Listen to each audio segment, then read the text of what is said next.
Introduction Asterisk. A tale of traversing the realms of a song of ice and fire, wielding an invincible golden finger, and claiming dominion over the lands of Westeros. Chapter 1. The Crossing and the Marvelous Golden Finger. Li Bing, the young man, now standing dumbfounded, is a freshly graduated humanities student who inexplicably finds himself transported to another world after a night's slumber. The reason for this bewildering occurrence remains a mystery. Calm down, calm down. It must be a dream, Li Bing mutters as he surveys the medieval castle before him, his scalp prickling with unease. The soldiers and peasants around him seem foreign. Could he truly have crossed over? Just as he contemplates this, a soldier bellows, "You bastard! Do you want to die? Get out of here!" Li Bing hastily leaps aside and notices a convoy approaching in the distance, guarded by fully armed soldiers. An impressive display indeed. With no time to ponder further, he darts into nearby woods to absorb the memories flooding his mind, a sharp pain throbbing at his temples as cold sweat trickles down his brow. King's Landing, the Mad King, the Starks, the North, the Lannisters, these names flash through his mind. This boy is an orphan, having survived through a life of deceit and thievery. Indeed, a miracle. Is this the Game of Thrones? But wait, why is the Mad King still alive? He contemplates the unfolding narrative while seeking out any potential advantages. Suddenly, a panel appears in his mind. A customizable character creation template emerges, allowing him to alter his age, appearance, and hair, but with only a single opportunity to do so.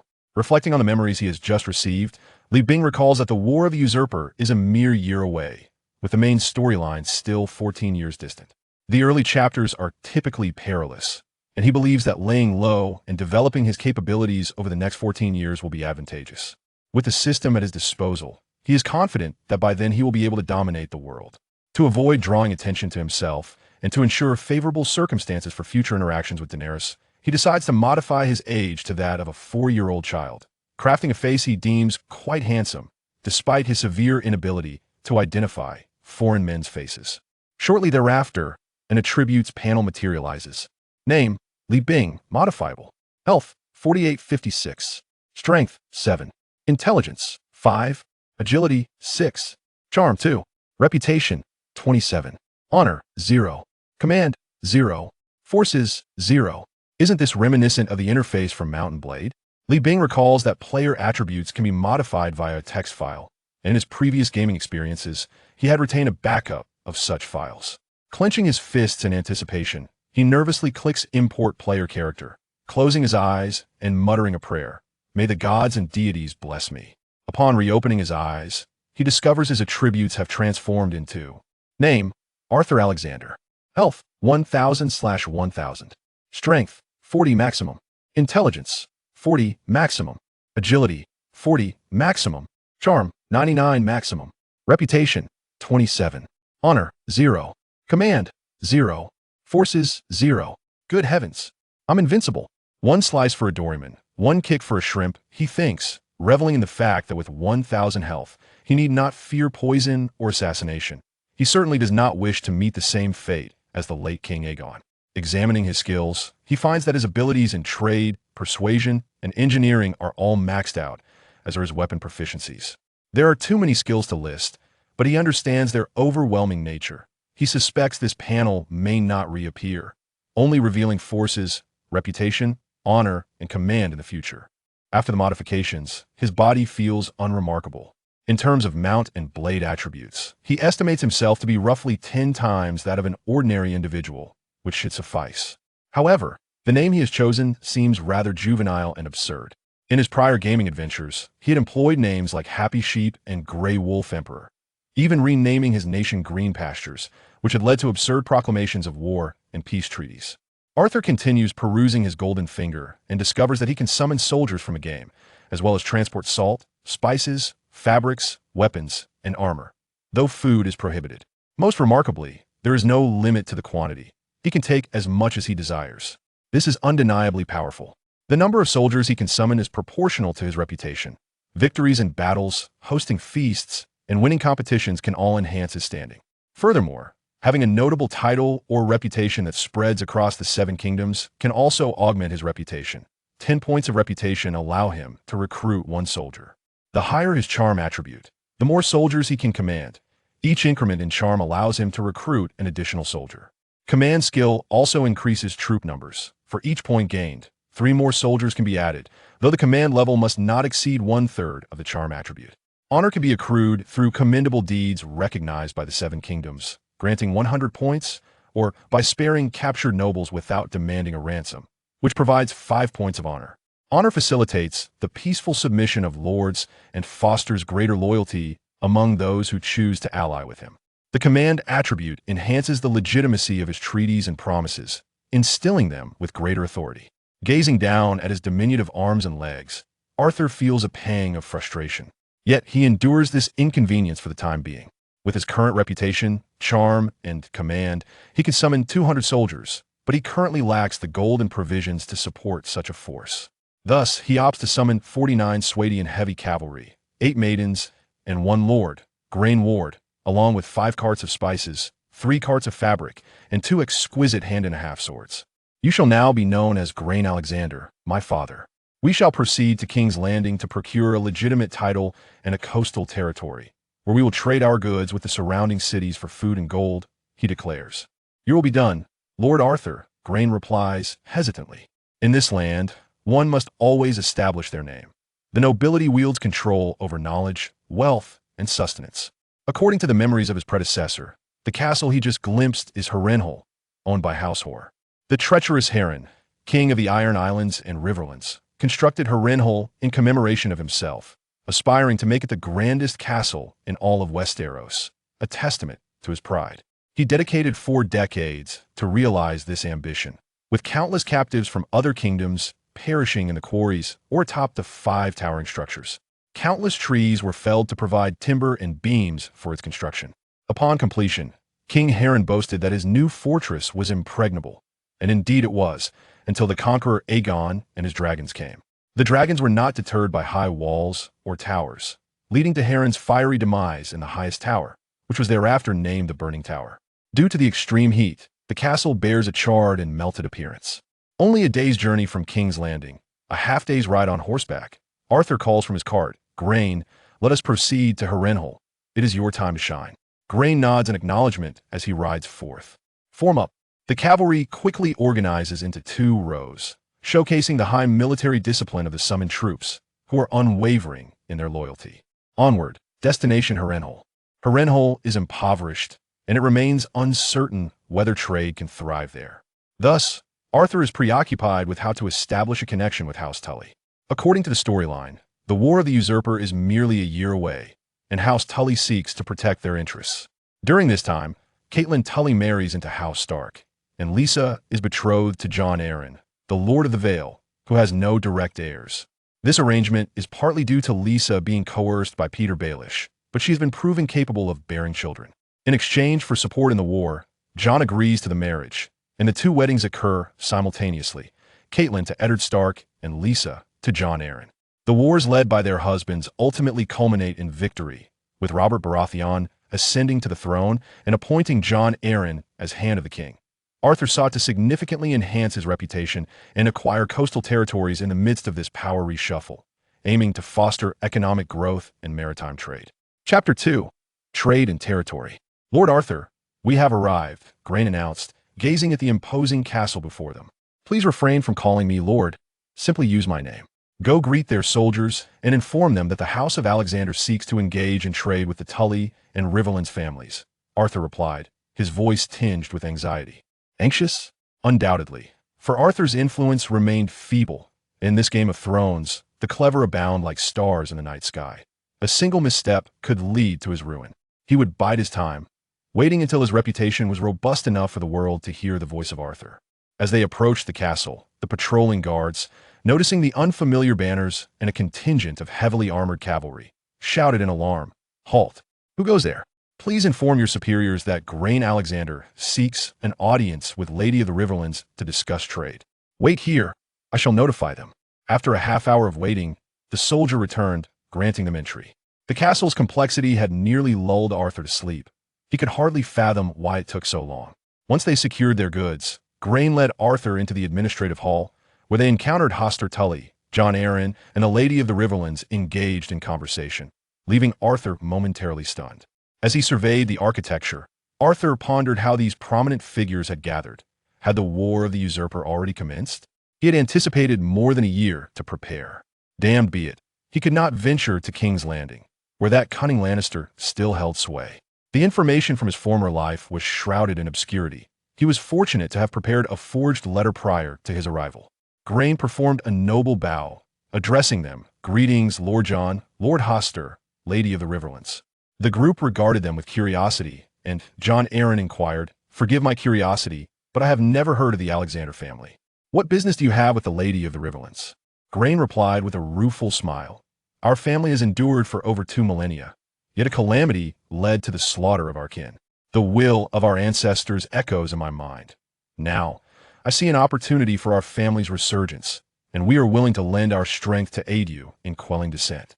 Hoster Tully and the Lady of the Riverlands turned pale, a fleeting glimmer of menace flashing in their eyes.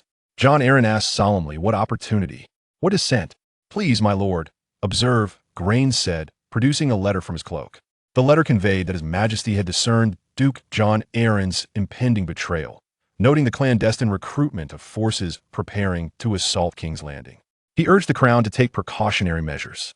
The letter was passed among them. Hoster Tully inquired, "What do you seek? How may you assist us?" 1,000 sets of heavy cavalry armor and weapons, 20 siege engines, and the deployment of 3,000 troops to assist in the conquest of King's Landing. We require only the territory of House Royce. Hoster Tully sprang to his feet, rushing to Grain, exclaiming, "Truly? If such aid is attainable, why not?" John Arryn pondered briefly. "Calm yourself, Hoster. 5,000 sets. I can allocate Stonegate, Seagull Town, Iron Oakhold, and Old Anchor to you, provided you can seize them." Were it permissible, Arthur would trust John Arryn's words implicitly. Such a disregard for land was refreshing, revealing a gambler's reckless nature. Little did he realize the folly of inviting wolves into the fold. He likely wished for them to suffer a silent defeat. Which family could conquer all 4 of those locations without tens of thousands of exceptional soldiers? The House of Alexander was scarcely known. How could they hope to achieve victory? Arthur signaled for Grain to hasten an agreement. Grain feigned enthusiasm, stating, "Very well, my lord. However, I require your acknowledgement of our legitimate status and the right to raise troops, along with some provisions as a fair exchange. Once we secure Stonegate, we can reassess the potential for the other 3, although we may lack the strength." John Arryn contemplated. "Agreed. May our collaboration be fruitful." "Agreed, my lord. May our partnership prosper." Arthur then gestured for Grain to present the 2 exquisite hand-and-a-half swords to strike an additional deal. Grain produced 2 boxes, inquiring, "My lords, might you express interest in these 2 exceptional hand-and-a-half swords? They surpass Valyrian steel. 50,000 golden dragons or equivalent provisions will suffice." John Arryn and Hoster Tully examined the swords. Their worth evident. They could serve as treasured heirlooms. Upon exiting, Arthur chuckled, "Truly, what gullible souls. 2 swords sold for 50,000 golden dragons shall suffice for the development of our merchant fleet and soldiers." Grain smiled, but remained silent. "My lord, I shall prepare for the recruitment and merchant endeavors." "Very well, proceed." The 3 in the administrative hall observed the duo as they receded into the distance, silence enveloping them. Hoster Tully broke the quiet, asking John, "Is this prudent? I sense their intentions may not be pure." "Indeed, we have no recourse left, do we? The West's stance is ambiguous, and the Tyrells lack martial prowess. However, their wealth and numbers are considerable. If I am not mistaken, they likely align with the Mad King. The South has labeled us uncivilized barbarians. We must act swiftly. Dragging this out will only lead to our defeat. Aligning with a family capable of furnishing 5,000 sets of heavy cavalry armor is advantageous, and the more noise we create, the more our foes will perceive us as quelling dissent rather than usurping the Mad King. No one relishes war, Hoster. Indeed, no one desires conflict. The stage is set. We shall see if our allies can perform well in this play." After departing from Harrenhal, Arthur swiftly acquired 142 royal guards and 5,000 sets of heavy armor to fulfill the order, while preparing to recruit soldiers with 5,000 sets of light armor. He then dispersed the royal guards to recruit capable individuals to form a merchant fleet for the trade of spices, fabrics, and salt, amassing funds to procure provisions for the impending war. The siege engines posed a challenge. He would need to venture further afield to summon them back. Such is the folly of reckless ambition. Grain, meanwhile, busied himself with recruiting and training soldiers. Starting from scratch was the most arduous task, particularly as he could not overstep on others' territories. Thus, he resolved to explore the slums. Days passed, and after gathering a mere 70 individuals, Arthur grew increasingly disheartened. Were it not for his advantages, he would have considered abandoning the endeavor altogether. Although he had indulged in revelry and immersed himself in local culture, he was also gathering intelligence. The notion of conquering an entire continent with mere thousands of cavalry was a pipe dream. The nobility here did not wage total war and could mobilize at most 20,000 elite troops. A loss would merely result in injuries. Unlike the vast armies of hundreds of thousands that could be raised in the east, where lords would pay dearly for their capture. To truly eradicate these nobles, a kingdom could mobilize at least 200,000 from each house, amounting to 1 million. His own modest means would falter against the overwhelming tide of the populace. Chapter 3. Development and Doubts. 3 months swiftly passed, during which Arthur's forces expanded exponentially, amassing a formidable army of 5,000 through relentless recruitment and rigorous training, thereby establishing a nascent combat capability. The nearby regions had developed an insatiable appetite for spices, fabrics, and snow salt, prompting Arthur to allocate a significant portion of his finances towards procuring sustenance and compensating his soldiers. Throughout these months, Arthur discerned that the unrest in the north, east, and Riverlands was not merely the result of the rebellion as depicted in the original narrative, but rather deeply rooted discontent. Prior to the outbreak of war, the reign of Aerys II was marked by extreme tyranny, earning him the moniker of the Mad King. Furthermore, during a tournament, Aerys' eldest son, Rhaegar Targaryen, made a shocking decision when he chose the crown of the Winter Rose for the noble Lady Lyanna Stark, bypassing his betrothed, Princess Elia of Dorne, much to the astonishment of the onlookers. Subsequently, Rhaegar and Lyanna vanished, an act perceived by many, including Lyanna's family and her betrothed, Robert Baratheon, as abduction. The true nature of Rhaegar and Lyanna's relationship remains shrouded in mystery. However, Rhaegar's actions incited outrage that ultimately culminated in the War of the Usurper. Lyanna Stark, who was engaged to Robert Baratheon, was ostensibly kidnapped by Prince Rhaegar, yet in truth, the two were in love and eloped, unbeknownst to their noble families. Despite Lord Hoster Tully's pleas for patience, Lyanna's brother, Brandon Stark, could not contain his fury and set out for King's Landing to demand an explanation. In his wrath, he disregarded decorum and stormed the Red Keep, demanding Rhaegar to face him. King Aerys II, unable to tolerate such insolence, accused Brandon of treason and conspiracy to murder the prince, subsequently arresting him and his companions.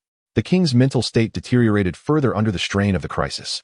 He decreed that all fathers of the imprisoned must journey south to answer for the alleged crimes of their sons. Upon their arrival in King's Landing, the Mad King ordered the immediate execution of fathers and sons alike, without trial. The sole survivor was Ethan Glover. Lord Rickard Stark, Brandon's father, demanded a trial by combat, but was instead subjected to a horrific death by fire. Brandon, bound to a specially designed torture device, was forced to witness his father being burned alive. In his desperate attempt to save his father, he was ultimately strangled by the very mechanism intended for his torment.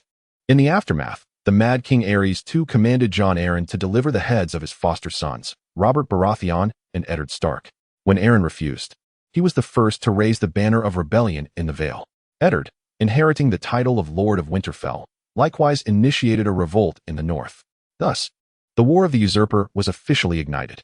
At this juncture, with less than 3 months remaining until the tournament, Arthur felt an urgent need to rigorously train his soldiers to capture the stone-ruined city and its surrounding territories. He opened the panel displaying his status: reputation, 1, 730, 0, 17, 327, honor, 0, dominion, 2, troop strength, 5, 200. The reputation could be exchanged for 1, 730 heavy armored siege infantry within the game. But there was no immediate rush for redemption.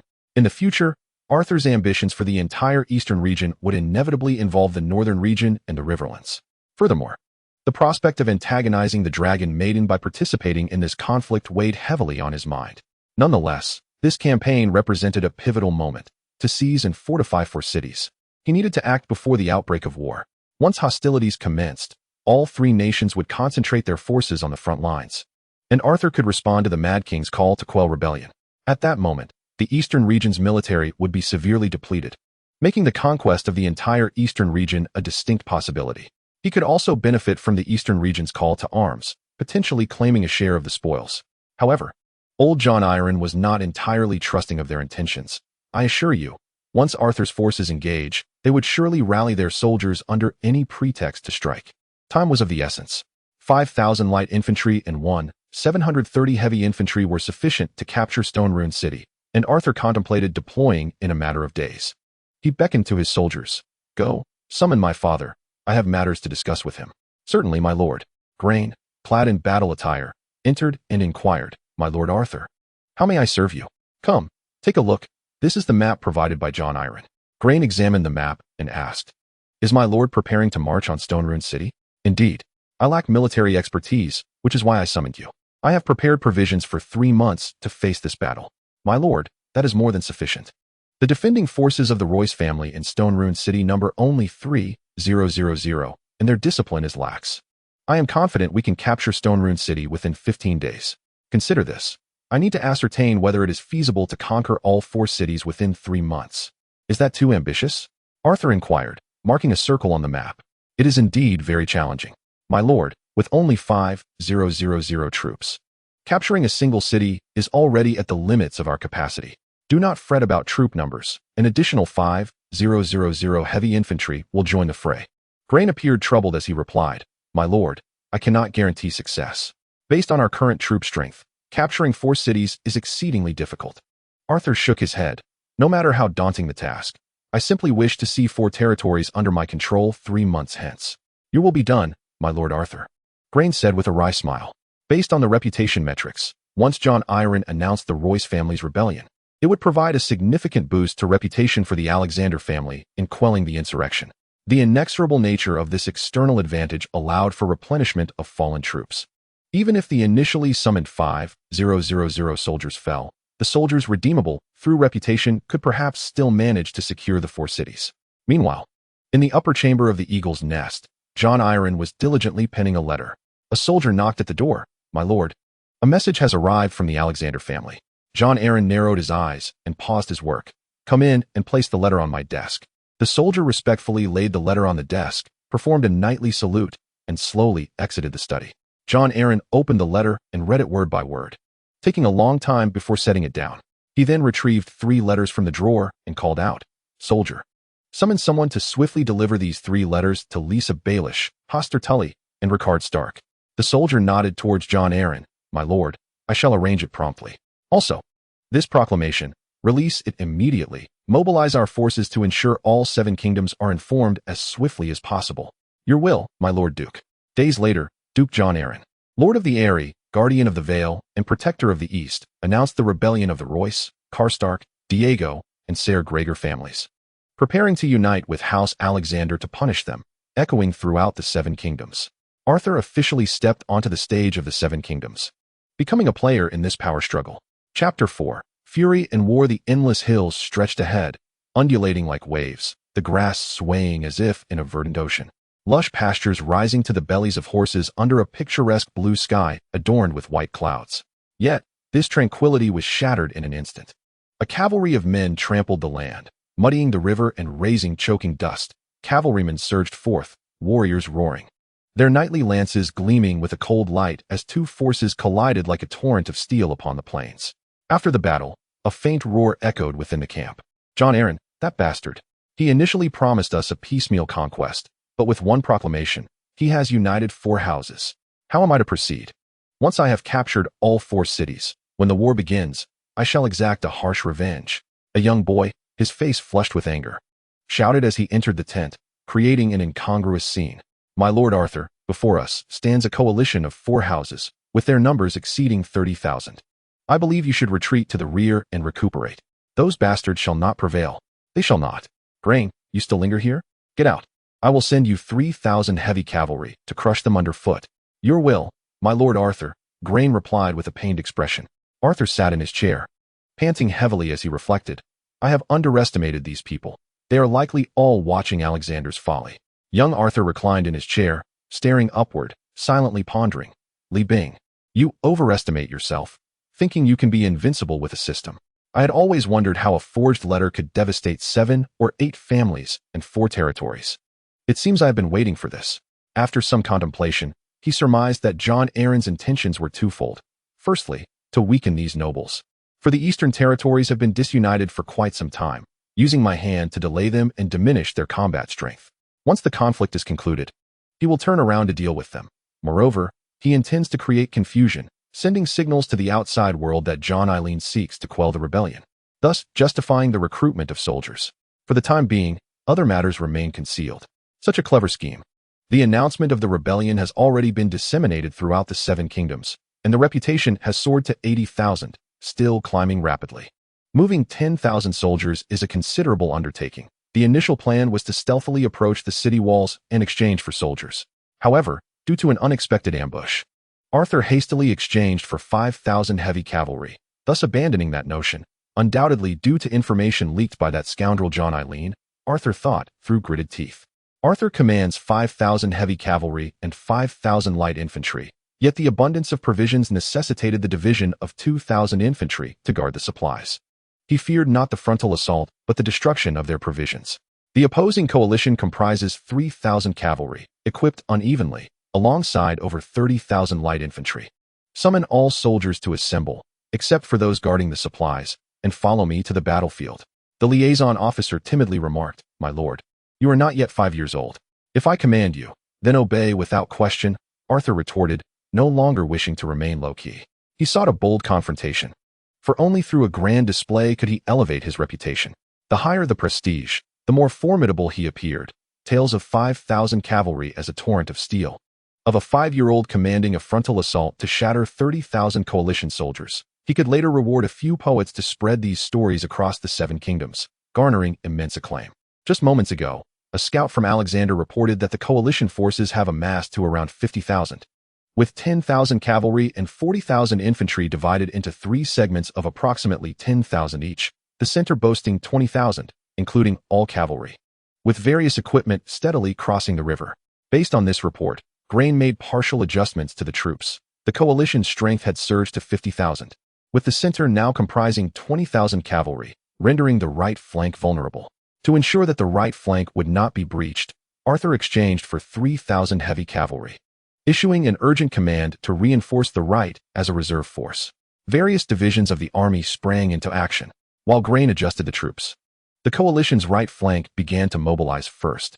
General of the Royce family initiated an advance towards the right, leading the army in a legion as a vanguard for their assault.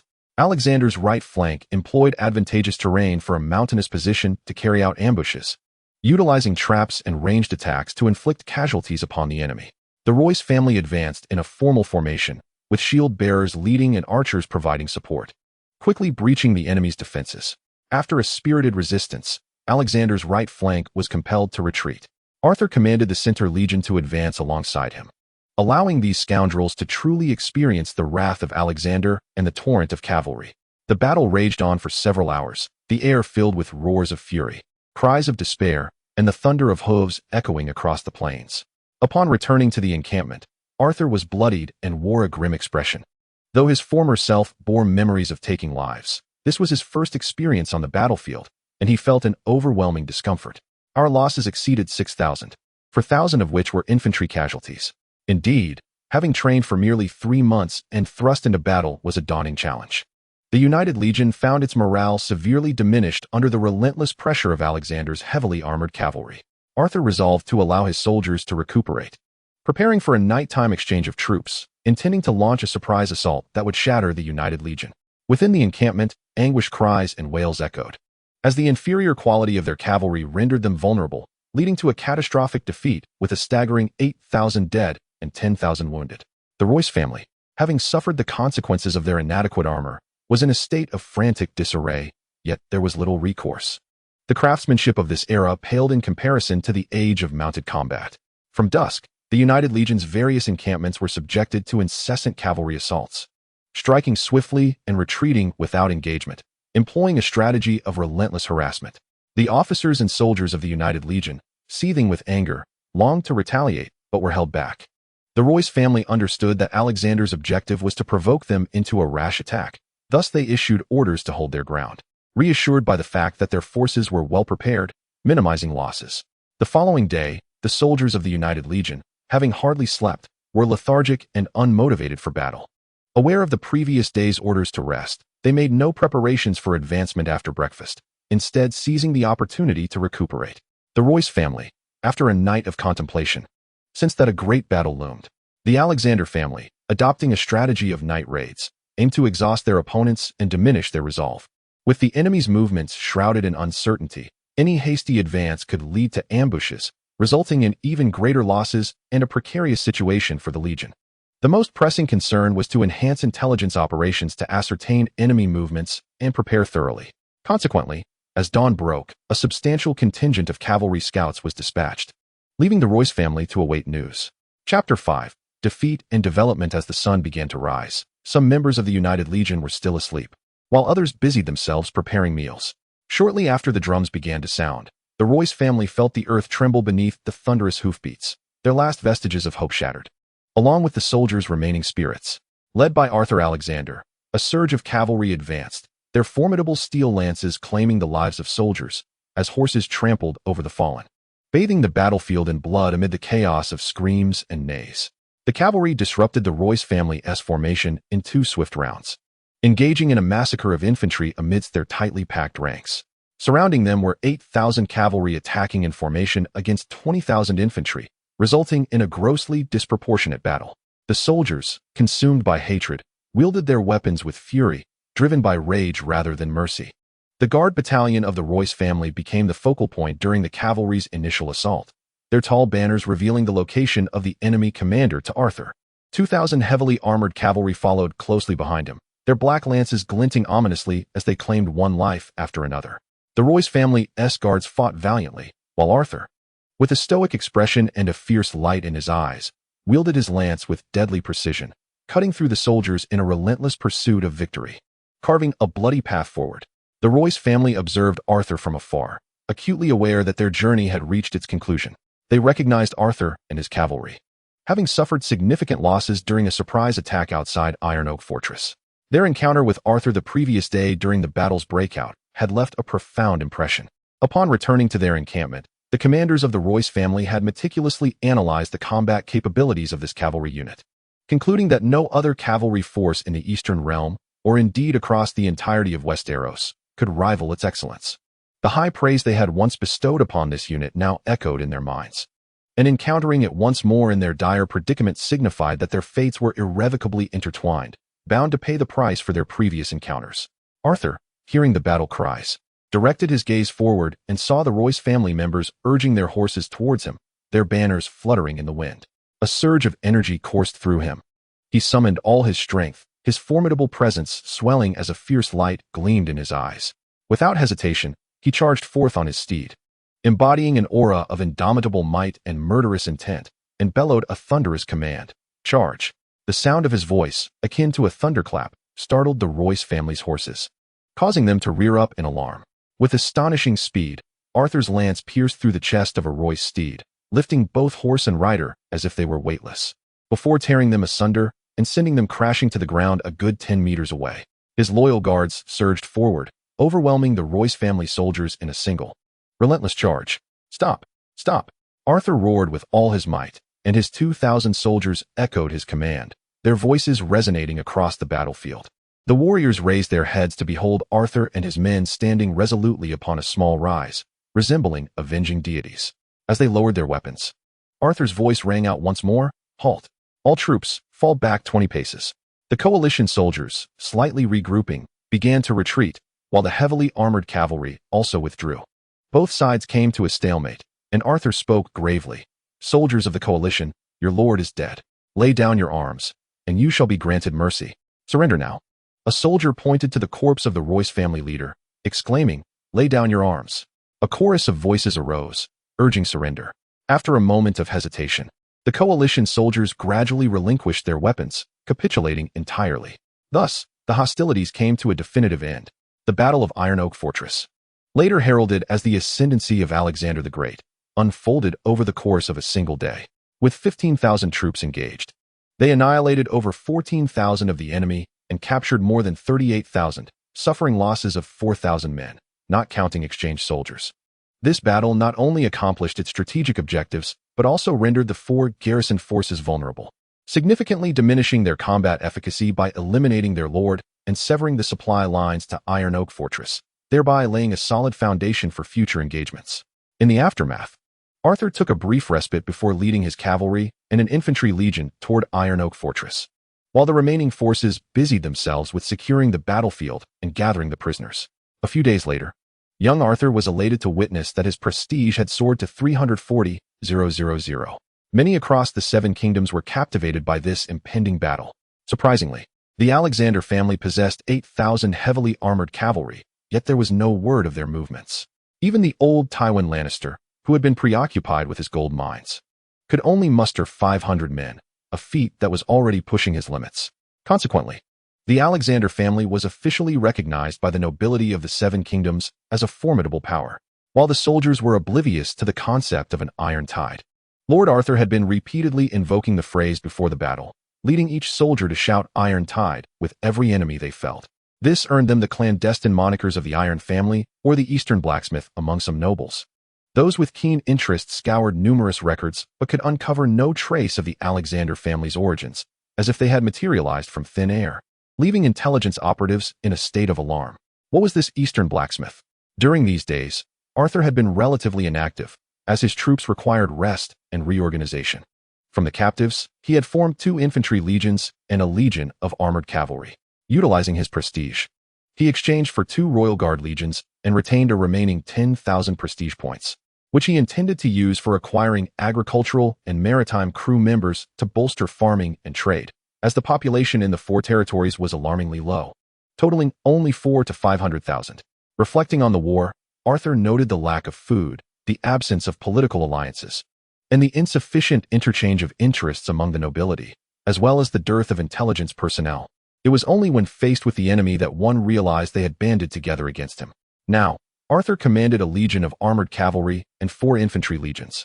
Each legion was comprised of 10 battalions, with the 1st battalion being the most seasoned. Each battalion consisted of 6 companies, and every 8 legionnaires formed a squad, colloquially known as the Shared Shelter Squad, utilizing a mule for logistical support. 10 squads constituted a 100-man unit, which was led by a centurion, a standard-bearer, who also handled financial management, a hornblower, and a deputy centurion. A 100-man unit comprised 80 soldiers. 200-man units formed a company, led by the more senior of the 2 centurions. A company consisted of 160 soldiers. 3 companies made up a battalion, possessing 480 soldiers across 600-man units. This was the structure from the 2nd to the 10th battalion. The 1st battalion was formed of 5 double-sized 100-man units, equivalent to 1 company or 2 squads, with each unit containing 160 soldiers. The 1st battalion comprised 800 soldiers, representing the elite of the legion. In addition to the 10 battalions, there was also a technical team of 600, responsible for operating various projectile weapons such as light and heavy crossbows, akin to a modern artillery unit. Thus, the legion was composed of approximately 6,000 to 7,000 individuals, including officers, administrative staff, and a small number of cavalry. Chapter 6. Acceptance and Resignation. At this moment, in the top-level study of Eagle's Nest in the east, Jon Arryn and Eddard Stark were deliberating on the assault route to King's Landing when a sudden commotion interrupted their discourse. A soldier hurriedly produced a piece of parchment. "My lord, the conflict between the Alexander family and the Royce family has come to an end. This is the battle report." "Oh, has the Alexander family been defeated?"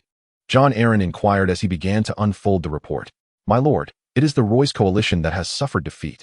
Jon Arryn and Eddard Stark exchanged glances, their expressions shifting to concern as they hastily opened the report. What a pitiful lot, less competent than swine. Even if 5,000 boars were unleashed upon these Alexander soldiers for 3 days, they would not be captured. Yet in just 1 day, they have suffered utter rout? Jon Arryn exclaimed, flinging the report onto the table, pounding his fist upon it in frustration. Eddard Stark picked up the report, glancing over it before addressing Jon Arryn. "Jon, do not be so quick to anger. It appears the Alexander family has focused on cavalry. Their infantry is nearly annihilated, which poses little threat to us. Eddard, their ambitions are vast. They are willing to wager 5,000 sets of heavy armor merely to claim a semblance of legitimacy over a few plots of land. They are a mad family. They rely on cavalry to outnumber their foes, yet the mountains surrounding Eagle's Nest, can they truly ride over them?" Jon Arryn pondered this, recognizing their limitations. "However, we cannot contend with them effectively. The warriors of the East are predominantly infantry. Once hostilities commence, It would be too late to summon aid from the north, and mobilizing troops from the Riverlands would be ludicrous. Silence enveloped Jon Arryn and Eddard Stark as they contemplated strategies to confront this reckless family. At that moment, another soldier rushed in. "My lord, Jahamel Alexander has arrived to pay his respects and is currently in the reception hall." "Alexander? Are you certain it is he?" "Indeed, my lord." "Come, Eddard. Let us discover what schemes Alexander may be plotting." Indeed, Arthur had exchanged resources from the system for 5 lords to assist in governance and military affairs. It suffices to remember that Jahamel is responsible for external matters, Grain for internal affairs, while Arthur's right-hand men require no further mention. As Eddard Stark and Jon Arryn entered the administrative hall, Jahamel rose, greeting them with a smile. "Greetings, my Lord Duke." Jon Arryn observed Jahamel, who appeared to be in his early 20s, with dark hair and blue eyes, hallmarks of his family. "Greetings. This is Eddard Stark. I prefer to eschew superfluous conversation. Is there something of significance that brings you here?" Jahamel nodded with a smile towards Eddard Stark before turning to Jon Arryn. "Lord Grain has sent me to express gratitude on behalf of the Duke. The promised 20 siege engines, along with some antiquities and weapons, are waiting at the entrance." Eddard Stark, taken aback, queried, 20 siege engines? They may seem simple, yet in this age, their power is akin to that of small missiles. Jahamel gestured towards the castle gates. "My lord, the gifts have been delivered. I shall not intrude further. And I wish for the friendship between the Alexander and Arryn families to endure for all time." Jon Arryn. "Wait, Jahamel, I too have a gift for your chieftain." Upon saying this, he took several sheets of paper from a soldier and handed them to Jahamel. This comprised an appointment letter, a proclamation of nobility, and an invitation to the Harrenburg tournament. Jahamel glanced at the documents and solemnly tucked them into his bosom, nodding respectfully to the two before turning to depart from Eagle's Nest City. As they watched Jahamel gradually disappear, Jon Arryn turned to Ed and inquired, "Do you know what Alexander intends to accomplish with this visit? A show of force and compromise? Or perhaps a tactic to lull us into complacency?" Ed Stark, taken aback, replied, "Could he be contemplating an assault on Eagle's Nest City? I firmly believe that without 50,000 valiant soldiers, breaching our defenses is utterly implausible. They cannot be so reckless." "Let us hope that is the case," Jon Arryn mused. "It seems absurd that I, the guardian of the Eastern Realm, must cling to such hopes, with the Bloodgate nearby and the mountains surrounding us. I can only wish they recognize the gravity of the situation and refrain from shedding unnecessary blood." Just days prior, Arthur had been dispatching envoys to persuade the opposing forces to lay down their arms, promising them safe passage, gold, and silver to other kingdoms, while simultaneously dividing his troops, one contingent besieging Iron Oak Fortress and another headed to Seagull Town and Runestone City. Currently, Arthur's camp was abuzz with activity, resembling a festive gathering rather than preparations for war. Nobles, both landholding and landless, mingled within the tents, and it was evident to any discerning observer that the coastal cities of the Eastern Realm would soon belong to the Alexander family. To survive here, one must reckon with Alexander. Arthur found himself compelled to decline all visitors under the pretext that the space was too cramped for receiving guests. Days passed without a response from the city, and Arthur, exasperated, thundered, "Soldiers, damn it! I shall ensure we smash their heads tonight. Prepare the boiling water and provisions. Ready the siege materials before the sun sets. Your will, my Lord Arthur." During the collapse of the coalition, only a fraction had managed to escape and subsequently joined the siege of the 4 cities. The defenders of Iron Oak Fortress, despite their desperate mobilization, could muster no more than 5,000 guards of limited combat prowess. Arthur, however, had at his disposal a legion of heavily armored cavalry and a royal guard. One must not underestimate the siege capabilities of knights. In warfare, the most formidable adversaries are those clad in heavy armor. These robust and fiercely passionate knights instill dread in the hearts of defenders, as ordinary swords and spears prove ineffective against them. Only specialized tools, such as the hammer and the pickaxe capable of penetrating the helm, can contend with these knights. "My Lord Arthur, it appears the inhabitants of Iron Oak Fortress have no intention of surrendering," remarked Arthur's aide, observing the frantic movements of the garrison atop the battlements. "Send more envoys. Those who do not surrender will perish here," Arthur replied, narrowing his eyes. He raised a finger towards the opposing side, contemplating strategies to undermine the enemy's resolve to defend. Thus, he resolved to persuade them to either fight or surrender. A knight, brandishing a white flag, donned in chainmail and a helm capable of lifting its visor, galloped to within mere steps of the castle. He raised his white banner, signaling his intent as a messenger of peace, then commanded his steed to pirouette. bellowing towards the garrison atop the castle. "Go to hell, you wretched Alexander the blacksmith." At that moment, an unknown noble revealed a balding head over the battlements, gripping the castle parapet, and hurled curses down at the envoy Alexander, accompanied by derisive laughter from the knights and soldiers nearby. Chapter 7. The Siege and the Nobility. Upon hearing this insult, Arthur erupted in laughter, fixating on the unknown noble as if to etch his visage into memory. He turned to his aide-de-camp and instructed, "Recall the soldiers, prepare for battle, ready the assault." The aide's demeanor darkened in response to the affront, feeling that such disrespect was a blatant disregard for Arthur Alexander's loyalty. He resolved to slay this unknown noble with his own hands.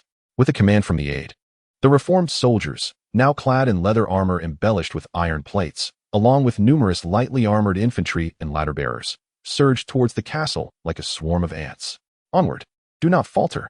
Among the attacking forces, heavily armored knights adorned with helmets embellished with colorful plumes or various sculptures served as frontline commanders, wielding their swords with fervor.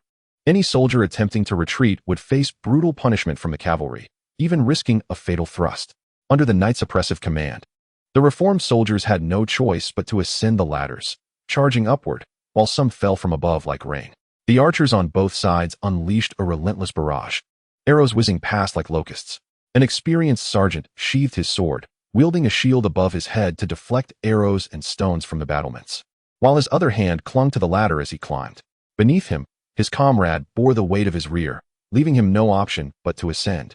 The cries of agony echoed around him, yet he resolutely shut them out, silently praying for the favor of the seven gods. At that moment, he felt an intense heat radiating from his shield, boiling water streaming down its edges, splattering onto him. The iron plates offered no defense against the scalding liquid, which seared his skin, inflicting unbearable pain. In a moment of desperation, he discarded the shield, plummeting from the ladder. The boiling water cascaded down, igniting chaos among the attacking ranks. The scalded writhed on the ground, clutching their faces, while the unscathed recoiled in horror. Seizing the opportunity, the defenders of Iron Oak Fortress toppled several ladders, and the reformed soldiers still atop screamed as they fell, resulting in shattered legs. Arthur, from a distance, observed the turmoil with cold detachment, unperturbed. He turned to his aide and commanded, "Bring forth the siege engines, and alert the heavy cavalry and royal guard to prepare for battle." Upon hearing the command, the aide hastily instructed the flag-bearer to ensure both legions were properly attired. Even the slightest misstep could prove fatal. 100 meters from the fortress, shields were erected one by one. The guards atop the Iron Oak Fortress, upon spotting a multitude of shield-bearing figures emerging suddenly from Alexander's position, grew tense and swiftly nocked their arrows. A few impetuous archers, unable to contain their eagerness, released their arrows, which arced through the air, narrowly missing the heads of the royal guards, while several embedded themselves in the shields. Once the royal guards raised their shields, they hurriedly retreated. From the thicket emerged 5 siege engines. The sun had dipped below the horizon, seemingly heralding the inevitable fall of the Iron Oak Fortress. The battle raged throughout the night. What should have been a straightforward conquest of a small castle turned into a grueling affair as the defending forces resorted to guerrilla tactics, occasionally sending soldiers to launch surprise attacks. Arthur observed the relentless slaughter from atop the walls, while his aide and several royal guards remained vigilant for any lurking dangers. Informed the various squads to alternate patrols along the walls and streets. Should any criminals be sighted, eliminate them. Understood, my Lord Arthur. Returning to his quarters, Arthur reclined on his bed, scrutinizing his system interface. Reputation, 2800052000. Honor, 0. Dominion, 7. Troop strength, 28,000. Noticing a deficiency in troop numbers, he exchanged resources for a light cavalry legion and a light archer legion, allocating the remaining funds for 14,000 laborers to bolster his economy. The interface then transformed to Reputation, 0520000. Honor, 0. Dominion, 7. Troop strength, 40,000. With such a force at his disposal, Arthur felt confident against Cheom and Ai Lin. Provided he refrained from allying with the North and the Riverlands, 28,000 soldiers should suffice for defense. Yet, he remained cautious against their potential alliance and the continued recruitment of soldiers to strengthen defenses. After conquering 4 cities, he aimed to consolidate his gains and, awaiting the outbreak of the usurpers' war, strategized for the entirety of the Eastern Realm. Arthur lifted his gaze to the sky outside the tent, where a faint light emerged from the east, initially no larger than a fingernail, but swiftly expanding to envelop the heavens, signifying the end of the darkest hour. In the Prime Minister's residence in King's Landing, Tywin Lannister leisurely consumed his meal while perusing intelligence reports from afar. Jaime Lannister and Cersei Lannister engaged in conversation. It must be said that Cersei was exceptionally beautiful, possessing the Lannister family's characteristic golden curls and emerald green eyes, complemented by her slender figure and fair complexion. Jaime, tall and striking, with flowing golden hair and piercing blue eyes, bore a smile sharp as a blade. He was universally acknowledged as a handsome man, simultaneously embodying both charm and a cold, arrogant demeanor. The resemblance between Jaime and Cersei was striking. They appeared as if sculpted from the same mold. In their youth, they would even exchange garments to impersonate one another, fooling even their father, Tywin. Beside him sat Tyrion Lannister, a dwarf with disproportionately short, thick legs, prone to cramping during moments of fatigue. His head was oversized, with a prominent forehead and an unappealing visage, characterized by mismatched eyes, one black and the other blue, and long, straight hair that shimmered almost white. A patchy beard of brown and gold adorned his chin. "Hey, Cersei, have you heard of the Ironborn? I've heard their heir took to the battlefield at the tender age of 5, decisively defeating an allied force of 50,000 from the east. Moreover, they say he possesses an extraordinarily noble and handsome appearance with dark hair and blue eyes. I fail to comprehend how anyone can ascertain the looks of a 5-year-old child," he remarked, causing an abrupt silence, with all eyes fixed upon him. "I apologize if I have misspoken," he added. Jaime Lannister raised his hands with a smile, while Tywin Lannister, with an air of indifference, picked up a nearby napkin and declared, "Oh, 7 hells. This is no jest. He was not 5, but 4.5. Why do we Lannisters lack such an heir, Jaime?" Jaime, about to voice a response, was interrupted by Tywin's raised hand. "You should inherit the Lannister name rather than join that wretched Kingsguard. I have arranged a marriage for you. In 3 months, you shall wed Lisa Tully, the second daughter of Lord Hotine Tully of the Riverlands." Chapter 8. Betrothal and Development. Jaime Lannister, with a pained expression, replied, "Father, I do not wish to marry her." Tywin Lannister, still indifferent, raised his voice slightly. "Do you comprehend the price our family will pay if you join the Kingsguard? Aerys Targaryen seeks only to select you for that position to strip you of your birthright and humiliate me, a man of 40. Tyrion Lannister, seemingly unfazed, quipped, "But what of me? 7 hells. Even if the entire Lannister line were to perish, I would never choose you as my successor. You are fit only to clean the sewers of Casterly Rock. In any case, I expect to see you, Jaime, in the bed of the Tully family's second daughter in 3 months. The Lannisters shall not falter under my watch," Tywin concluded, dismissively waving his hand for them to leave. Jaime wore a bittersweet smile, while Cersei Lannister's face was cold, her narrowed eyes fixed on Tyrion. Once outside the dining hall, Cersei towered over Tyrion, seething, "If you utter another word regarding the inheritance of the Lannisters, I shall personally snap your neck." "Cersei, can you not see that Tyrion is aiding me?" Jaime interjected, tugging at Cersei's hand to signal their departure. Tyrion, fists clenched and face flushed, remained silent, watching the pair gradually retreat. After a long moment, he sighed and turned towards the brothels of King's Landing. It had been a fortnight since the Battle of Iron Oak, and the Alexander family had effectively seized control of 4 cities and their surrounding regions. The letters of appointment and titles received from Jon Arryn had been delivered to Arthur. Now, Brienne Alexander was officially elevated to the rank of Count, and Arthur, consequently, became the heir. The construction within the castle is progressing in an orderly fashion, even though the laborers tasked with its development find many of Arthur's designs and plans perplexing. For instance, Arthur has prohibited the cohabitation of poultry and livestock with humans. This decision stems from his understanding that numerous human ailments are contracted through the mingling of humans with live fowl and livestock. To avert diseases more dreadful than those posed by enemies, he has preemptively prepared to separate poultry from human dwellings. Some of Arthur's other ideas are equally remarkable in the eyes of the laborers. The diet of those in the medieval era consisted of fruits, cheese, and barley bread, the latter of which was not the soft bread we know today, but rather a hard loaf that could rival stone in its toughness. It required soaking in water or broth to render it palatable. Consequently, Arthur instructed the laborers to soak charred wood ash in water, which would be added to the barley flour during the baking process. Remarkably, after baking, the once rigid barley bread transformed into a soft and delectable treat. Why is this so? As Jahimer tore off a piece of the soft barley bread, his mouth filled with the delightful morsel while he dined alongside Arthur in the Lord's hall. Grain also indulged heartily. equally bewildered by Arthur's seemingly magical ability to create such tender and flavorful sustenance from wood ash.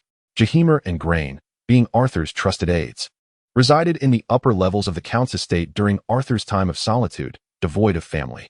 The charred wood ash contains a substance known as alkali, which is responsible for transforming the hard barley bread into a soft delicacy. Arthur had long harbored a disdain for the unyielding bread, observing the uplifted spirits of his subjects. Now able to enjoy softer food, he felt compelled to innovate in the realm of nutrition. The mountains and forests of the eastern lands are home to herds of elk, and after hunts, Arthur instructed the smoking of the venison with pine needles and sawdust. This method not only enhances the flavor, but also facilitates long-term preservation. My lord, we have followed your directives and divided the farmers into hunting teams, construction crews, plowing squads, and workshop laborers. However, we still lack sufficient manpower. Jahemer, now serving as Arthur's personal attendant, is responsible for overseeing every detail within the castle. He is willing to promote anyone capable. Yet the challenge lies in the fact that many of his subjects are illiterate. Relying solely on the dim-witted farmers makes it nearly impossible to execute his plans. Unfortunately, Arthur has only just established himself in the eastern region, and the honor and dominion he possesses have yet to attract the allegiance of the nobility. Thus, it may be more prudent for him to seek assistance from landowners.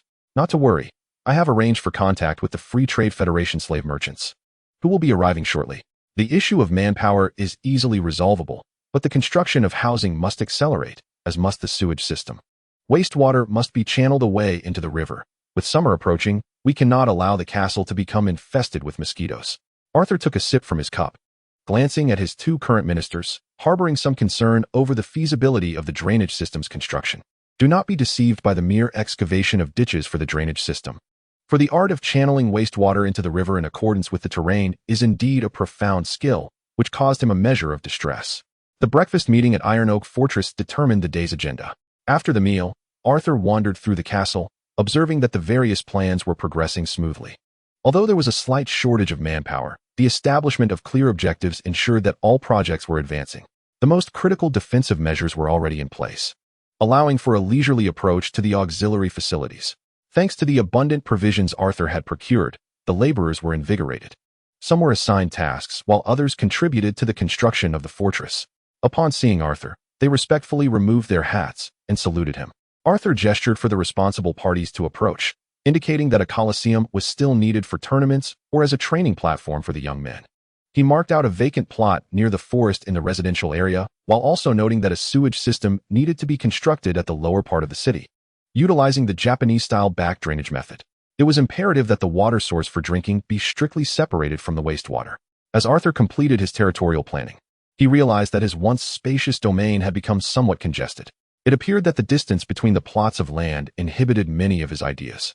He resolved to devise a solution in due course. Arthur rolled up the parchment map, preparing to hand it over to Jahemer, when he noticed Grain approaching from a distance, saying, "My lord, here is the population report you requested." Chapter 9, Transformation and Slavery. Upon receiving Grain's report and glancing at it, Arthur furrowed his brow at the figure of 600,000. "My lord, the entire Eastern Territory may only have about 2 million inhabitants."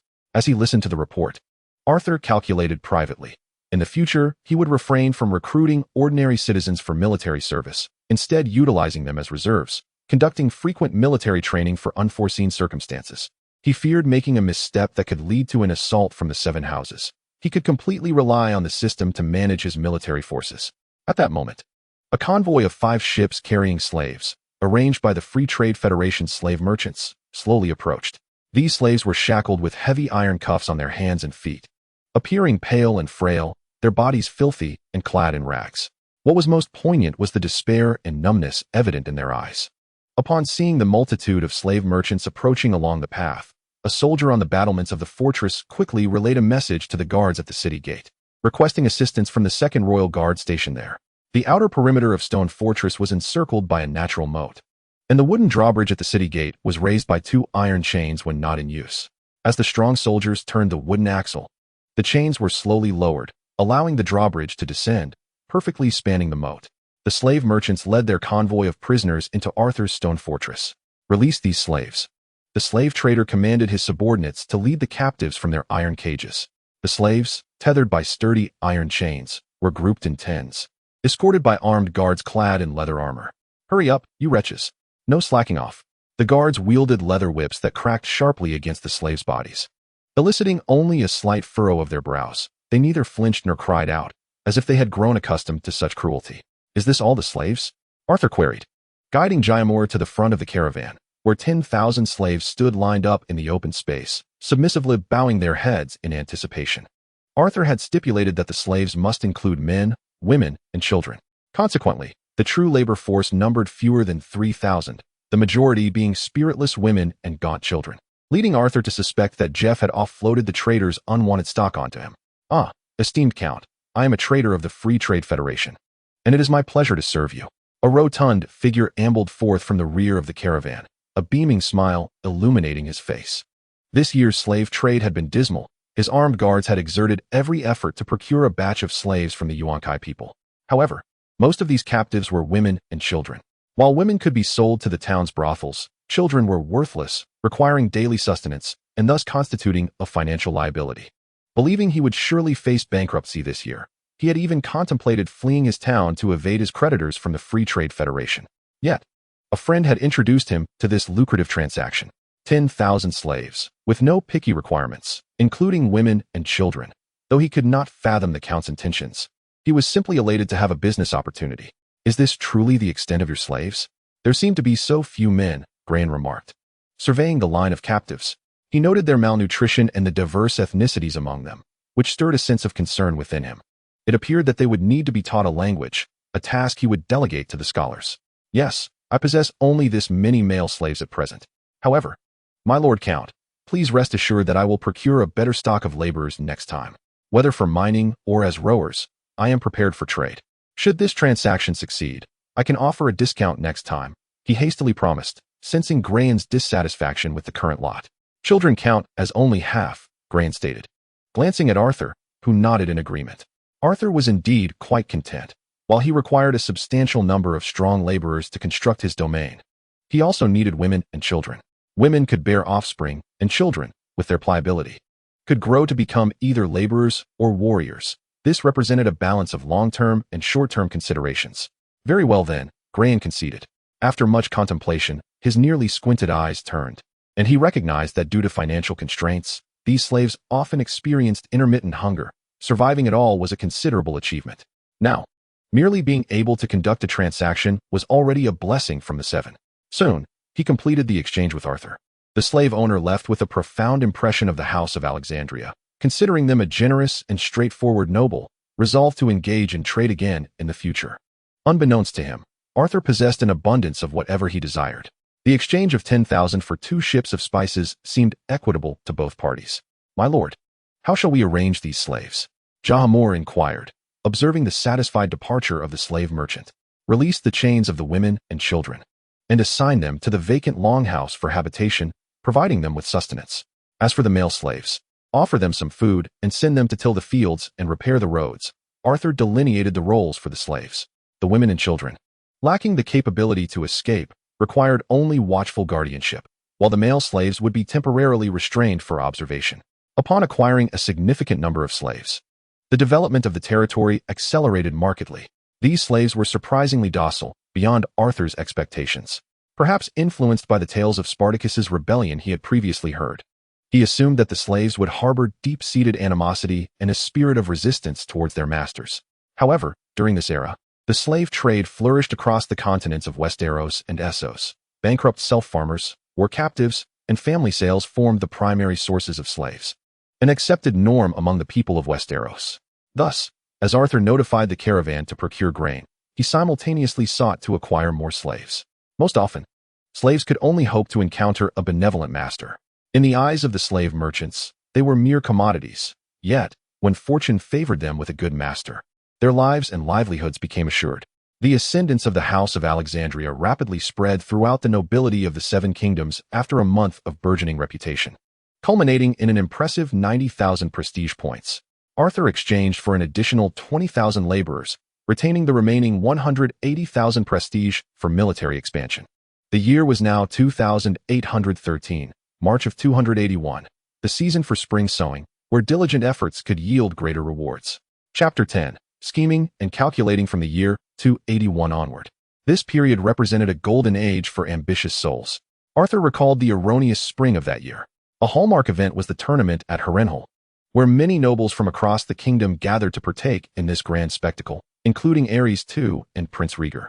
The passing of Harlan Granderson left a void in the Kingsguard, which Aerys II filled with the young Ser Jaime Lannister, prompting Tywin Lannister to angrily resign from his position as Hand of the King.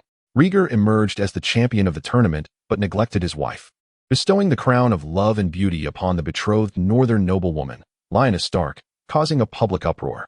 Long before the conquest of the 4 coastal cities, Arthur had commanded Grain and Jahamel to meticulously devise a strategy for the Battle of Eagle's Nest. A plethora of intelligence operatives infiltrated the vicinity of Eagle's Nest, the smallest of all the major fortresses, consisting merely of a cluster of 7 slender white towers tightly interlinked, capable of housing no more than 500 souls. The castle was constructed from exquisite white stone, encircling a garden that was intended to be a sacred grove. However, due to the soil's insufficiency, the sacred trees failed to take root, rendering Eagle's Nest distinct in its own right.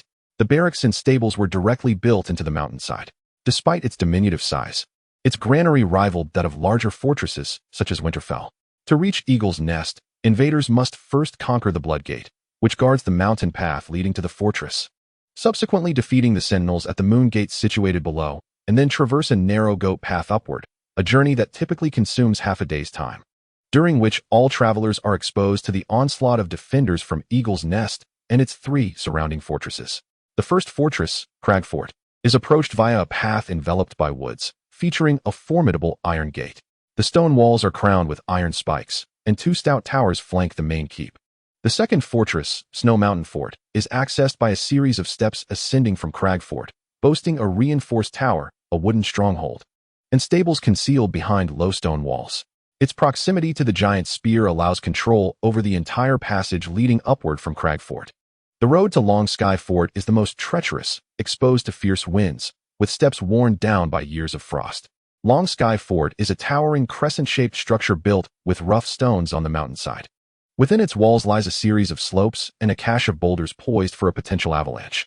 A cavern houses a natural hall, stables, and stored provisions. A ladder carved into the rock leads to Eagle's Nest, perched 600 feet above. The Bloodgate presents a narrow mountain path barely wide enough for 4 horsemen, flanked by battlements on the cliffs, and 2 watchtowers built upon the precipices, with a stone arch bridge connecting the 2. Passage through this area is fraught with peril.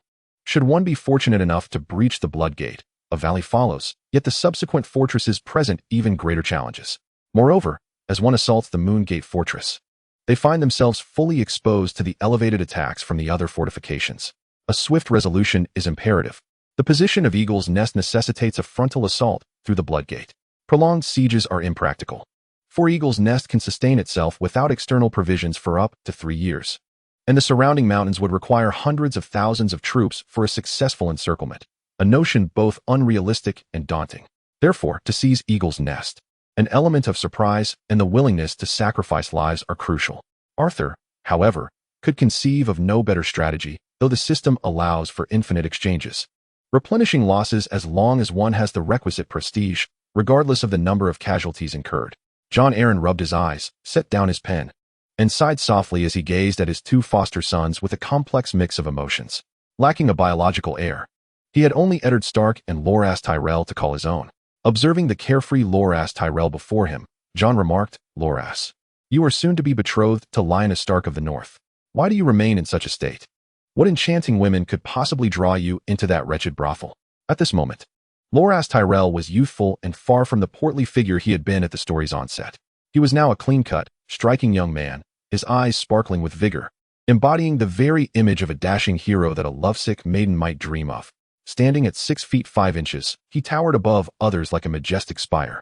Clad in armor and donning a grand helm adorned with antlers, he truly resembled a giant. His strength was formidable. Even Eddard could scarcely lift his favored iron warhammer. In those days, the scent of leather and blood clung to him like an intoxicating perfume. A man of robust appetites, Loras relished in the pleasures of life, having had numerous liaisons with women, resulting in several bastards, one of whom resided in the Eyrie. He, too, shared Arthur's penchant for foul language. Upon hearing Jon Arryn's words, Loras exaggeratedly raised his hands and exclaimed, "Oh, the seven hells! My dream is to ride forth with my steed and warhammer, sailing to the free cities, engaging in battles and adventures, reveling in song and dance in taverns. That is the life I am meant to lead. Surely, the bards would sing my praises." As Loras enthusiastically recounted his aspirations while munching on fruit, the steward knocked at the door, delivering a letter to Jon Arryn before quietly retreating. Jon picked up the letter and, with a grave expression, handed it to Eddard. "The situation behind us is anything but tranquil," Eddard Stark observed as he examined the letter. It detailed the military deployments of House Alexander and the recent convergence of 2 legions to the west. 40,000 men was no trifling number. Could they truly sustain such an army? "I swear to the Seven, I have never encountered such a sinister family. They never recruit on their own territory. Appearing as if dropped from the heavens, their forces as elusive as spice-laden armor." Loras snatched the letter for a closer look, cursing, "What do these bastards intend? Give me 30,000 men, and I could crush them." "Not so," Jon interjected. "For now, we must placate House Alexander, not provoke them.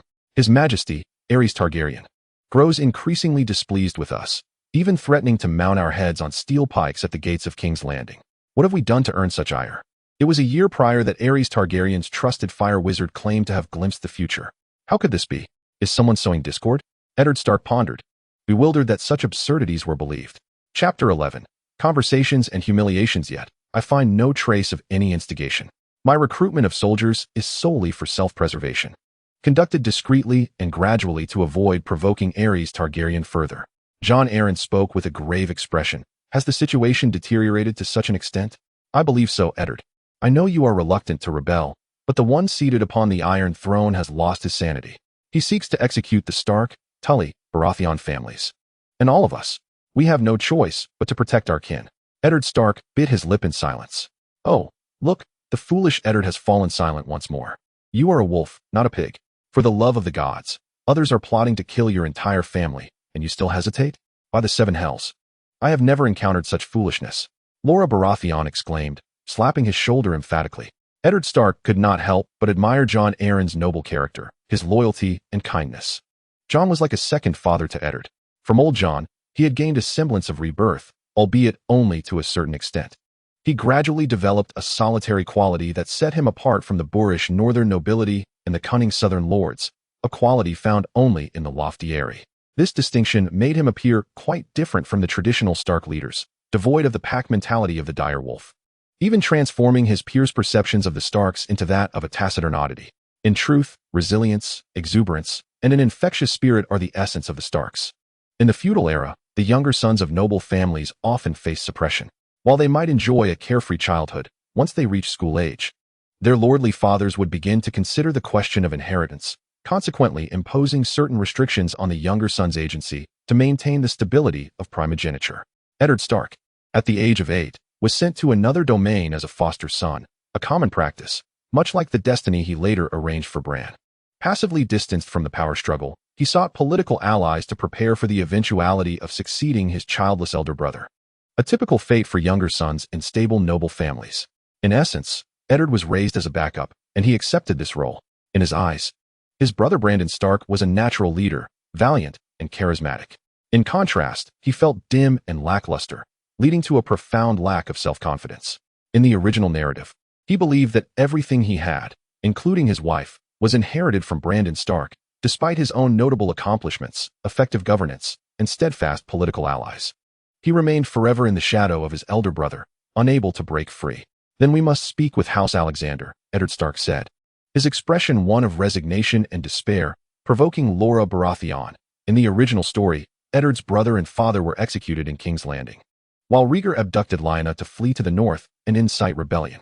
"Oh, Jon, look at him, he truly..." Laura Baratheon was interrupted as Jon Arryn waved his hand dismissively. "Enough, Laura, you have known him long enough. Eddard, how do you propose we converse? I have never encountered such a family, by the gods. In less than a few months, they have amassed a wealth beyond compare. Discussing the price of our sacrifices is indeed a perplexing dilemma. What is there to discuss with those blacksmiths? Let us first engage them in battle. If we cannot prevail, then we shall speak." Laura Balasine exclaimed, her face flushed with excitement. Jon Arryn remained silent for a considerable time, gesturing for them to leave. Once they departed, he sat quietly upon the throne in the council hall, his left hand propping up his head while his right held a goblet of red wine. Contemplating how to counter the murderous intent from King's Landing and the looming invasion by Alexander. In the early spring of April, the night air was chillingly penetrating. The Lannister vassals gathered in the hall, illuminated by a roaring bonfire. The sparks danced in the night breeze, creating a symphony of crackling sounds. Seated in the main chair, Tywin Lannister leaned carelessly against the backrest, his right hand supporting his head, displaying a lack of decorum. The entire Lannister family stood silently by his side, the atmosphere oppressive. Tywin's face, flushed with anger, appeared even more menacing than his usual cold demeanor. "Speak, Jaime, what are your thoughts?" Tywin prompted. "Father, my dream is..." Jaime Lannister barely finished before Tywin struck him across the face. "Is your dream to be a mad dog of a knight? To forsake the Lannister legacy and become a mere hound? Oh, when you knelt before Aerys Targaryen, declaring your oath to become his knight at the tournament. Did you not see the way others regarded us? I have spent 40 years cultivating this family. Am I to spend another 40 teaching you how to uphold our honor?" Tywin growled, his eyes narrowed. Only Tywin knew the true extent of the family's peril. In less than 20 years, the gold mines of the Westerlands would be depleted. What then would become of the family? After receiving the slap, Jaime stood silently, and the Lannister vassals instinctively rose to their feet. Tywin became Hand of the King at the age of 20, and for the next 2 decades, he governed with wisdom, settling debts, clarifying taxes, constructing roads, organizing the military, fostering trade, punishing the corrupt, and quelling the unrest in the Vale. People remarked that it was Duke Tywin, not the mad King Aerys, who truly ruled the kingdom. His influence extended throughout the realm, yet he was unloved, for he was both proud and ruthless. Tywin held the family's honor above all else. Having witnessed the humiliation brought upon them by his father's incompetence, he could not bear for history to repeat itself. His approach was resolutely results-oriented. Every action was driven by purpose, a philosophy solely focused on outcomes, prioritizing self-interest above all else. Others could be intimidated or bribed. Compassion was irrelevant. And this mentality forged his monumental legacy. Thus, he found himself surrounded by enemies across the 7 kingdoms, rendering him exceedingly sensitive. The difficult childbirth of Joanna Lannister led to the family losing the protection of the Targaryens. The reasons for this loss will be elaborated later. While Tyrion's deformity and dwarfism became a source of mockery and derision, a burden he would carry alongside his father. Consequently, he was in dire need of a new and powerful political ally. Chapter 12. The Language of Clans and the Emperor. As 3 months gradually passed, Arthur's territory had developed into a well-structured domain. Once he conquered the entire eastern region, he planned to retreat into seclusion to cultivate his lands and await the unfolding of events.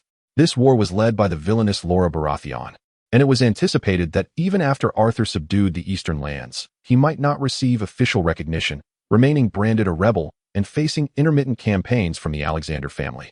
Arthur endeavored to gain fame through his participation in the tournament, reforming the family banner and crafting distinctive attire. Indeed, the pursuit of notoriety necessitated recognizable symbols, as such emblems would enhance one's prestige. For instance, the Lannisters boasted mottos like "Hear me roar," and "A Lannister always pays his debts," while the Tyrells claimed, "Growing strong." The banner held paramount importance. Arthur replicated the sword and rose flag from his previous life in the game mount and blade, symbolizing the duality of those who face him, whether they bear a rose of affection or a sword that threatens their life. In this era, the concept of a family flower was yet to emerge, so Arthur designated the redbud as his clan's emblem, extensively cultivating it throughout his lands. The flower adorned tables, desks, and living areas, and was intricately embroidered on the left side of his garments, while his shields and armor bore 5 petals. The clan motto proclaimed, "Invincible in battle." However, these 3 months were far from tranquil. First, Tywin Lannister resigned from his position as Hand of the King and quietly returned to Casterly Rock, causing a significant uproar. Furthermore, Jon Arryn, after fruitlessly probing the Alexander family, initiated a war mobilization, seeking assistance from the Riverlands and the North to prepare for the impending conflict. The Alexander territory was continually acquiring food and slaves, with a population reaching 740,000 and a reputation soaring to 1,300,000, of which 530,000 could be utilized. They could muster an impressive 53,000 elite soldiers, and with an additional 40,000 original troops, theoretically, they could rally 200,000 warriors. Nevertheless, Arthur harbored suspicions regarding Jon Arryn's grand maneuvers, believing they were not solely aimed at the Alexander family. Yet, he refrained from interfering with Arthur's participation in the tournament at Harrenhal.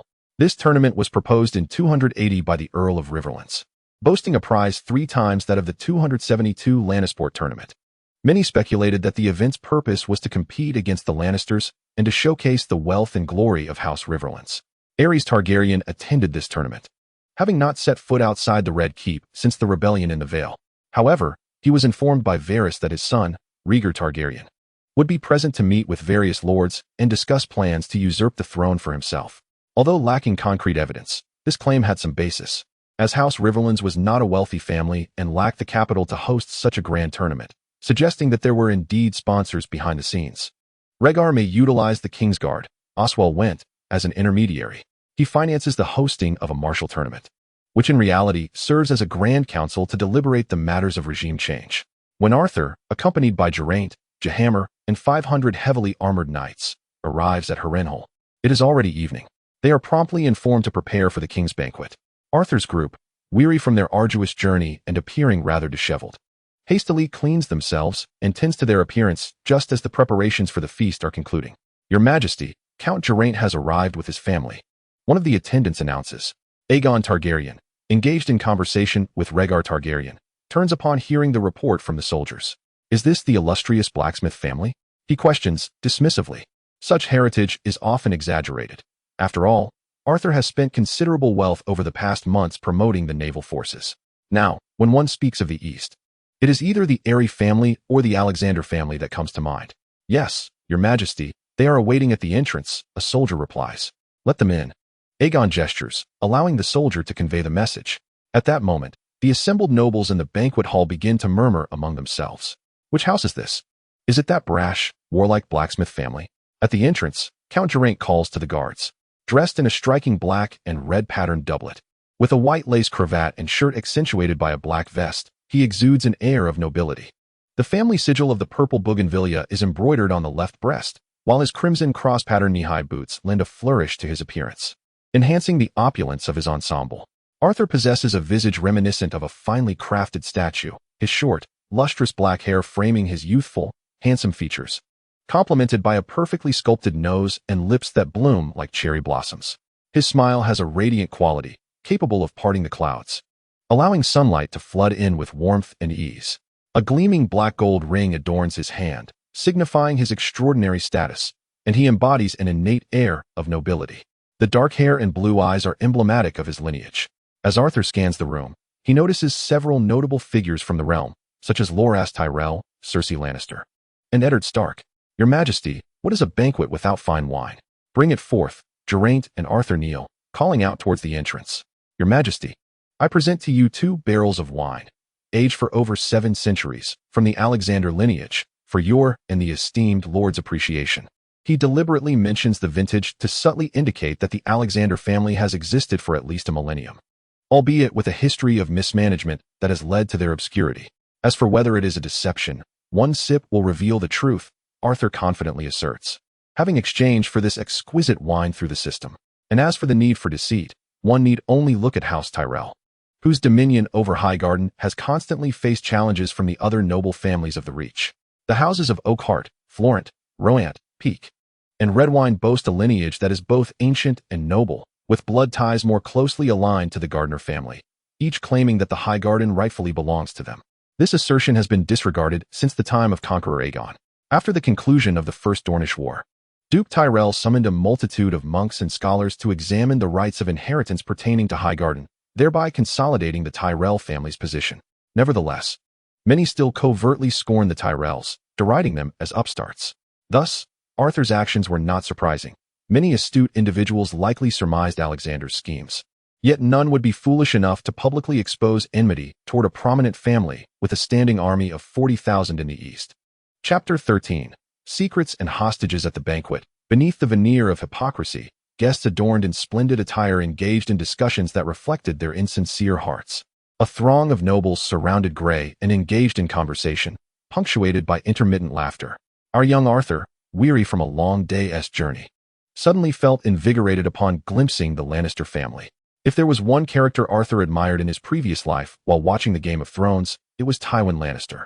He was inherently ruthless, masterful in strategy, and possessed an insatiable desire for control, making him one of the most powerful lords in Westeros. His marriage to his cousin was merely a means to gain the protection of Aerys Targaryen, a life stained with blood, weary of mockery and humiliation. Joanna and Aerys shared a mutual affection, yet Aerys ultimately forsook Joanna for the Iron Throne. Joanna eventually chose Tywin, valuing his iron will and resolute approach to revitalizing his family. She loved Aerys Targaryen, willing to marry another man solely to aid him in safeguarding his throne. Tywin's choice of Joanna was predicated on her beauty and her esteemed position among the people. Thus, when he became Hand of the King, rumors of Joanna and Aerys' passionate affair reached his ears, yet Tywin feigned ignorance. When Joanna bore Aerys 2 bastards, Cersei and Jaime, he remained unwilling to acknowledge the truth. Tywin's departure from the royal court to Casterly Rock was less an act of anger than a means to conceal this disgrace. Arthur could only imagine the jealousy that consumed Aerys upon learning of Joanna's pregnancy. He would never tolerate her bearing a healthy child for Tywin. Joanna ultimately met her demise at Tywin's hands, leaving behind a dwarf of a child. In seeking to compensate for his father's betrayal of his mother, Tywin himself perpetuated a cycle of betrayal and humiliation. Thus, he orchestrated Jaime to slay Aerys, his own father, while Cersei wed Robert, the man who usurped her father's throne. Although Jaime and Cersei grew up under Tywin's roof, referring to him as father in Tywin's eyes, they were merely pawns in his grand design for the glory of House Lannister. Every step they took was meticulously plotted by Tywin, who remained willfully oblivious to the incestuous relationship between them. He regarded their offspring as bastards, and when Joffrey met his end at the infamous wedding, Tywin chose to remain silent. He could no longer endure Joffrey's arrogance and the disregard for his family, thus tacitly allowing Old Rose to orchestrate this tragic event. Perhaps Tyrion had surmised his lineage and was aware of their backgrounds, yet he remained silent. The hand of a powerful king and a commanding lord could not prevent Jaime Lannister from donning the white cloak.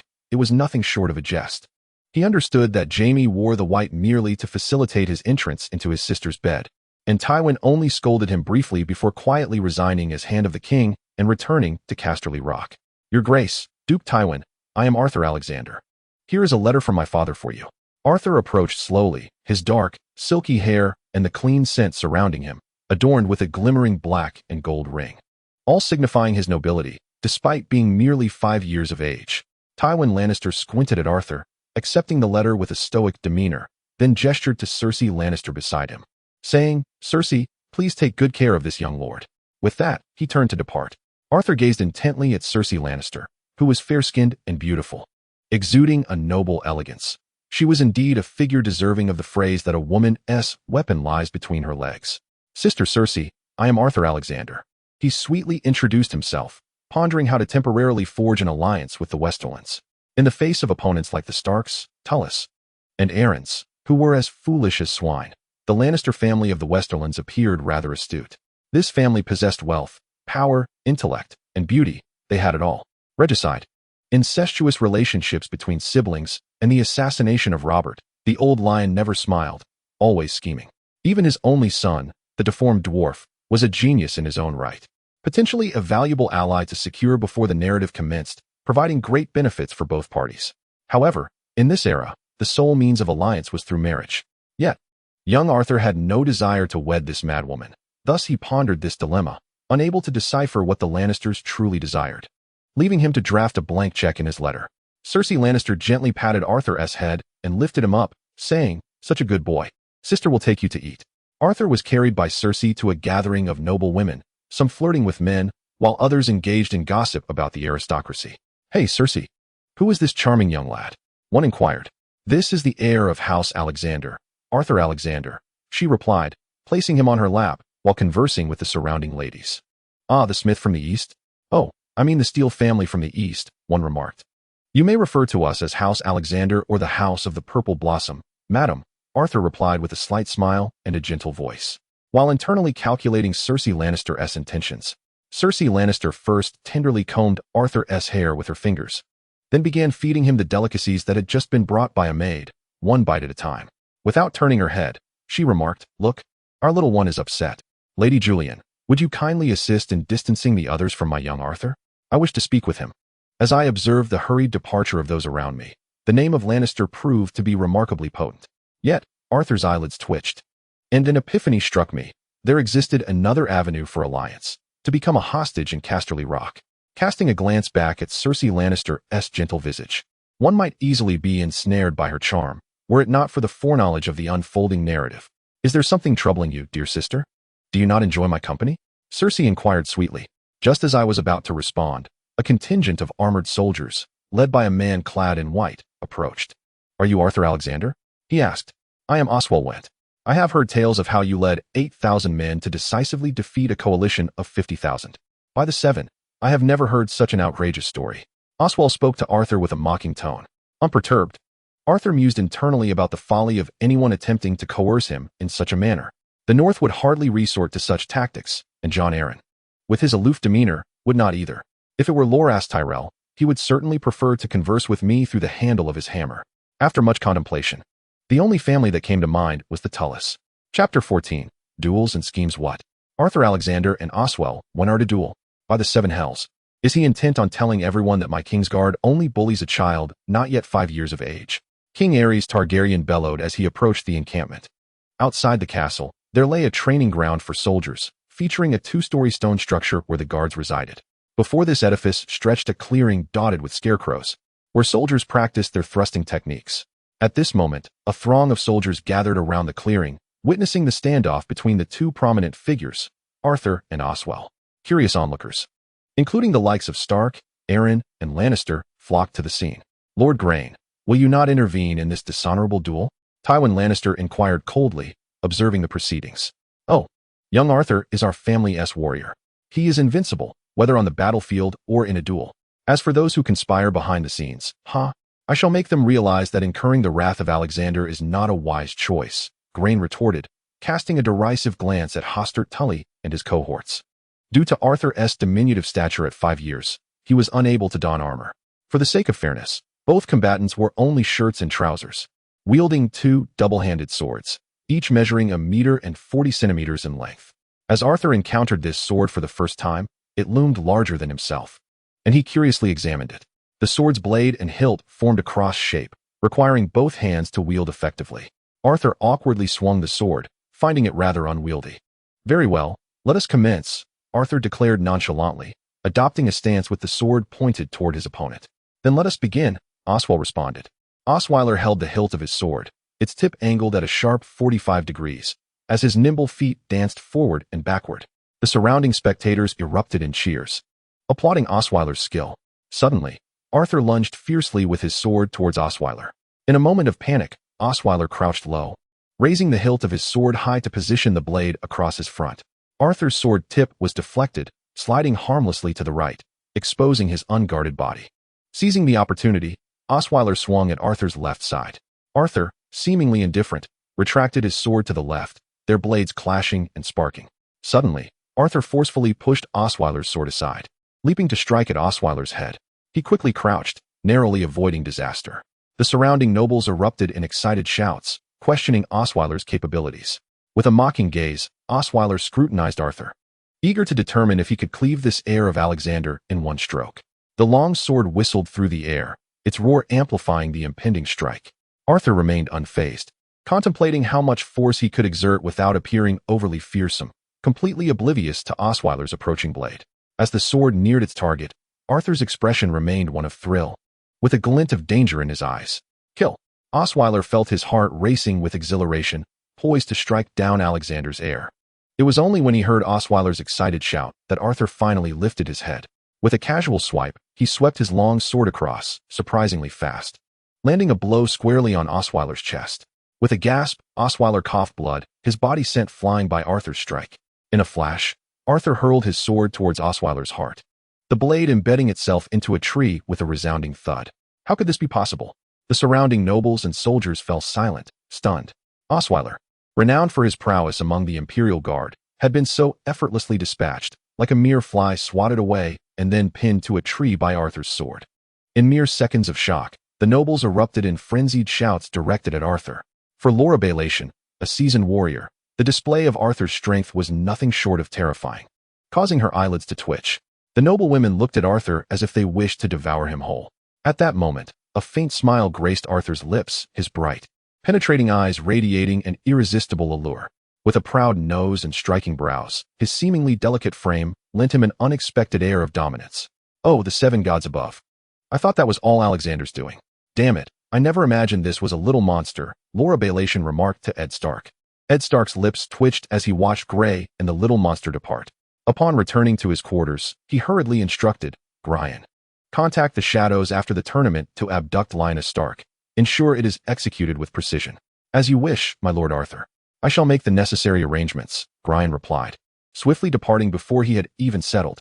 However, based on the various intelligence gathered, it was evident that war was imminent this very month.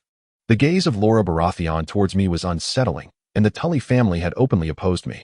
While the eastern and northern realms had already forged alliances through marriage with the Tullys, leaving me in a state of trepidation. Arthur could no longer wait for the plot to unfold. Abducting Lyanna Stark and delivering her to King's Landing appeared to be the most strategic maneuver to thwart the Targaryens.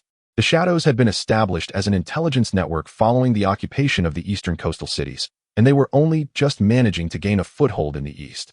The various lords and territories of Westeros were exceedingly insular, making it exceedingly difficult for outsiders to infiltrate noble houses as vassals. Furthermore, the transmission of intelligence was sluggish, requiring gradual development rather than rapid advancement. Unlike in later times, where a telegraph or a few lanterns could convey a message with ease, the present situation demanded a broader net. The Lannisters' stance remained ambiguous, and Arthur had disguised operatives as members of the Stark and Baratheon families to disseminate false intelligence. He believed that the Spider would not overlook such crucial information. A thorough investigation would reveal that they had been secretly training soldiers and mustering forces for a southern advance. In the original narrative, Varys aligned himself with the royalists. Thus, conveying information to him was tantamount to informing the king. Aerys Targaryen was heavily reliant on the whispers of his spy masters, whose myriad of rumors only served to deepen his paranoia and suspicion. Chapter 15. The crowning and the crown. 5 days had passed since the tournament, and young Arthur had been confined to his chamber, diligently collaborating with Gryan and Jaehaerys to devise a strategy for the assault on the Eyrie. Arthur was vexed by the singular route available for attack, despite deploying numerous scouts. No alternate paths or tunnels could be identified. Being a scholar, he struggled to comprehend the mechanics of gunpowder artillery and resolved to seek out the Alchemists Guild in King's Landing to procure a few canisters of wildfire. Arthur, having seen depictions in film, understood that wildfire resembled a type of napalm, a highly flammable liquid capable of sustained combustion. Once ignited, wildfire would consume all in its path, permeating fabric, wood, leather, and even steel, igniting them all. Remarkably, it could even burn while floating on water, rendering it an ideal weapon of war. Though occasionally employed by alchemists to demonstrate their prowess, the flaming sword wielded by the Red Priestess Melisandre was coated in wildfire. Today marked the final day of the tournament, heralding the onset of turmoil. Arthur, accompanied by Gryan and Jaehaerys, took their seats in the stands, observing Aerys Targaryen lounging upon the Iron Throne, vociferously cursing the Spider for his lack of efficacy over the past 5 days. Arthur did not perceive Aerys as a man of patience. He hoped that Varys would act more swiftly. Meanwhile, Rhaegar Targaryen and Ser Barristan Selmy were inspecting their gear, and the sight of Lyanna Stark laughing and conversing nearby filled Arthur with a profound sense of witnessing history in the making. Last night, Arthur received word that at the banquet, the renowned musician Rhaegar Targaryen performed a hauntingly beautiful yet sorrowful melody that brought tears to Lyanna Stark's eyes. In a fleeting moment, their gazes locked, and with an astonishing swiftness, the two found themselves entwined in sheets. It must be said that Lyanna Stark, described as beautiful by all who knew her, bore the Stark family's distinctive elongated visage, adorned with chestnut hair and gray eyes. She carried the blood of the dire wolf, embodying a spirited defiance, courage, and a fiery temperament. Suddenly, Arthur overheard whispers among the nobles and commoners alike. Is that not Jaime Lannister? What is he doing here? He is unworthy to compete with Prince Rhaegar. Jaime Lannister, clad in armor, knelt before Aerys Targaryen, presenting a sword to him. Aerys placed the blade upon Jaime's right shoulder, proclaiming, "Before a formidable foe, be fearless. With gallant loyalty, honor the Seven, speak truthfully, and die rather than deceive. Protect the weak, for it is the way of justice. This is your vow, hold it dear." He then conferred upon Jaime Lannister the title of Kingsguard.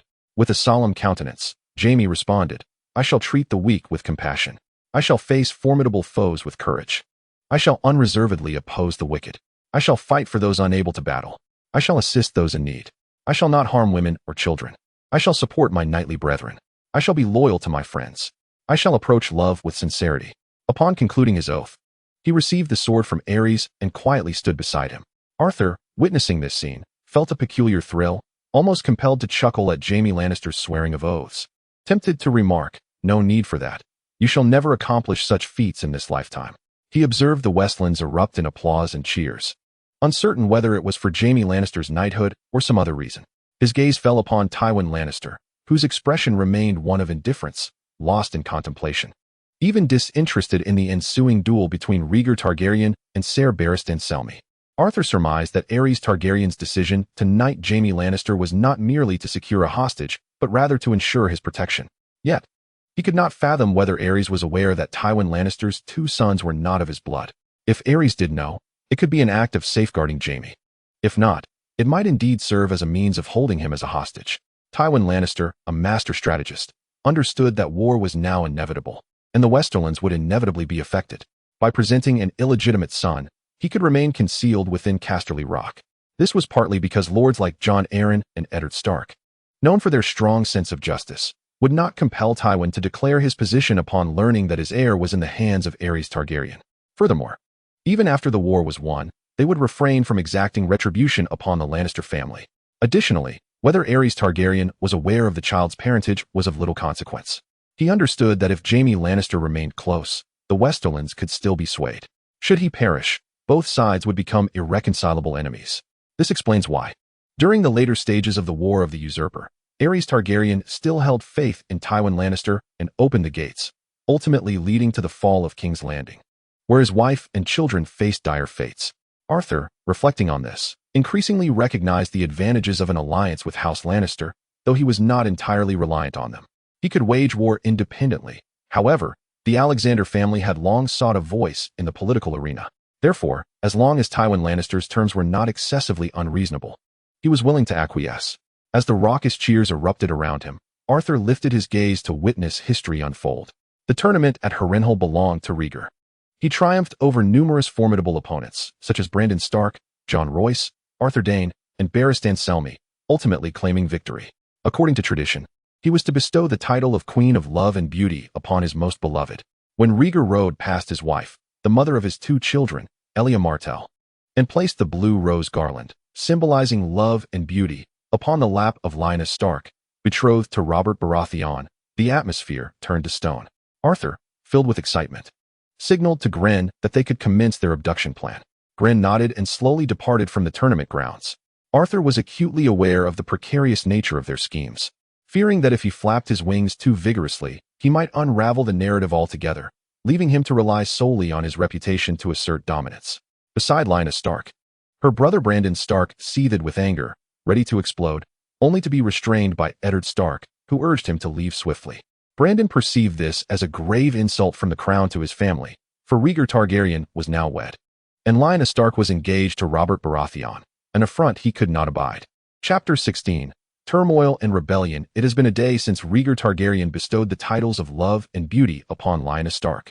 At least half of the noble lords from the 7 kingdoms present witnessed this spectacle, and the nobles, embellishing the tale, spread it further afield. Arthur, upon hearing this, entertained the notion of abduction. Do not mistake his intentions for villainy. Having already immersed himself in this game of power, he understood that as long as his actions went undetected, all was permissible. The absence of moral boundaries served as a crucial ticket to this game. Moreover, Arthur was acutely aware of his own limitations. It was through the narrative and the system that he had arrived at this juncture. In his previous life, as an uninitiated humanities student, to engage in this game he needed a mentor, akin to Littlefinger. Now, he found himself curious about whether Littlefinger would still pursue Lisa Tully if he seized the lands of the East. For this abduction, Arthur specifically exchanged for 1,000 Kurgan light cavalry to execute his plan. The Kurgans, akin to the Dothraki of Essos, were a nomadic people whose origins made them difficult to trace back to Arthur. On the lengthy road to Riverrun, at any point, they could become a nightmare for House Stark. Night fell, enveloped in an eerie stillness, devoid of even the slightest breeze. Words were absent. A heart, akin to an ancient anthology of poetry, persisted in its endeavor to mirror a fictitious narrative. Yet, the sound of blooming flowers would still echo in the tranquil night, repeatedly claimed by memories. At this moment, a bonfire celebration was underway at the Baratheon encampment, punctuated by the clinking of goblets and bursts of laughter, showcasing the merriment of those gathered. Eddard Stark had parted ways with his family and was preparing to return to the north, when Robert Baratheon observed Eddard Stark's hesitance. He exclaimed, "Oh, for the love of the gods, Eddard, speak your mind. I have never encountered someone so awkward." As Eddard recounted the events of the last day's tournament, Robert's laughter resonated throughout the camp, reverberating off the tense canvas. When the laughter subsided, Ned remained composed in his seat, his gaze directed upward. "Blast it, Eddard," Robert complained. "At least share a laugh with me. Some say the winters of the north are so frigid that when one laughs, their voice freezes in their throat, potentially choking them." Eddard Stark calmly replied, "Perhaps that is why our Stark family possesses little sense of humor." Robert Baratheon laughed heartily, declaring, "Rhaegar merely gave Lyanna the praise she deserved. Oh, let us not dwell on this. Let us drink until we drop, and then find solace on the laps of women." Eddard did not respond. But those who knew Robert well understood that he felt a deep sense of humiliation, forging a bitter enmity with Rhaegar from that day forth. Beside them, Peter Baelish regretted not having defeated Rhaegar in the finals. Had he done so, he could have crowned Aes Sedai with the title of Love and Beauty, and all might have been averted. Suddenly, a group bearing the sigil of a wolf, bloodied and caked in mud, rushed to kneel before Robert Baratheon, urgently proclaiming, "Your Grace, Lady Lyanna has been kidnapped. We beseech you to send aid in the search." Rob Baratheon's expression shifted dramatically. That was his true love. No matter how many beds he had shared, that would never change. Clad in armor, he bellowed, "What are you still doing here? Gather whoever you can. Be they peasants or brigands. Spread the word. For information leading to her, I shall offer 1,000 golden dragons, and for the one who finds her, 10,000. Ed, do not return to the east. Ride swiftly to Storm's End and intercept your brother." At this juncture, if Rhaegar possesses any semblance of sense, he would not dare to abduct Lyanna. Inform them to exercise restraint. Someone is secretly inciting this chaos. Rob Baratheon shouted, but Eddard Stark, without a backward glance, summoned a horse and galloped away. "Damn it, I shall see to it that those behind this treachery are hanged," he seethed. Rob understood that if Lyanna Stark remained elusive, the Stark family would inevitably hold Rhaegar Targaryen accountable. War would be unavoidable. Brandon Stark was already aware of his sister's abduction. Lyanna Stark, who was betrothed to Rob Baratheon, was suspected to have been taken by Prince Rhaegar. Despite Hoster Tully's repeated pleas for patience, Brandon was consumed by rage. Unable to contain himself as he gathered a group of friends and made his way to King's Landing to confront Rhaegar Targaryen. Days later, Brandon Stark could no longer endure his fury. He completely disregarded decorum, storming into the Red Keep, demanding Rhaegar Targaryen face him. King Aerys Targaryen would not tolerate such insolence. He ordered Brandon Stark and his companions, Ethan Glover, Joffrey Mallister, Kellen Tully, and Albert Arryn, the nephew and heir of Lord Jon Arryn, to be arrested on charges of threatening and conspiring to murder the prince. King Aerys Targaryen, increasingly erratic after months of confinement following the defiance of Duskendale, decreed that the fathers of all prisoners must travel south to answer for their sons' alleged crimes. When the fathers arrived in King's Landing, they were summoned to the throne room. Rickard Stark, Brandon's father, beseeched the king for trial by combat, which was granted. As he donned his armor, expecting to face a king's guard, he was instead led to the throne room, where he found himself suspended from the rafters. 2 pyromancers ignited a fire beneath him. King Aerys declared, "Fire is the weapon of House Targaryen." To prove his innocence, Rickard Stark must avoid being burned. Aerys commanded Rickard's son to witness as Brandon was bound to a specially crafted torture device, forced to watch his father being scorched by flames. In a futile attempt to rescue him, Brandon struggled, but the tighter he fought, the more the noose around his neck constricted, ultimately leading to his tragic demise. Aerys Targaryen was relentless. He demanded that Lord Jon Arryn deliver Eddard Stark's head. The demands enraged the lords of the North, the Riverlands, the Vale, and the Stormlands. Lord Jon Arryn resolutely refused Aerys' demands and, alongside Rob Baratheon, raised the banner of rebellion. The abduction of Lyanna, coupled with Aerys' atrocities, ultimately ignited the infamous War of the Usurper. At this juncture, Arthur had returned to the Eastern Realm, where the 4 castles had begun to impose a state of martial law. Supplies were being clandestinely transported in droves to the vicinity of Eagle's Nest, poised to seize the territory at the swiftest pace once hostilities erupted, subsequently sealing off the entire eastern exit to continue the conquest of the region. Chapter 17. The Hall of Midsummer and the Eastern Realm at the onset of the rebellion. The hand of the king of Elysian Targaryen was held by the extravagant and sycophantic Earl Owen Marais. He publicly declared the uprising as unlawful, dispatching secret missives to various minor lords, offering a bounty for the capture of the rebel leader's head. However, within the capital, he diligently suppressed any news of dissent. His ineptitude fueled the insurrection's momentum, which spread like wildfire, leading to suspicions that he was deliberately stalling for the rebels. Consequently, Marais was stripped of his lands and titles, ultimately exiled. He was succeeded by the youthful Earl John Clinton, a close confidant of Prince Rhaegar Targaryen. His exceptional acumen posed a significant threat to the rebels. At this time, Robert Baratheon successfully returned to Storm's End, rallying his vassals with the intent to raise the banner of rebellion against the mad King Elysian Targaryen.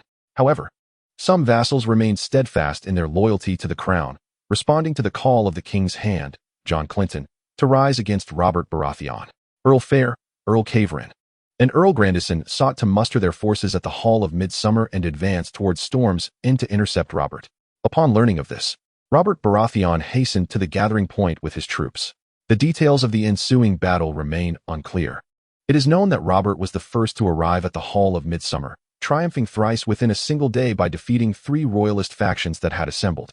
In one-on-one confrontations, Robert slew Earl Fair, thereby securing the loyalty of the Stormland's lords and winning the support of all vassals. This enabled Robert Baratheon to proceed into the Reach without concern for his rear. As the Lords of Storm's End united under Robert's banner, he left his brother Stannis Baratheon at Storm's End to command the defenses while he advanced westward toward the Weeping Shore. The Weeping Shore, loyal to House Gardner, served as a bastion devoted to the Targaryen crown. Robert likely aimed to seize the Weeping Shore to secure the western flank of the Stormlands army from the threat posed by House Tyrell, which commanded the largest force across the realm. Failing to do so might result in defeat at the hands of Lord Lannister. Under the command of Earl Lannister, the vanguard of the Tyrell army launched an assault on Robert Baratheon's forces, igniting the battle. The Tyrell troops overwhelmed Robert's men, forcing him to withdraw before the main body of Tyrell reinforcements could engage. The Earl of Caverin, previously loyal to the Targaryen crown, joined the rebels after being captured in the battle at the Hall of Midsummer. He was subsequently slain by Earl Lannister at the Weeping Shore.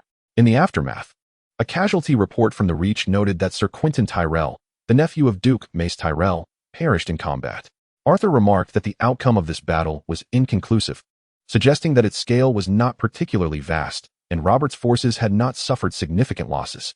However, confronted by the overwhelming might of the Tyrell army, Robert found himself in an untenable position, compelled to withdraw his troops from Storm's End and march northward in search of an alliance with his allies. Consequently, he hastened towards the Riverlands.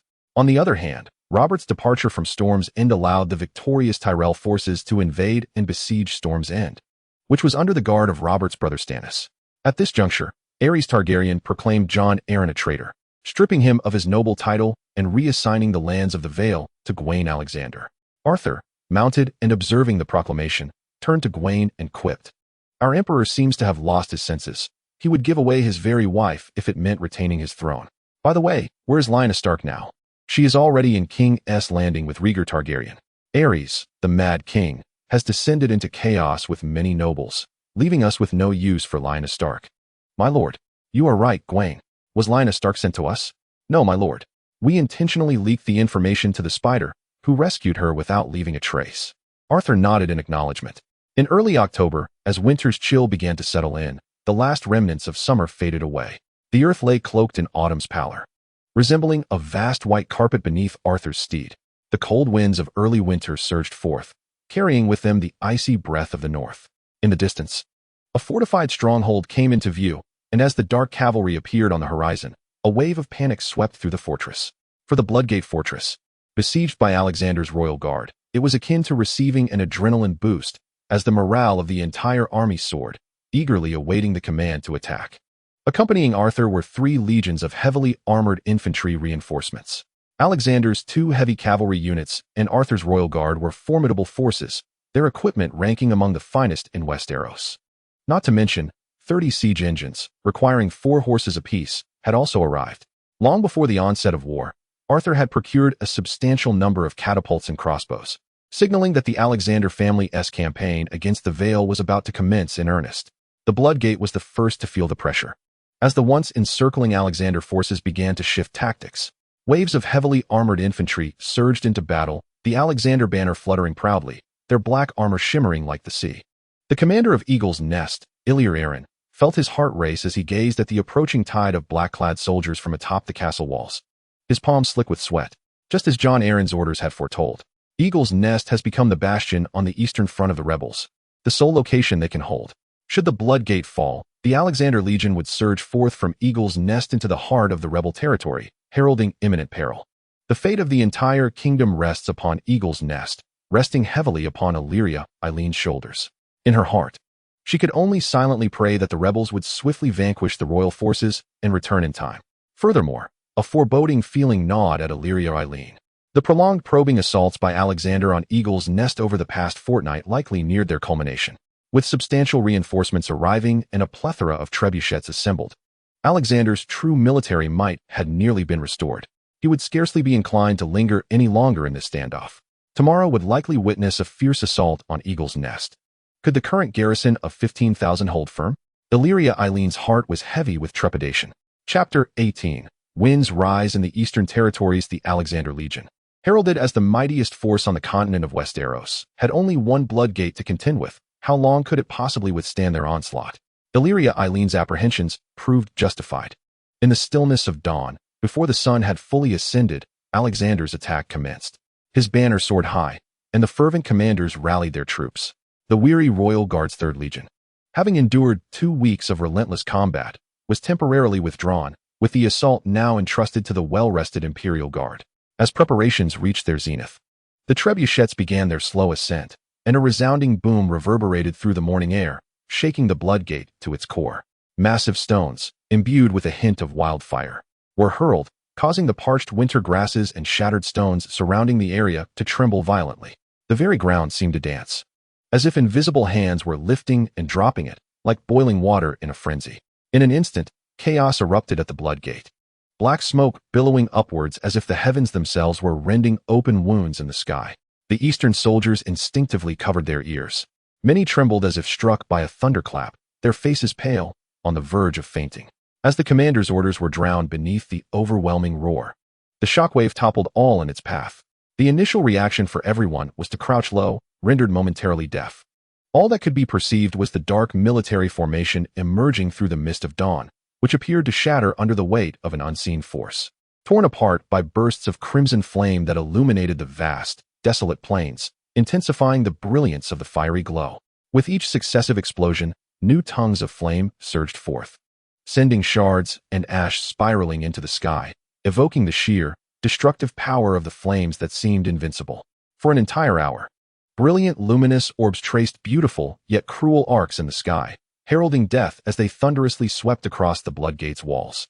The cacophony of anguished screams intertwined with the explosions, as countless bricks, debris, and soldiers were hurled into the air. Many were violently propelled against the ramparts by the force of the colossal projectiles, plummeting from the towering walls with a horrifying wail that sent chills down one's spine. The flag of the Eileen family, impaled onto the Bloodgate fortress, was struck by a falling stone, causing the wooden flagpole to shatter violently in two. The flag fluttered like a butterfly caught in a tempest, spiraling down from the heights of the battlements. Eileen was momentarily paralyzed with fear, his face drained of color, his back pressed firmly against the stone parapet. The barrage of flying debris stung his face, rendering his limbs weak and unable to rise. He could only watch in excruciating agony as the calamity unfolded before his eyes. Although he had heard tales of Alexander's might, he had never witnessed such a barrage of stone-throwing machines before. Today, he beheld their terrifying power, a force akin to that of deities. The watchtower atop the walls, sturdy as it was, crumbled under the relentless assault of Alexander's siege engines, which rendered the robust stone structures akin to mere children's toys, splintering effortlessly. Cracks appeared ominously in the corners of the walls, and as the shockwaves swept through, clouds of dust cascaded downwards. How could one defend against such an onslaught? Eileen despaired, realizing that if the ferocity of Alexander's legion continued unabated, it would be miraculous if they could withstand until reinforcements arrived, let alone survive until noon without collapsing.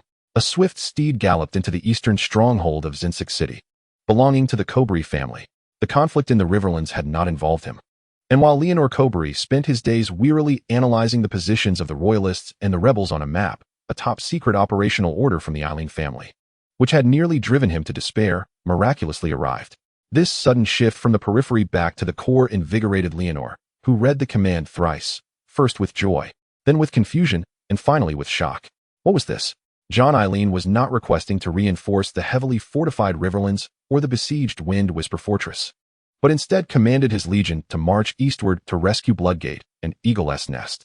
The word rescue pierced through him like a needle, causing Leonor's pupils to constrict unnaturally.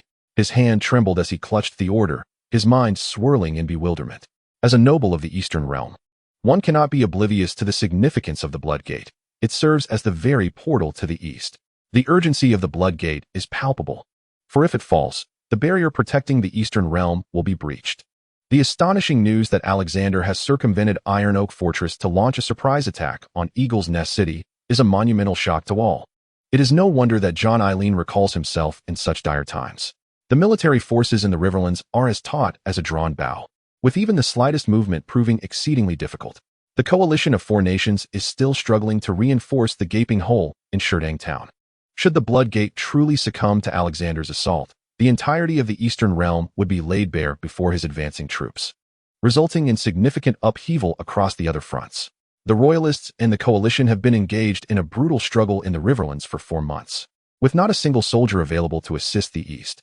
Leonor Cobury possesses a comprehensive understanding of the Eastern Realm, akin to a panoramic image etched in his mind. To truly secure the Eastern Gate once more, the only viable strategy would be to strike at Alexander's territory, compelling them to retreat. Raised in a militarized environment, Leonor Cobury is shrewd enough to consider this. After a brief contemplation, a bold idea surfaced in his mind. Rather than sending reinforcements to the Bloodgate, he could lead his entire army through the hidden path of Full Mountain Pass, directly aiming for Iron Oak Fortress. Full Mountain, the highest snow-capped peak in the Eastern Realm, remains perpetually cloaked in snow. The likelihood of Alexander discovering this concealed passage shortly after establishing a foothold in the east is exceedingly low. Even if he were to learn of it, it is improbable he would anticipate reinforcements ignoring the Bloodgate. As the forces of the Heart constellation draw nearer to Iron Oak Fortress, the intelligence regarding Alexander's movements becomes increasingly detailed. Reports indicate that Alexander has committed a substantial number of troops to the eastern coastline, amounting to around 50,000. However, much like an arrow that has pierced through leather without any follow-up force, this initially promising contingent has become weary after its relentless assault on the Bloodgate. News from Eagle's Nest City ignites a spark of hope in Leonor Cobury's eyes. His grip on the reins tightens as he senses the hand of fate at play, as if the heavens have bestowed upon him a moment of unparalleled glory and territory. Despite Alexander's earlier ferocity, he has been stalled at the Bloodgate by a mere 20,000 troops for half a month without breaching it. This force has likely reached its limits. Yet, with over 50,000 troops pressing against the eastern line, the Bloodgate was nearly seized, and such a stalemate is truly remarkable, considering the Bloodgate is the foremost stronghold of the continent of Westeros. If the forces were any greater, the Bloodgate would likely have fallen long ago, or perhaps the eastern portal could have been opened.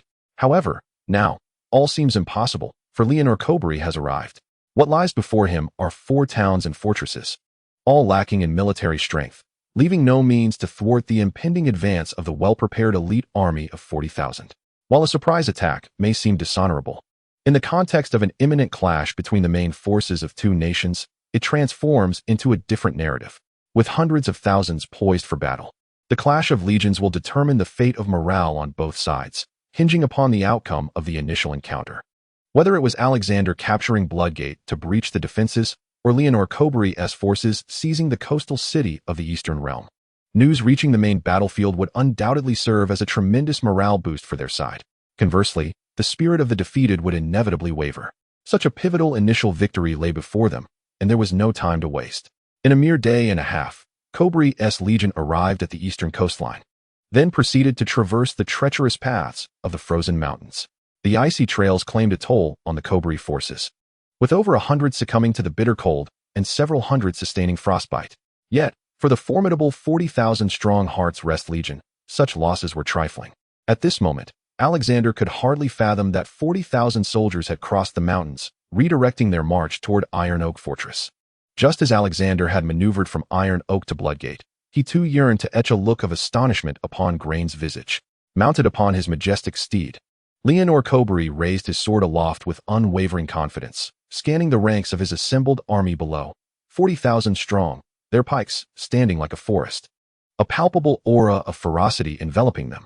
The capture of Iron Oak Fortress would double the rewards for all, with the first to ascend its heights receiving a promotion of 3 ranks and a bounty of 1,000 gold dragons.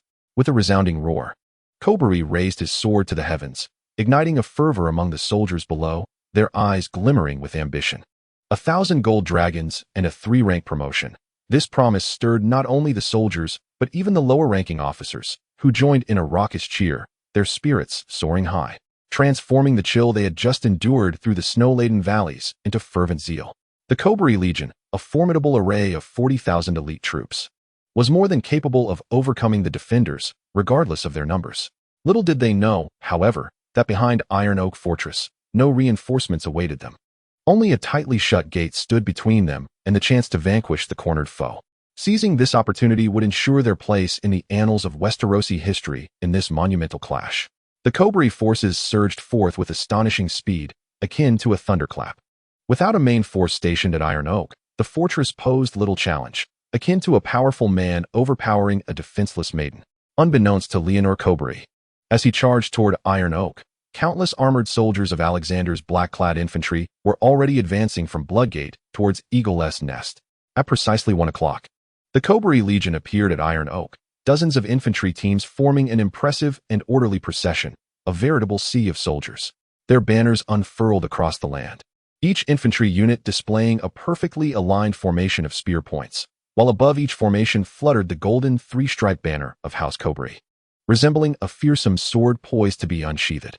As his gaze swept over the imposing Iron Oak Fortress, Leonor Cobury slowly raised his right hand, his expression shifting from exhilaration to solemnity. The Imperial heavy infantry and crossbowmen stationed atop the battlements numbered in the thousands, their banners of sword and rose snapping taut in the wind like blades. Mere months prior, those battlements had flown the colors of the Royce family. Beneath the flag, royal guards stood resolute, wielding massive shields that towered nearly to their height, while the rear ranks brandished sharp spears that jutted out menacingly between the shields, creating an iron wall that exuded a chilling presence even in the height of summer. Following them were the crossbowmen, whose formidable crossbows could pierce heavy armor from 100 meters away. But what of it? A confident smile graced Leonor Cobury's lips as he noted the absence of ballistae on the walls, further solidifying his belief in the inevitability of victory. Regardless of the fearsome display before him, the reality of the fortress lacking such siege engines indicated the enemy's hasty preparation. Without the terror and suppression of ballistae, Alexander's prowess was merely a distant threat. The rest bore little distinction from standard fortifications. With a contingent of 40,000 elite troops at his command, could he not seize this stronghold of mere thousands? In this moment, sheer numbers bestowed an undeniable advantage. Attack! Leonor Cobury's raised hand signaled a fierce advance, as the clarion call for a full assault resonated from his ranks. Kill! The air was filled with the synchronized shouts of his men. The makeshift siege ladders creaked as they moved forward, while soldiers below, bearing shields, swarmed like a colony of ants. With disciplined footfalls, the heart of the Constellation Legion, numbering in the tens of thousands, surged towards Iron Oak Fortress, countless long spears glimmering with polished steel shields under the sun, casting a red halo reminiscent of a shimmering river surface. Charge! The heavy infantry accelerated, lowering their long spears and thrusting their shields forward with tremendous force. The momentum was staggering, akin to a raging torrent poised to obliterate the walls in a single blow. Thousands surged forward, and in the blood-red sunlight, the infantry line advanced like a collapsing wave. Suddenly, a blinding flash of white light erupted above the fortress, and crossbow bolts descended like a tempest. In an instant, the front ranks of Cobury's soldiers were overwhelmed by this devastating counterattack. Their formation shattered. The bolts, akin to the scythe of death, plunged into the throng, sending flesh and screams flying. Thick crossbow bolts pierced bodies and struck the shields of the rear ranks, either penetrating or ricocheting wildly.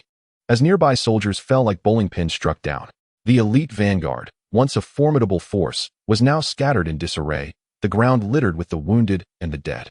Even those clad in heavy armor were twisted and deformed beneath the relentless barrage of bolts.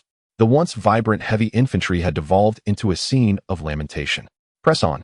Under the command of military orders, the vast army surged forward, and the slightest tremor was swiftly drowned out. The onslaught of tens of thousands created a cacophony of deafening roars, enough to stimulate the soldiers' adrenal glands, instilling a sensation akin to being drawn into a colossal whirlpool, where thoughts of life and death were cast aside. Each unit rolled forth like waves, enveloped by a hail of arrows, struck by crossbow bolts, and swept by a barrage of arrows from longbowmen.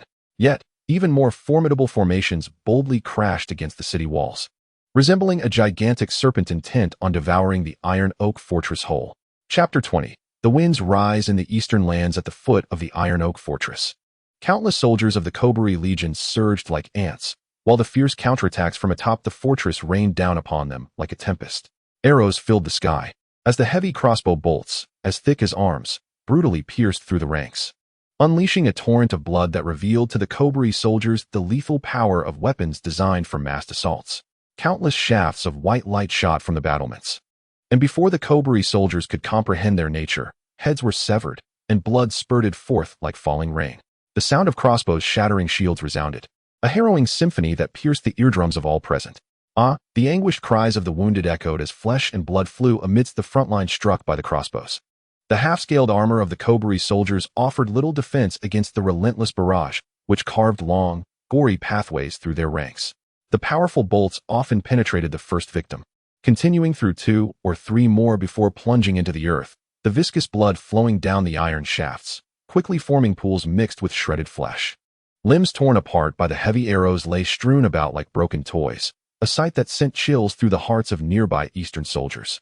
Commander Leon Coburee furrowed his brow in deep concern. The losses were trivial, but what troubled him was the wavering morale of his legion.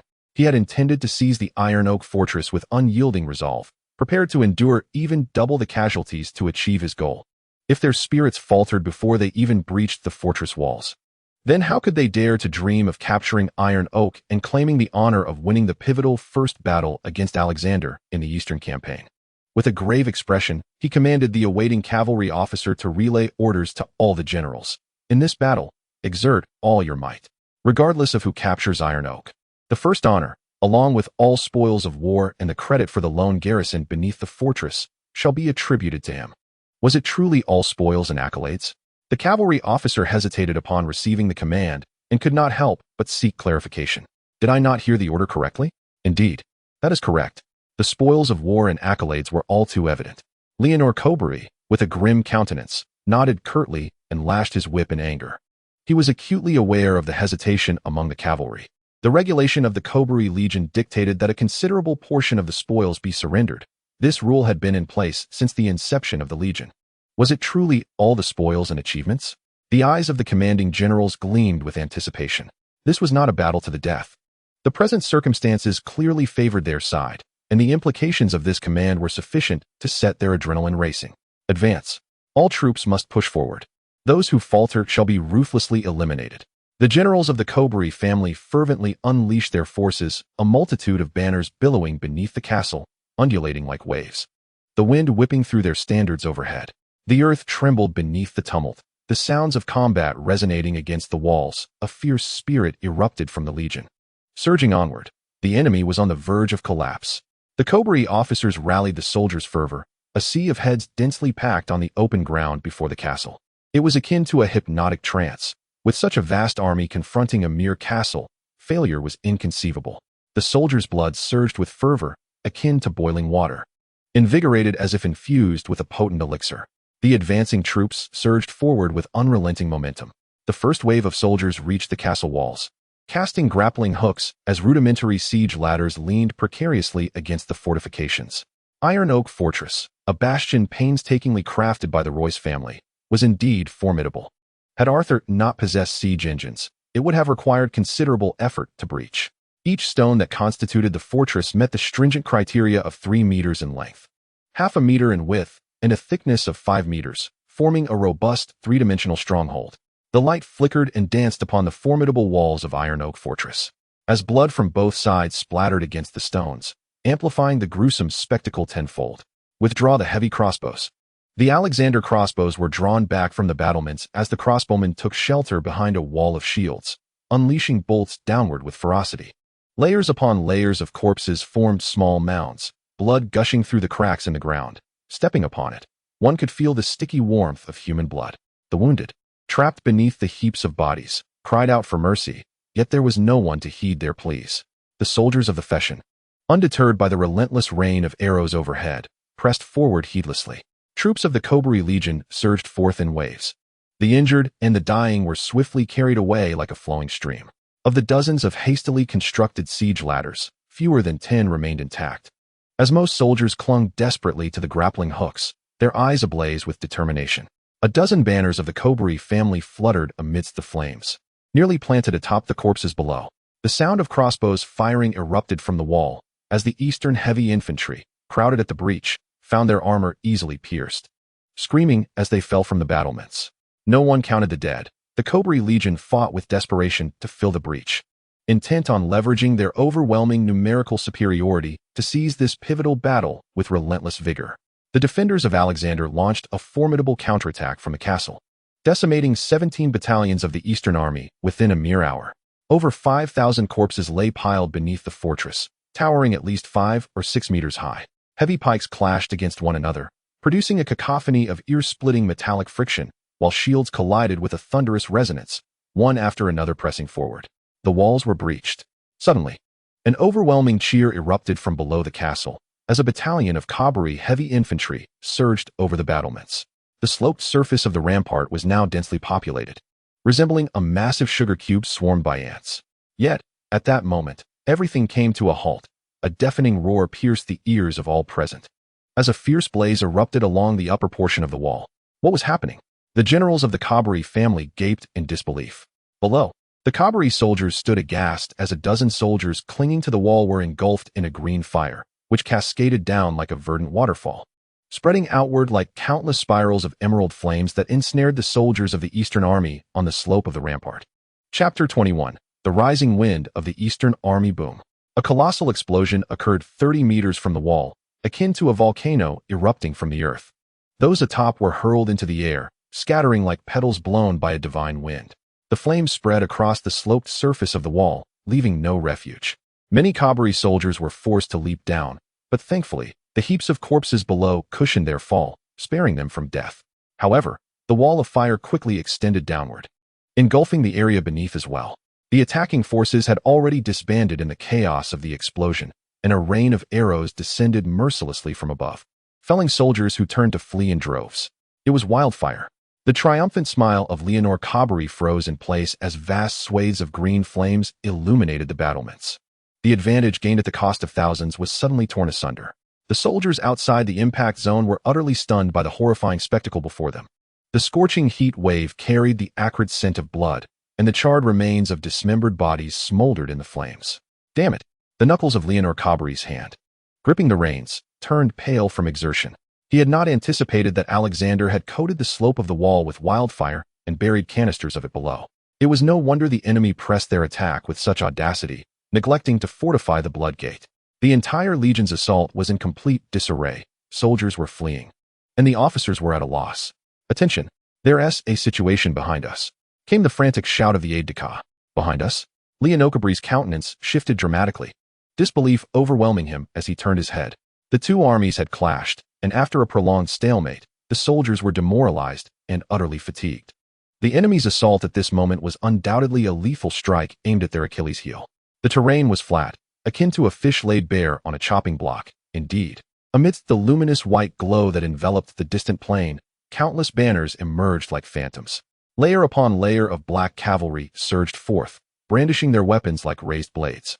Descending upon them like divine retribution, the thunder of hooves echoing like an avalanche from behind. All troops, pivot and engage. Leonocabri's voice rang out, piercing the heavens. The generals of the legion, shaken from their stupor, quickly gathered their wits and, after a brief moment of deliberation, began to mobilize the legion with all their might. "My lord, what of Iron Oak Fortress?" inquired the lieutenant, clad in crimson armor, his gaze darting nervously, his tongue trembling. "Leave one regiment to guard Iron Oak. The rest shall confront the blacksmith's cavalry head-on," Leonocabri commanded, gesturing vigorously. His eyes swept over the still smoldering firewalls outside the fortress. Though the defenders had repelled the assault, their losses were significant. Intelligence indicated that the garrison numbered no more than 5,000, and facing a legion of 40,000 from behind, leaving a single regiment was a commendable decision. Yet, A twinge of unease stirred within Leonocabri. The reports had made no mention of Alexander concealing a heavy cavalry regiment in the vicinity. Such a multitude of cavalry, by sheer numbers, must exceed 10,000. Did those tasked with intelligence not comprehend the implications of such omissions? In this open terrain, a rapidly advancing cavalry could decisively influence the course of the entire battle. Had he known this in advance, he would never have opted to launch a surprise attack on Iron Oak Fortress. Leonocabri was oblivious to the existence of a system that might have provided such foresight. For the distance from Bloodgate to Iron Oak Fortress spanned over 300 miles. Infantry would require 3 days for a forced march, yet heavy cavalry could cover that ground in a single day. How could not a shred of intelligence have reached him throughout the entirety of that day? The fools of the Aileen family. Leonocabri silently cursed Jon Aileen for his blunder. His gut twisted in regret. The delayed intelligence had led him to commit a grievous error. What purpose was there in besieging Iron Oak Fortress? Due to the inaccuracies in the reports, he had employed the wrong tactics at a critical juncture.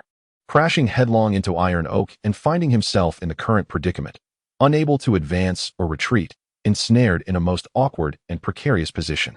Was this a failure of intelligence, or a scheme devised by Jon Aileen? A troubling thought crept into Leonocabri's mind. Jon Aileen had always maintained a cold demeanor towards him, even abstaining from participating in a national war. Why, then, would he bestow such a monumental achievement upon Leonocabri as if it had fallen from the heavens? 40 years prior, the Aileen family had once betrayed the Cabri. Who could say that history would not repeat itself in another 40 years? Form ranks, prepare to engage. The defenders of the Leonor Cobari Legion, their voices akin to a mournful wail, conveyed a deep sense of despair. Such a massive cavalry charge could not be halted at the front, and the rear would inevitably follow to their doom. Though unspoken, it was evident to all with eyes. Had it been any other Eastern legion, the sight of such a cavalry assault would have sent them into disarray, at the very least. They would have been unable to maintain their ranks. Moreover, the Cobari Legion, recently battered and bloodied beneath Iron Oak Fortress, had little strength left to withstand the onslaught of thousands of cavalry. Yet, this was the Cobari Legion, a force that had, even 40 years ago, managed to return with grit despite dwindling to a mere 3,000.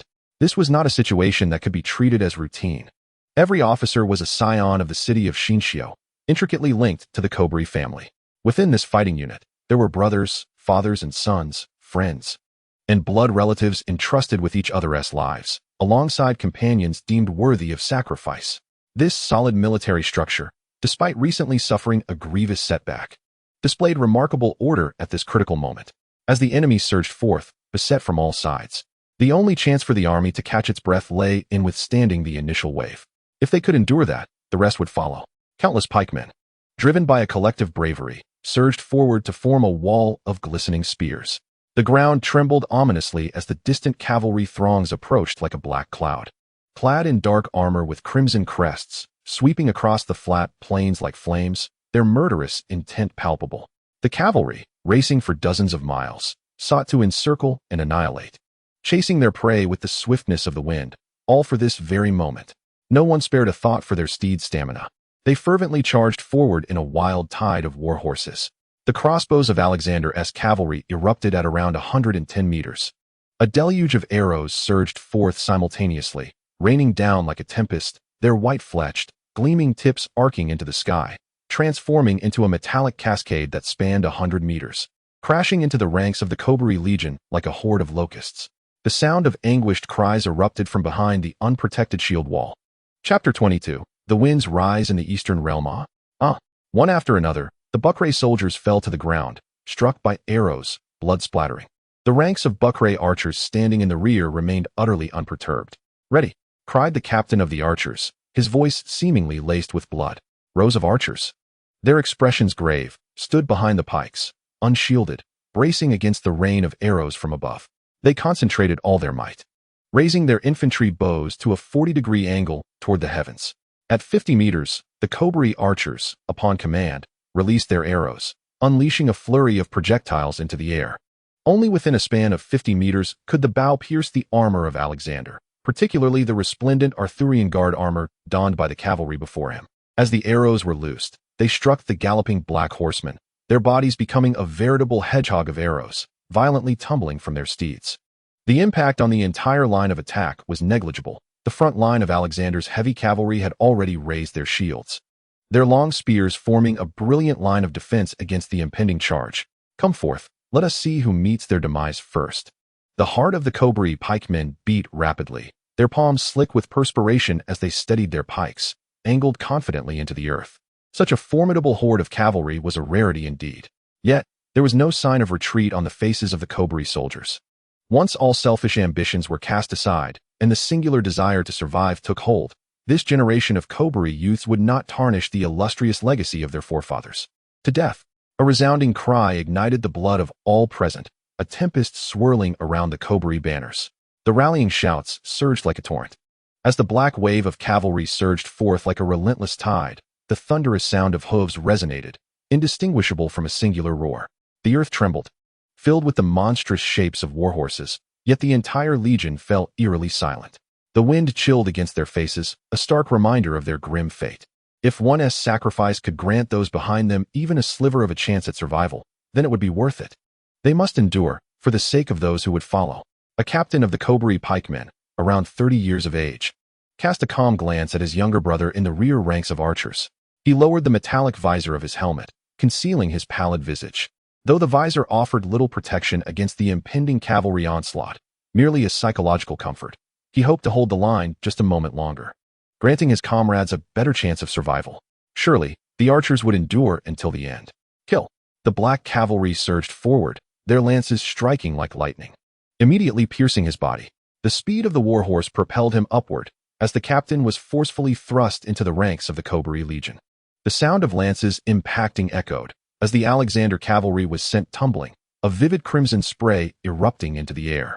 The bodies falling from their mounts resembled wild grass swept away by a tempest, blood bursting forth from the tips of the long spears like a tidal wave of red.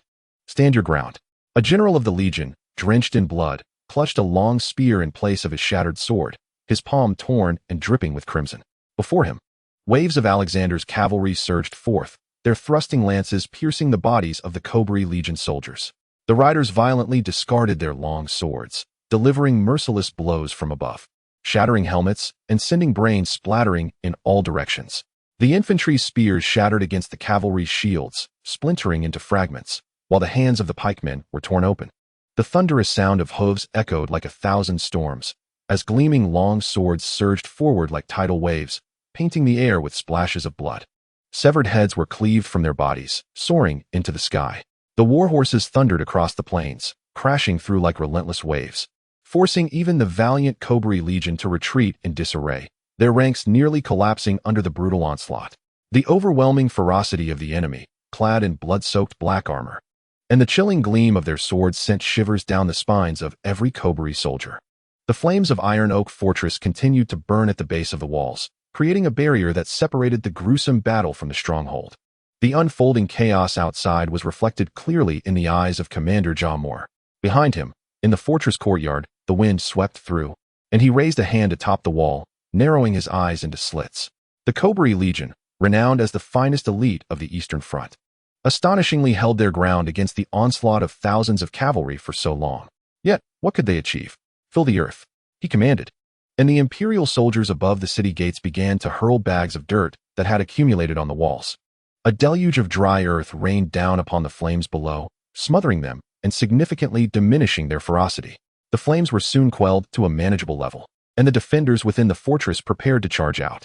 The infantry regiment, specifically designated by Cobri, swiftly organized themselves, crowding at the drawbridge. The regiment's captain, wearing a knowing smirk, was well aware of the enemy's tactics. You think you alone can charge? Lord Leonor Cobri has long anticipated this. If the defenders dared to open the gates, they would seize the opportunity to launch a decisive assault on Iron Oak Fortress, altering the tide of battle. Only by capturing the fortress would the city have a sturdy backbone, compelling Alexander's cavalry to retreat. Everyone prepare. When the gates open, we charge. The infantry captain, clad in heavy armor, stood at the forefront, raising his shield and sword high. Before him, the iron gates of Iron Oak Fortress slowly creaked open, and the breaths of the Cobri soldiers momentarily synchronized, their bodies taut like drawn bows as they surged across the drawbridge towards the fortress gates, determined to block the entrance. Kill! Charge forward! The soldiers of the Cobri Legion, filled with fervor, surged towards the half-open gates of the fortress like an avalanche crashing upon the shore. each individual sensing the monumental achievements that awaited them ahead. The iron gates of the fortress creaked ominously as they were forced open, revealing a heavy darkness that seemed to absorb even the light itself. What awaited them was a descent into hell.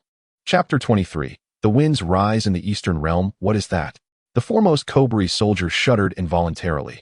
As he finally discerned the scene before him, his heart plummeted. His forward momentum came to an abrupt halt, but it was too late. Before him stood an entire battalion of black-armored knights, arrayed with solemnity. Clad in the exquisite scale armor exchanged by Arthur, their iron helmets adorned with crimson plumes, mounted upon formidable steeds. In his ears, he could almost hear the faint metallic clinking of armor plates brushing against one another. The cavalrymen, robust and towering, were encased in armor that shielded them from neck to just below the knees. In their hands, they wielded not only close combat axes and powerful crossbows, but also bore a row of light javelins strapped to their backs. The very wind that swept through the area carried a scent of blood, and the formation resembled a vast triangle. The leading knight, with a banner billowing in the wind, unfurled a military flag entwined with a black sword and a rose. "Fall back!" The soldier's terrified cry had scarcely escaped his lips when the dark tide of steel surged forth from the fortress gates. The heavy war horses trampling the Cobray soldiers crowded between the gates and the moat. "My lord, the gates of Iron Oak Fortress have swung open." Leonor Cobray heard the astonished voice of his aide beside him.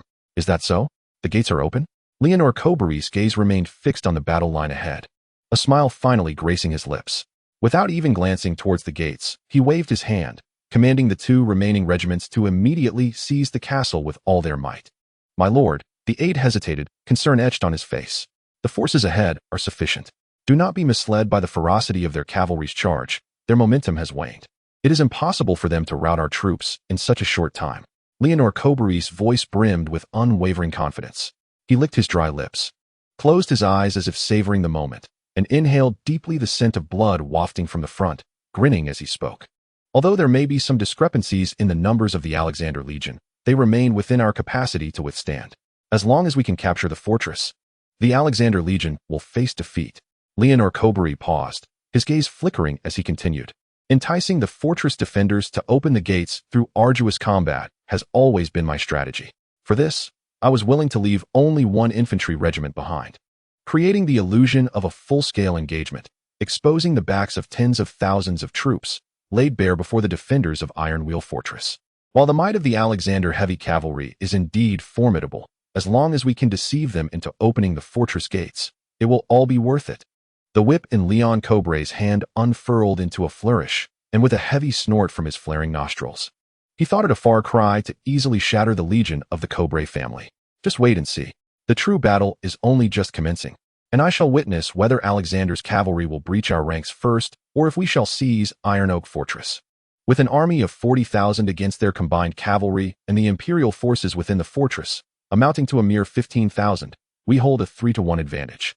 I am eager to see what they will use to confront us, for once we capture the fortress, the morale of these Alexander heavy cavalry will undoubtedly suffer a severe blow.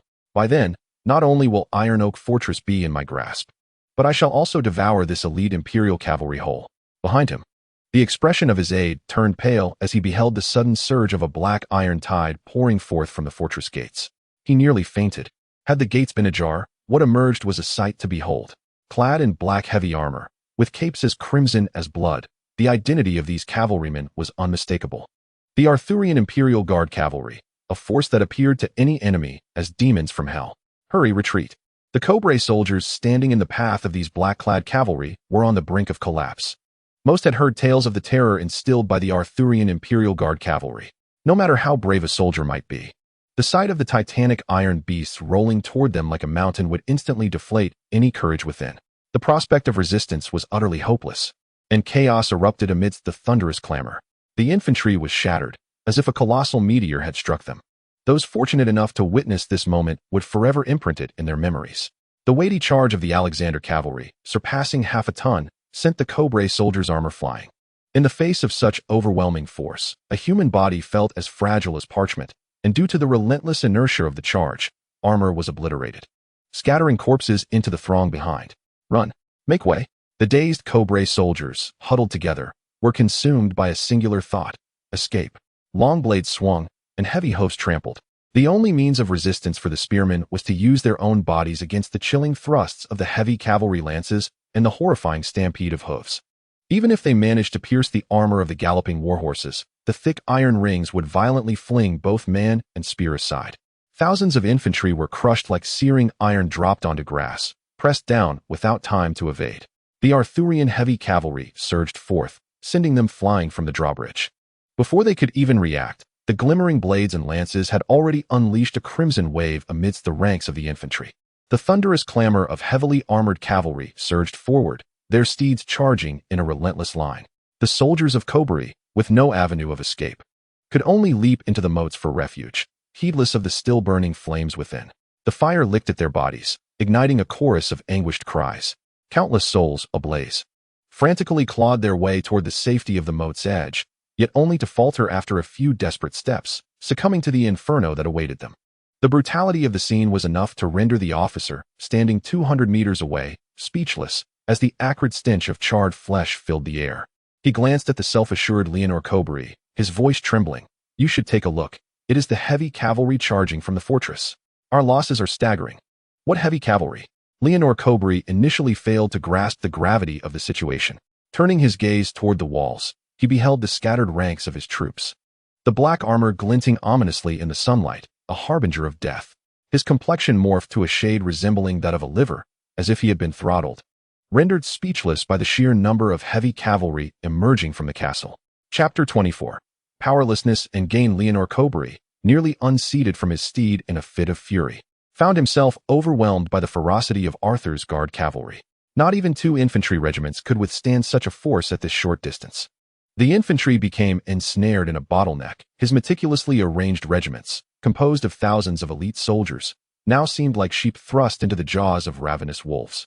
His heart bled for the loss of his family's finest, all due to his miscalculation. "Order all troops to retreat from the battlefield at once," Leonor Cobury commanded, desperately seeking to consolidate his defenses. With the Alexander cavalry pressing from the front and Arthur's heavy cavalry encircling from behind, it was clear that this battle was a meticulously laid trap. If he could not recognize this, then his years of military leadership had been in vain. The Alexander cavalry's dual-pronged assault, with its profound advantages and equally significant drawbacks, could have been countered if they had managed to withstand the cavalry's reckless charge and encircled them in a concave formation. Such a savage onslaught would inevitably lead to total annihilation. Yet now, not only was a flanking maneuver impossible, but his rear was soon to be breached. The consequences of failing to stave off the encirclement were clear. No matter how valiant the warriors, once pierced by the flanking attack and disrupted by chaotic intermingling, the outcome was all too evident. It would spell slaughter. Immediate withdrawal was imperative, otherwise, they would all perish here. The piercing sound of the trumpets from the Cobury Legion shattered the tenuous front lines, causing them to collapse. The generals, with ashen faces, led their guards in desperate attempts to break through in various directions. The Alexander cavalry, striking from both sides like 2 intersecting swords, cleaved through the ranks of the Cobury Legion, scattering thousands of soldiers. The thunderous gallop of warhorses and the sight of fleeing Cobury soldiers spread across the hills. The subsequent slaughter by Arthur's royal cavalry left countless corpses strewn across the land. The heavy cavalry, having completed their mission, slowed their pace on the plains, their dark armor stained with blood and flesh, as their hooves heavily trampled the ground soaked in blood. The leading Alexander officer removed his heavy helmet and gazed into the distant sky. The red sunset cast a somber glow, while the grayish-white blades of grass in early winter had been stained crimson by the blood of the fallen. The Cobury Peasant Legion's rescue mission had failed. After the Bloodgate, the city of Hsnu fell, resulting in the loss of tens of thousands of troops and the complete collapse of the Eastern Front. At this moment, even if the headquarters in the Riverlands wished to conceal the truth, they could no longer suppress the news that reverberated throughout the entire continent of Westeros. Nearly 6 months had passed since the outbreak of war, and after the rebels' victory at the Battle of the Bell, King Aerys Targaryen finally recognized that the insurgents posed the primary threat to the Targaryen dynasty. The rebels gathered on the eastern bank of the Green Fork River. After the Stark-Baratheon alliance joined forces with the Tully and Arryn coalition, their combined strength was sufficient to threaten King's Landing. Under the command of Robert Baratheon, they marched south along the King's Road to reach the main crossing of the Trident River. Meanwhile, Rhaegar Targaryen emerged and took command of the royalist forces. King Aerys Targaryen rudely reminded House Martell that Princess Elia was in their custody and dispatched her uncle, Ser Lewin Martell, to lead over 30,000 Dornish troops north along the King's Road to rendezvous with Rhaegar's royalists at the Trident River. Simultaneously, Ser Balon Swan and Ser Jonathan Darry were sent to gather the scattered forces of Jon Connington to join Rhaegar's royal army. Additionally, Rhaegar had persuaded his father to seek the assistance of Tywin Lannister, despite the royalist nobles, Mace Tyrell and Paxter Redwine, leading both land and naval forces to besiege Storm's End. None of the southern armies were ordered to march north.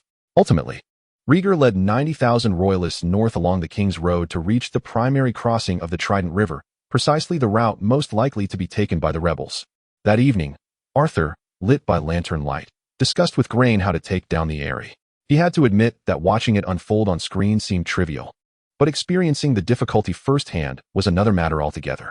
In these past few days, they had suffered losses of 20,000 men in tentative assaults.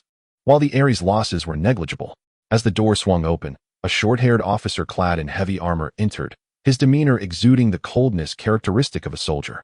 He first saluted Arthur and Grain, who were intently examining the map, and then produced a document from behind him, proclaiming, "My lord, the siege of Iron Oak Fortress has been lifted. Lord Jahamel has successfully taken possession of Heart's Nest City and Candle Hollow City. In this campaign, we have eliminated over 37,000 foes. Oh, I left only 20,000 for Jahamel to handle, and he has performed admirably," Arthur remarked as he took the document, glancing at it while speaking to the soldier. "Lord Arthur, Lord Jahamel wishes to advance on Song of the Flood City. I am here to inquire if we may proceed," the soldier stated. "Enough with the questions. I am utterly clueless. Let him manage it as he sees fit."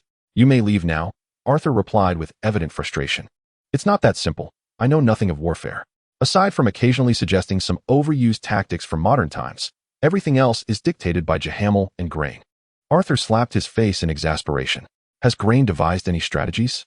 I truly do not wish to see Eagle's Nest City reduced to rubble." Long before the war erupted, Arthur had commanded the procurement of an entire warehouse filled with wildfire canisters, ensuring they were guarded around the clock. This substance was akin to a medieval nuclear weapon. Once Robert Baratheon ascended to power, he could invite alchemist guilds to the Eastern Territories, for he had suppressed their influence, elevating the scholar's status. At that time, only the Arthur family possessed such a formidable weapon. "My lord, I have no choice but to launch a direct assault," Grain said with a bitter smile. "Eagle's Nest City is indeed cursed. Thankfully, the soldiers summoned have shown no signs of altitude sickness. Otherwise, we would be left in despair. We shall attempt again tomorrow. If it fails, I will have my second-in-command blow it to smithereens. Attack." The fierce battle commenced at 5 o'clock in the afternoon, raging fiercely beneath Eagle's Nest City. Boom, boom, boom. A thick cloud of smoke enveloped the four corners of the fortress, with explosions echoing like the urgent toll of death's bell, resonating deeply in one's soul. Screaming stones, trailing wildfires, plummeted to the ground, sending countless fragments of debris soaring, some crashing against the city walls. A rain of blood fell, accompanied by severed limbs and shattered organs, scattering in the wake of the explosions, littering every corner of the sky. The air was thick with a suffocating, iron-like scent of blood.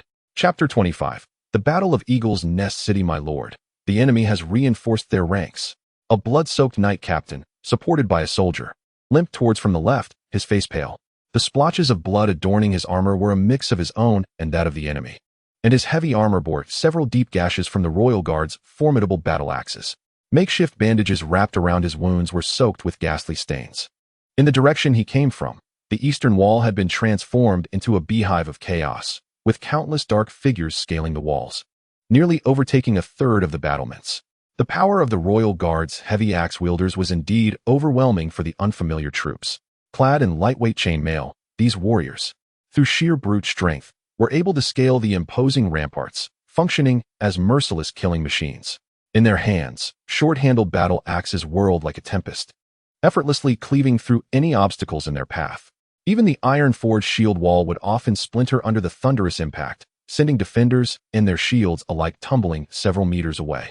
With a reckless disregard for life, they fought ferociously, nearly shattering the right flank of the castle. As the war raged on, the defenders dwindled to a mere 10,000.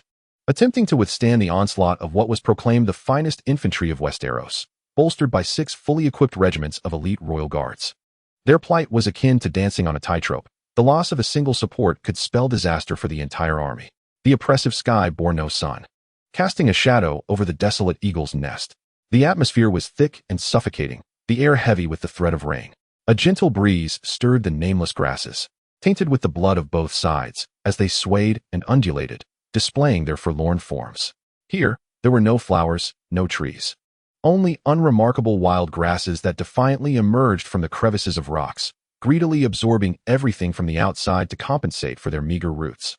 In just 2 hours of relentless assault and defense, the ground had transformed into a sea of blood and fire. Injured soldiers, trapped beneath piles of corpses, cried out for salvation, yet none could afford the luxury of compassion.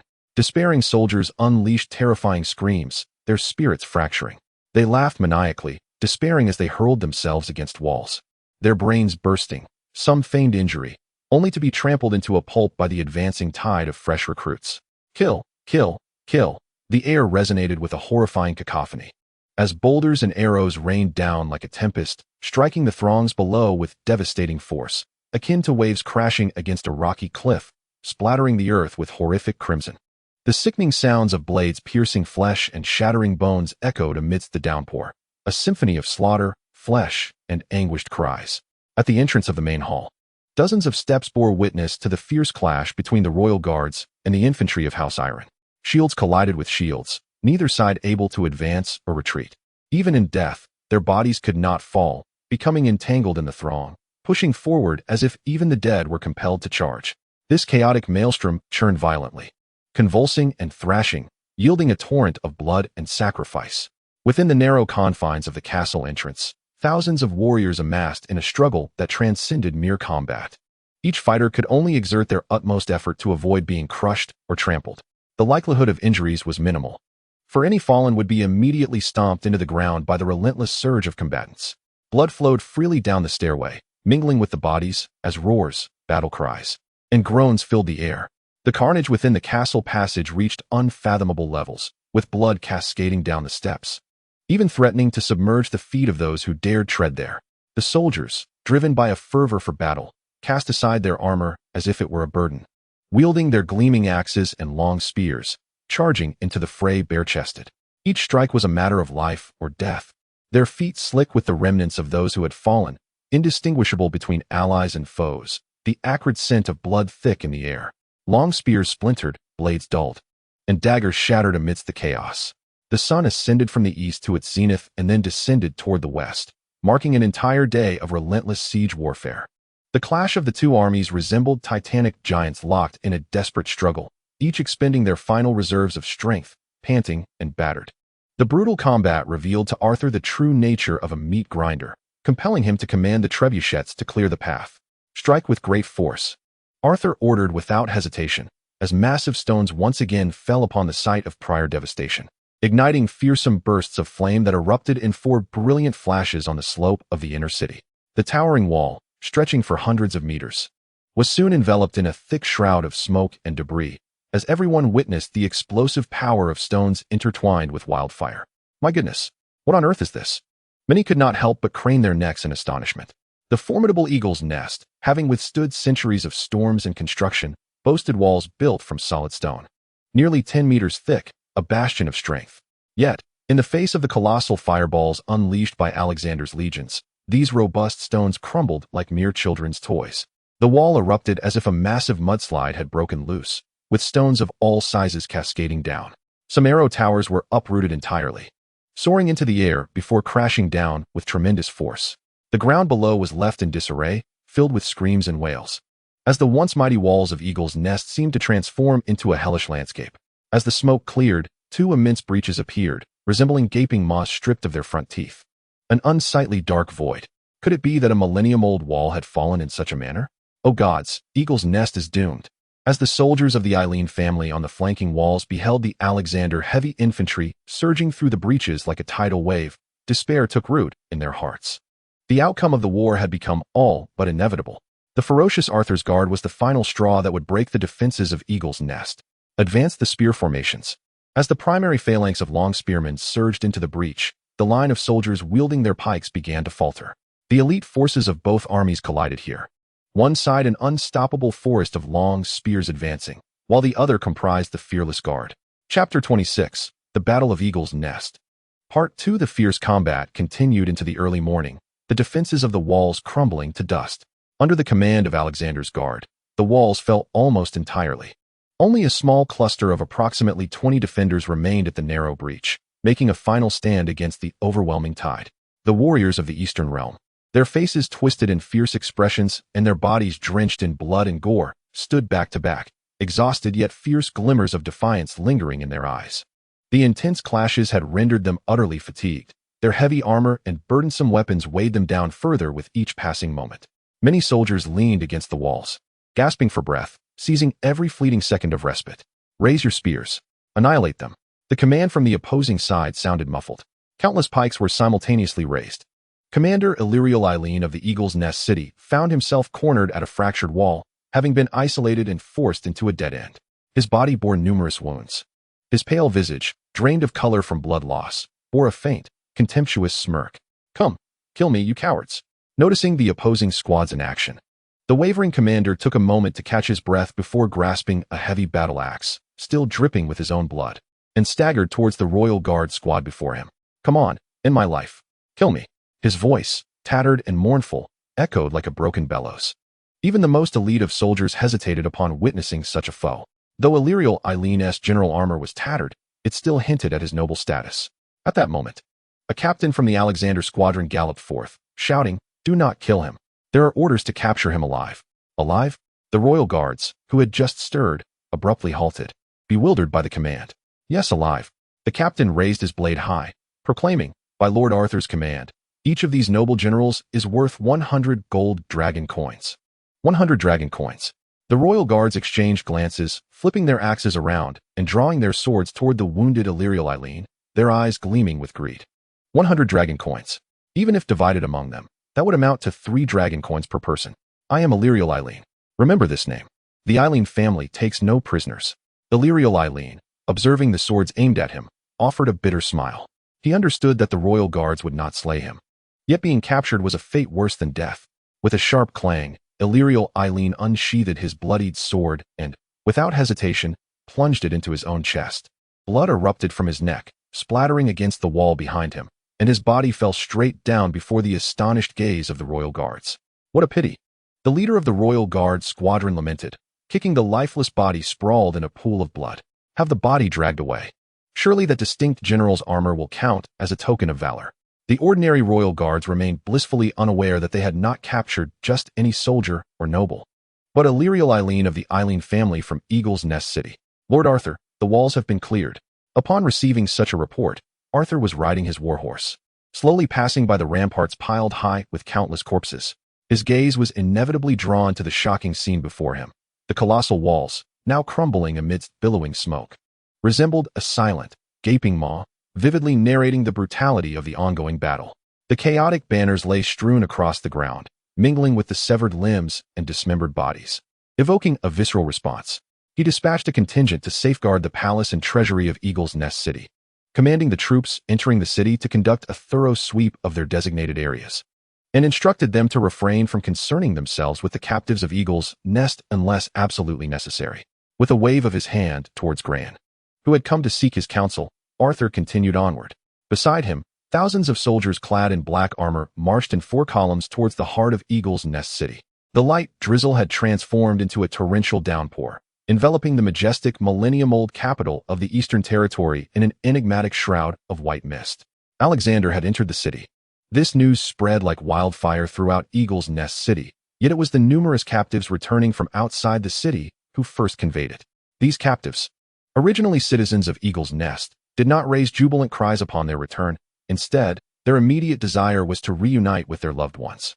The icy rain fell incessantly on the streets, creating splashes of white droplets that shimmered under the dim light, resembling delicate petals.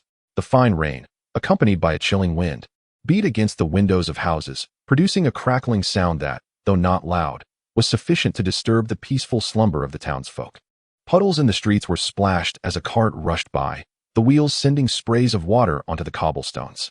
This winter had arrived swiftly, with January temperatures already dropping to freezing levels, causing considerable inconvenience for the residents. Yet no one had the luxury of time to voice their grievances. since the Alexander family seized control of the entire Eastern Territory in just over a year. They had devoted 1/3 of their manpower to expanding the borders of the East in the vicinity of Iron Oak Fortress, a place that had weathered countless storms over the millennia. Unable to endure the elevation of Eagle's Nest City, Arthur ordered the construction of a grand palace between Iron Oak Fortress and Seagull Town, establishing it as the capital of Alexander's rule over the East. Additionally, renovations were undertaken to modernize the aging port, with goods being transported daily from these docks, showcasing the boundless vitality of the entire Eastern Territory. A heavy cart rumbled through the bustling streets, the horses' hooves splashing cold water, while the wheels slowly rolled through the puddles, sending forth sprays of glistening droplets. The driver, clad in thick cotton garments, despite his pale face, shivering from the cold, relentlessly cracked his whip, guiding the cart to accelerate on its path. Although it was late at night, the streets remained lively. Many shops had opened early, and carts unloading goods lined the roadside, their lights illuminating the way for the moving vehicles. A patrol of cavalry tasked with maintaining order also spotted the carriage racing down the merchant road. They noticed the 5-petaled golden Bohemia emblem on the vehicle, but refrained from approaching for an inspection, merely indulging in speculation about whether Lord Arthur, who had enjoyed a few months of tranquility, was once again concocting some scheme. Chapter 27. Headaches and Deals. Is there any new intelligence from Riverlands? Inside the grand new hall of the Ministry of Military Affairs established by Arthur, young Arthur, clad in a form-fitting black cloak, stood with his hands clasped behind his back, his gaze like a blade fixed upon the expansive map of Westeros hanging on the wall. His fingers, adorned with black and gold rings, tightened around one another, emanating an unsettling chill. "My lord, the latest reports from the Riverlands," Jahamal exclaimed, hurriedly pushing open the door to the hall. The candlelight illuminated the buttons of his general's uniform, embroidered with the Bohemia military insignia, casting flickering reflections that danced like a bright red flame as he clutched a somewhat crumpled battle report in his hand. "Oh, how goes the battle?" Arthur turned, his expression betraying a hint of anxiety. Although the war on the continent had begun to wane, with both sides struggling to hold their ground. Since November in the Eastern Territories, under Arthur's directive, 2 heavily armored cavalry legions stationed in the western part of Eagle's Nest had commenced a systematic advance into the Riverlands. The Royalists and the rebels had clashed in several decisive battles, with the rebels suffering continuous defeats. In October during the Usurpers' War, contrary to the original plot, Rhaegar Targaryen had no intention of assaulting Storm's End.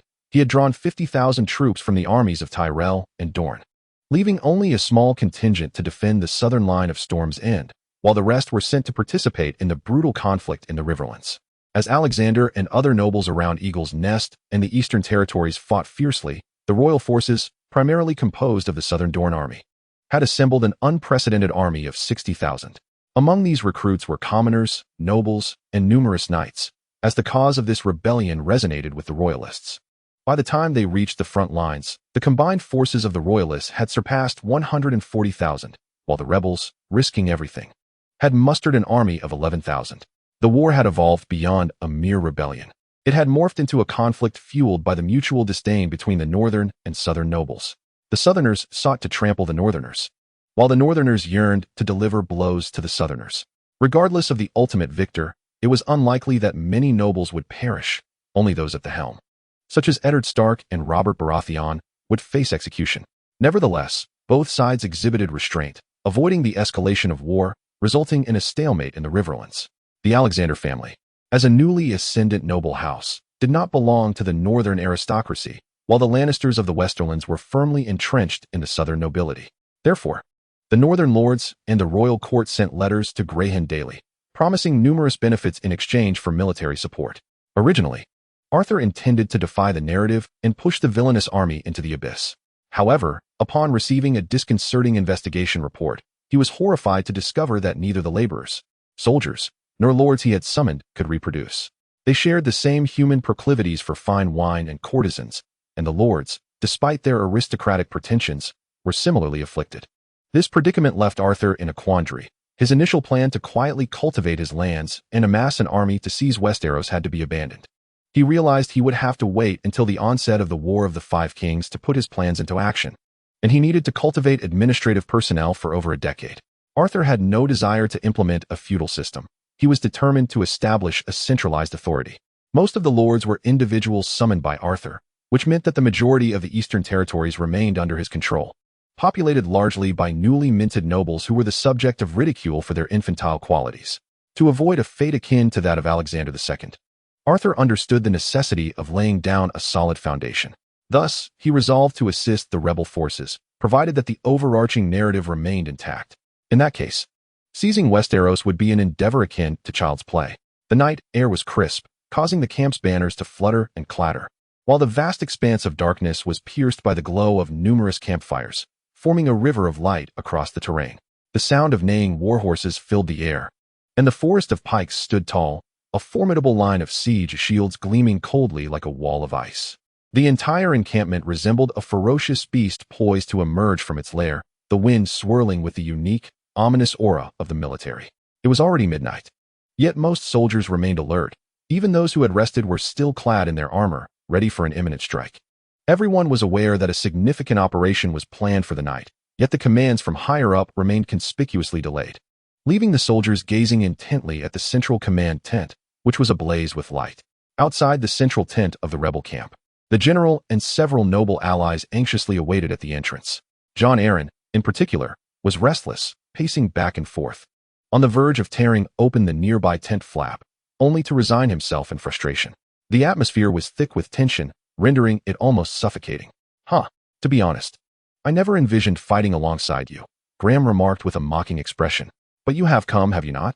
Eddard Stark replied coldly. He understood that had it not been for Jon Arryn's machinations against Alexander, the outcome would have merely resulted in more casualties among Alexander and the Eastern nobility. But scheming was scheming, and there was little more to say on the matter. We require your acknowledgement that the Eastern defense is under my stewardship, as I have appointed the naval minister to Gmor. We shall place Robert Baratheon upon that iron throne.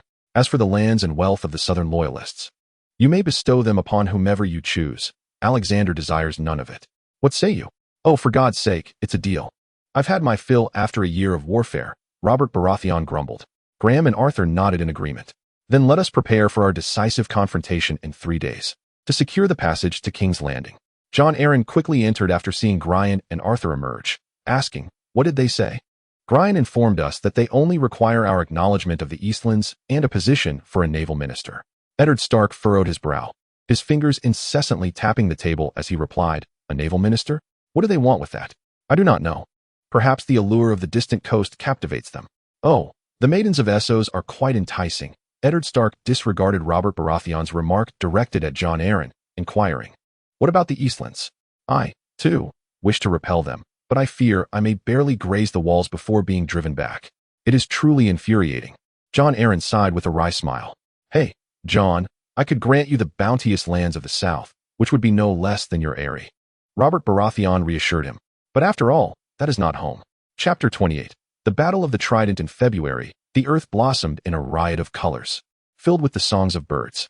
The tender grass poked its head from the soil, stretching lazily, realizing that spring had arrived, and quickly arranged its appearance.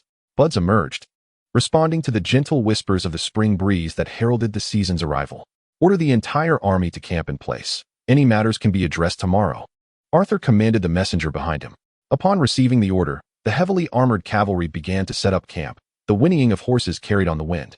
Even though the sounds were faint, the stirrings across the river were enough to rouse the vigilance of the loyalists. Quickly, report immediately. The sentinel hastily relayed the unusual activity across the river, and that night, it was Levon Martell who stood guard on the defensive line. Levon Martell, a noble from Dorne and one of King Aerys Targaryen's Kingsguard, was the brother of the current Queen of Dorne. Upon hearing the sentinel's report, his expression shifted slightly. How swift!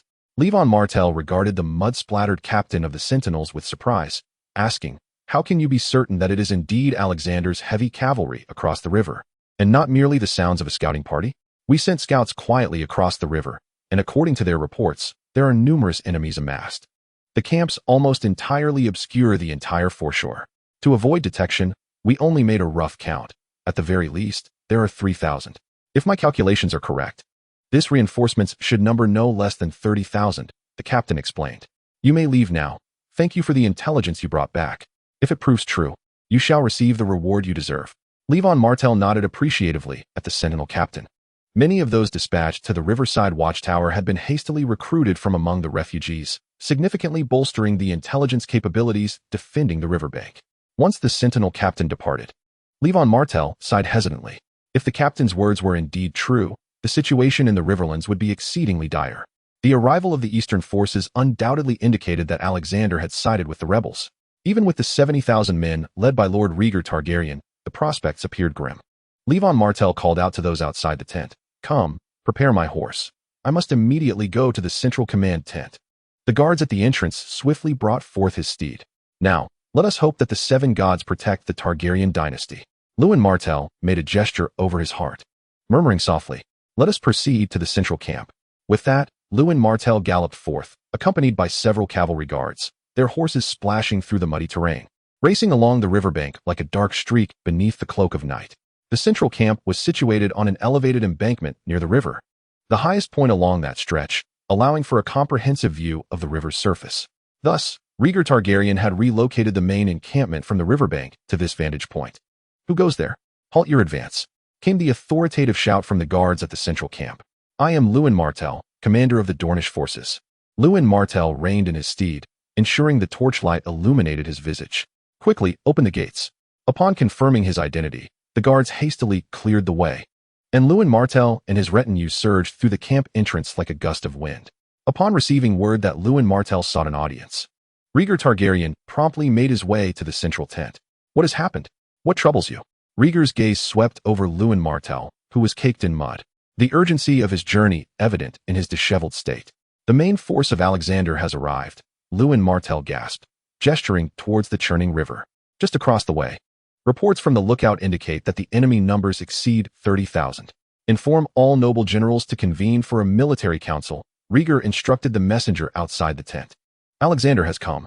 This very night, sentries have spotted a substantial army on the opposite bank, rumored to number around 30,000, Rhaegar stated bluntly. "With the eastern territories having defected to the rebels, what chance do we have to fight back?" A southern noble murmured in dismay, while several others bore equally grim expressions. The arrival of the eastern forces signified the rebels' resolute intent to seize the Riverlands and march straight upon King's Landing, creating an oppressive atmosphere that weighed heavily on all present. "I have called you all together because I sense that the enemy may have abandoned their plans for an assault tonight, which could foretell a full-scale attack come dawn." Rhaegar's gaze scanned the assembly, his finger tracing the map upon the table as he paused before declaring, in accordance with Alexander's tactics, he will either refrain from battle or unleash a thunderous onslaught. Thus, whether we can halt the rebels here will determine the fate of all of King's Landing. As dawn gradually approached, both sides along the riverbank began to discern each other's formations, in stark contrast to the royalists, who stood vigilant along the river. The Eastern cavalry exuded an unmistakable air of high morale, bolstered by their recent string of victories that had elevated their spirits. They donned white capes adorned with a motif of 5-petaled bauhinia flowers on the left breast, and the cloak itself, standing resolutely at the riverbank opposite, resembling a vibrant white line. Raindrops cascaded with the storm, drumming relentlessly against their armor, flowing to the ground like a waterfall. The long lances of the cavalry gleamed, polished by the rain, their reflections dazzling amidst the misty rain. The royalist forces launched a fierce assault, with the center of the conflict still concentrated on the blood-soaked stone bridge, both sides arrayed at either end. Attack! A heavy cavalry squad of the royalists was the first to charge onto the bridge, their spears forming a thicket, a throng of heads crowding together. Shields glistening under the relentless downpour, shimmering like layers of fish scales upon the tumultuous river. The infantry's shields stood tall at the forefront, a dense forest of spears protruding through the gaps, moving slowly across the bridge like a hedgehog bristling with spikes. Prepare! On the rebel defense line, a row of archers raised their powerful composite bows skyward. Fire! At the sharp command, thousands of arrows surged forth, a dark cloud of projectiles descending upon the iron turtle on the bridge. Royalist soldiers, caught unsteady at the shield's edge, were struck and plunged into the water, blood splattering, sending waves of crimson rippling across the river's surface. Chapter 29.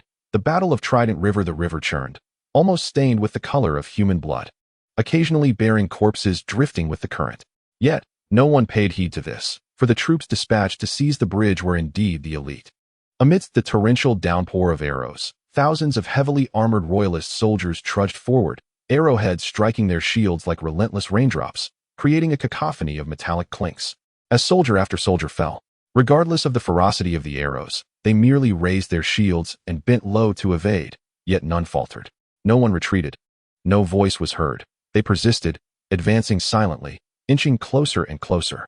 Among those at the forefront, a soldier fell, struck by an arrow, plunging into the river with a splash, sending forth a ripple of scarlet. The soldiers behind, without uttering a word, retrieved his shield, held it aloft, and pressed on. Even when struck down, they continued to inch forward, as if their belief in advancing would never extinguish, even unto death. Attention! The enemy approaches from the east. A piercing whistle echoed from afar, and Arthur, standing on the central slope, shifted his focus from the fiercely contested bridge toward the source of the sound. Across the river, he spotted a formation of several royalist soldiers, raising small boats, seemingly gathered from nowhere. Undeterred by the hail of arrows, the royalists surged towards the calmer eastern bank of the river, initiating a full-scale assault. The entire river surface erupted as if boiling. With a resounding crack, large stones arced through the air, hurtling towards the water below. The sound of a tremendous splash reverberated as they struck, sending up a massive spray. Arthur's catapult units, positioned behind the lines, had spontaneously begun their assault against the enemy. The small boat, swaying amidst the turbulent river, was struck by falling rocks, causing planks to splinter and sending its occupants soaring like toys, plummeting into the frothy white waves below. Amidst the mournful sound of horns, the royalist troops disembarked from their vessels in swift succession. Before the boats could steady, a throng of red-armored royalist infantry leapt over the decks and plunged into the waist-deep currents. From a distance, it resembled a crimson tide crashing against the hastily constructed earthen embankments, a sight that struck terror into the hearts of onlookers. The cacophony of battle drowned out the river's tumult. The banks of the river had devolved into chaos, with the rebel forces leveraging their elevated position to engage the royalists attempting to scale the embankments. However, the sheer number of royalist troops began to undermine the already fragile defenses of the rebels. The ferocity of the royalist assault and their soaring morale left Arthur, observing from the sidelines, feeling a sense of dread. Could this truly be the army of the South? Arthur had understood that the affluent from the South lacked martial prowess, while the North, impoverished and reliant on hunting, was known for its fierce fighting spirit. Yet, the tables seemed to have turned. Order the entire army to hold the riverbank. Any who retreat shall be executed. Jon Arryn's expression was grave as he grit his teeth, dispatching his guards and issuing the command to hold their ground. He watched as the first wave of royalist soldiers trudged through the bloodied waters at the river's edge, while another wave of nearly 2,000 infantry disembarked, joining the fray with fervor. Attention! The enemy is advancing.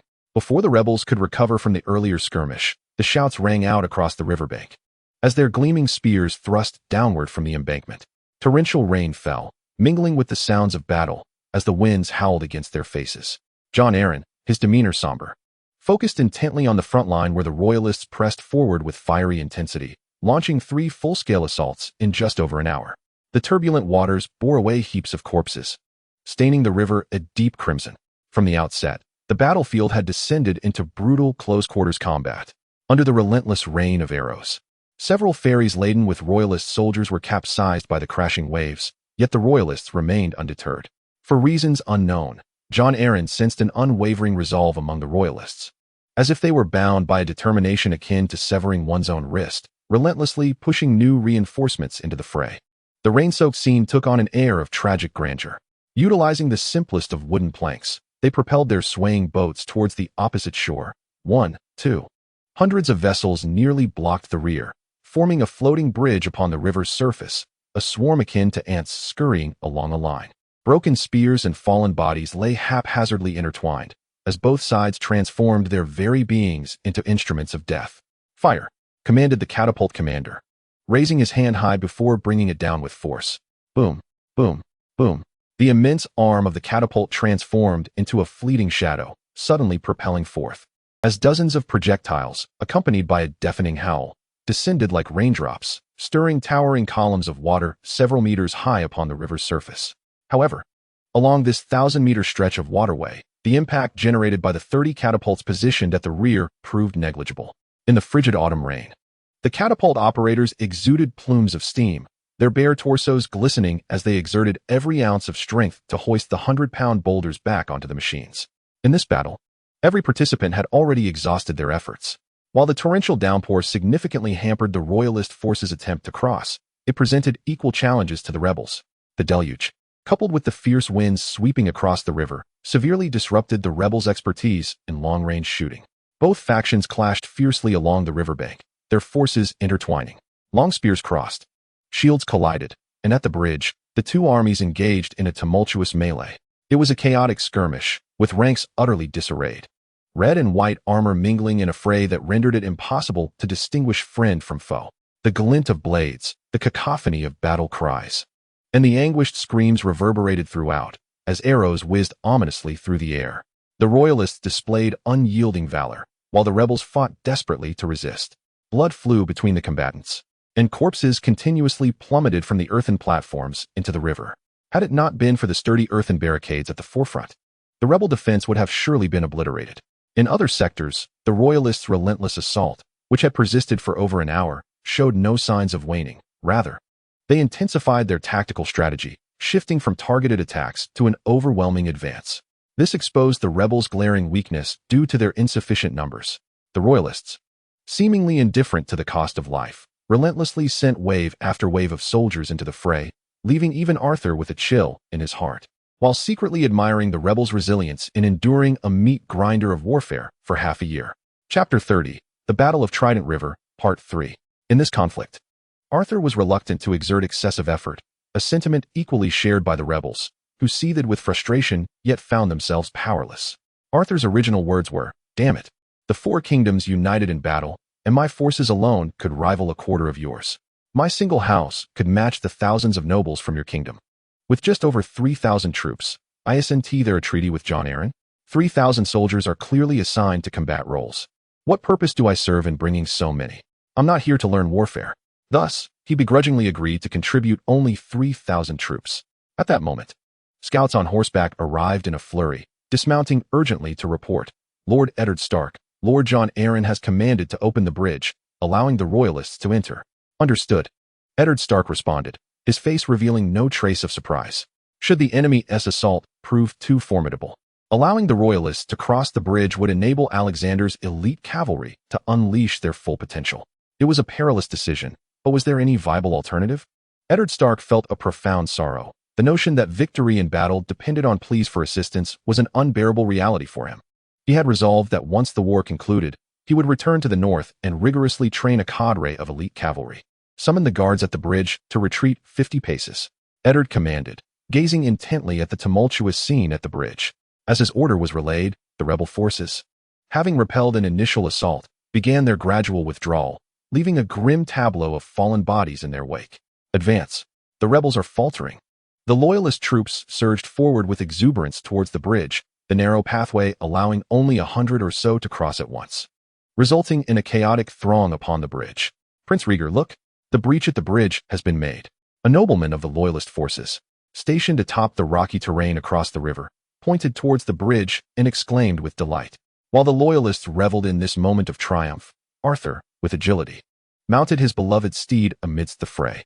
The fervor of battle ignited a yearning within him to join the fight.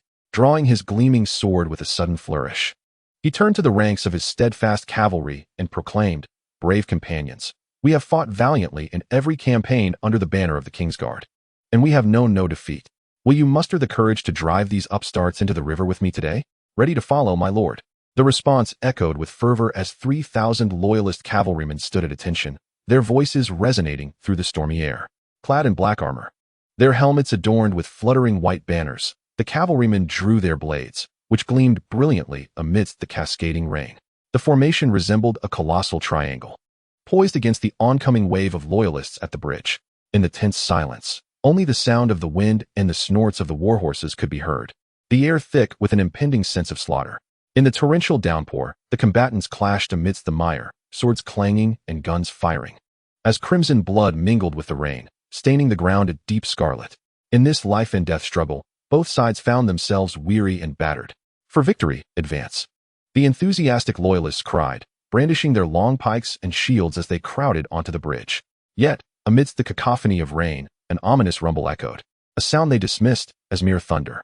No one noticed that the bridge's entrance resembled an immense inward arc, narrow at the forefront while the expanse behind it opened into a vast, flat terrain. Even if the rebels deliberately withdrew, only a few hundred loyalists could emerge from the bridge in a short span. The first loyalists to breach the entrance sensed something amiss. They beheld, on the slope behind the bridge, 1,000 rebel archers, their bows drawn taut, countless glinting arrows aimed at them. The glacial coldness in the archer's eyes spoke of a deadly intent. Fall back. There are ambushers on the hill. A royalist soldier, struck by the sight before him, let out a terrified scream, only to be silenced as a sharp arrow pierced through his throat. His eyes widened in shock as he collapsed. Yet his lifeless body was pushed forward by those behind him, as if he were still alive. Whoosh, whoosh, whoosh. A dazzling array of arrows, accompanied by a fierce whistling sound, surged toward them, creating a breathtaking spectacle akin to a torrential waterfall amidst the heavy rain. At the forefront of this cascade were the ghastly pale faces of the royalist soldiers, their agonized cries echoing at the bridge's entrance. The soldiers in the front lines fell victim to the arrows, and blood erupted like blossoms in their crowded ranks. Under the relentless assault of the arrows, the royalist forces at the bridge's mouth were struck down as if by an invisible hand, collapsing en masse. Countless arrows transformed these soldiers into mere vessels of blood. Retreat. The anguished wails of the fallen soldiers went unheard, for death in battle was a commonplace occurrence. The men behind were solely focused on advancing. Even if they wished to halt, they were propelled forward by the throng behind them. The struggles of the frontline soldiers proved futile as innumerable arrows continued to pierce their lifeless bodies, forming a grotesque shield of flesh and blood. Amidst the chaos of the royalist ranks, the tremors of the earth morphed into a thunderous roar that echoed from the heavens. Something is amiss. A few royalist soldiers gazed upward in confusion, and the thunderous vibrations sent chills down the spines of seasoned veterans. Look to the left. The enemy cavalry is approaching. Someone shouted. By the heavens, it's Arthur's royal guard from the eastern front. Instantly, panic ensued at the bridge's entrance, as the rain of rebel arrows rendered the front line incapable of forming a defensive formation against the cavalry. The narrow bridge offered no impediment to delay the oncoming charge. Charge! In the face of danger, the brave prevail. Drive them into the river. In the distance, Arthur, clad in custom-fitted black armor, wielded his gleaming sword, and a head soared into the air. Countless cavalry clad in black armor appeared like phantoms in the white, rain-soaked night, their massive formation crashing toward them like rolling thunder. The air was thick with the scent of blood, the riverbank stained crimson, as the cacophony of slaughter, roars, and wails orchestrated a symphony of death. Chapter 31. The Battle of Trident River for Honor. Kill. The royal guard's battle cries soared, their blades flashing like flowing light. Amidst the misty white raindrops, countless heads fell with the rise and fall of their swords, blood gushing forth from decapitated torsos. The few royalist soldiers who met their charge did not utter a sound, swept away into indistinguishable chunks of flesh by the powerful hooves of the galloping steeds. Faced with such a close-range cavalry charge, any hope of resistance vanished from the infantry. The narrow bridge became a demarcation between life and death, as the newly emerged Durakians were forcefully toppled by the royal guard, who descended upon them like lions among sheep. In the face of this terrifying torrent of destruction, the royalist soldiers at the bridge's edge were hurled aside as if they were mere paper, even when huddled together. The tightly packed black-armored cavalry surged forth like a wall of iron, akin to a colossal blade charging at them. The dark cavalry maneuvered through the throngs of people, their swords transforming into gleaming arcs of lethal light, while the thunderous sound of hooves struck the ground like rolling thunder. They descended upon the battlefield like a whirlwind, sweeping away and obliterating everything in their path. The royalist soldiers emitted desperate cries of death, only to be crushed into dust by this steel tide. Arthur began to notice the bloodied, muddy terrain as the cavalry's steeds grew weary under the relentless assault. Hold firm. The royalists had left behind 5,000 corpses in this place, a collision of black and red amidst the mud mingled with human blood. Hooves soared, blades flashed like lightning, and the cacophony of battle cries merged into a chaotic symphony, the scene resembling a boiling pot of porridge, with everyone acting as if possessed. This was a slaughterhouse. Despite suffering heavy losses, the royalists showed no signs of retreat. In the midst of blades and gunfire, each soldier fought for their own survival, as cries of agony echoed. Arms and heads severed, blood splattering high into the air, turning the mud a deep crimson.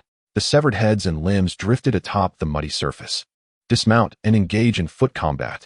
Arthur glanced around, noting that there were still over 2,000 of his black-armored guards remaining. Gripping his bloodied sword, he leapt from his mount into the mire below, followed by his guards who eagerly plunged into the blood-soaked water that reached their calves. The torrential rain poured upon the warriors. The tide of humanity surged like water, viewed from above. It seemed as if a black wave and a red wave were poised to collide. The moment they met, they erupted violently, splashing countless streams of crimson liquid into the air. This was an exceptionally brutal battle for both sides, a final gamble where only the elite remained to fight. In the narrow encounter, it was the brave who would prevail. The battle raged on until the afternoon, when the fatigue of the royalists finally became apparent. No more fighting. Retreat. The order from Prince Rhaegar Targaryen caused many noble commanders on the front lines to kneel in anguish in the blood-soaked rain. The mournful sound of the retreating military horn drew the attention of all those still locked in combat to the hillside behind them. Amidst the hazy white mist, none noticed the dark lines appearing on the horizon, swiftly advancing toward the banks of the turbulent river.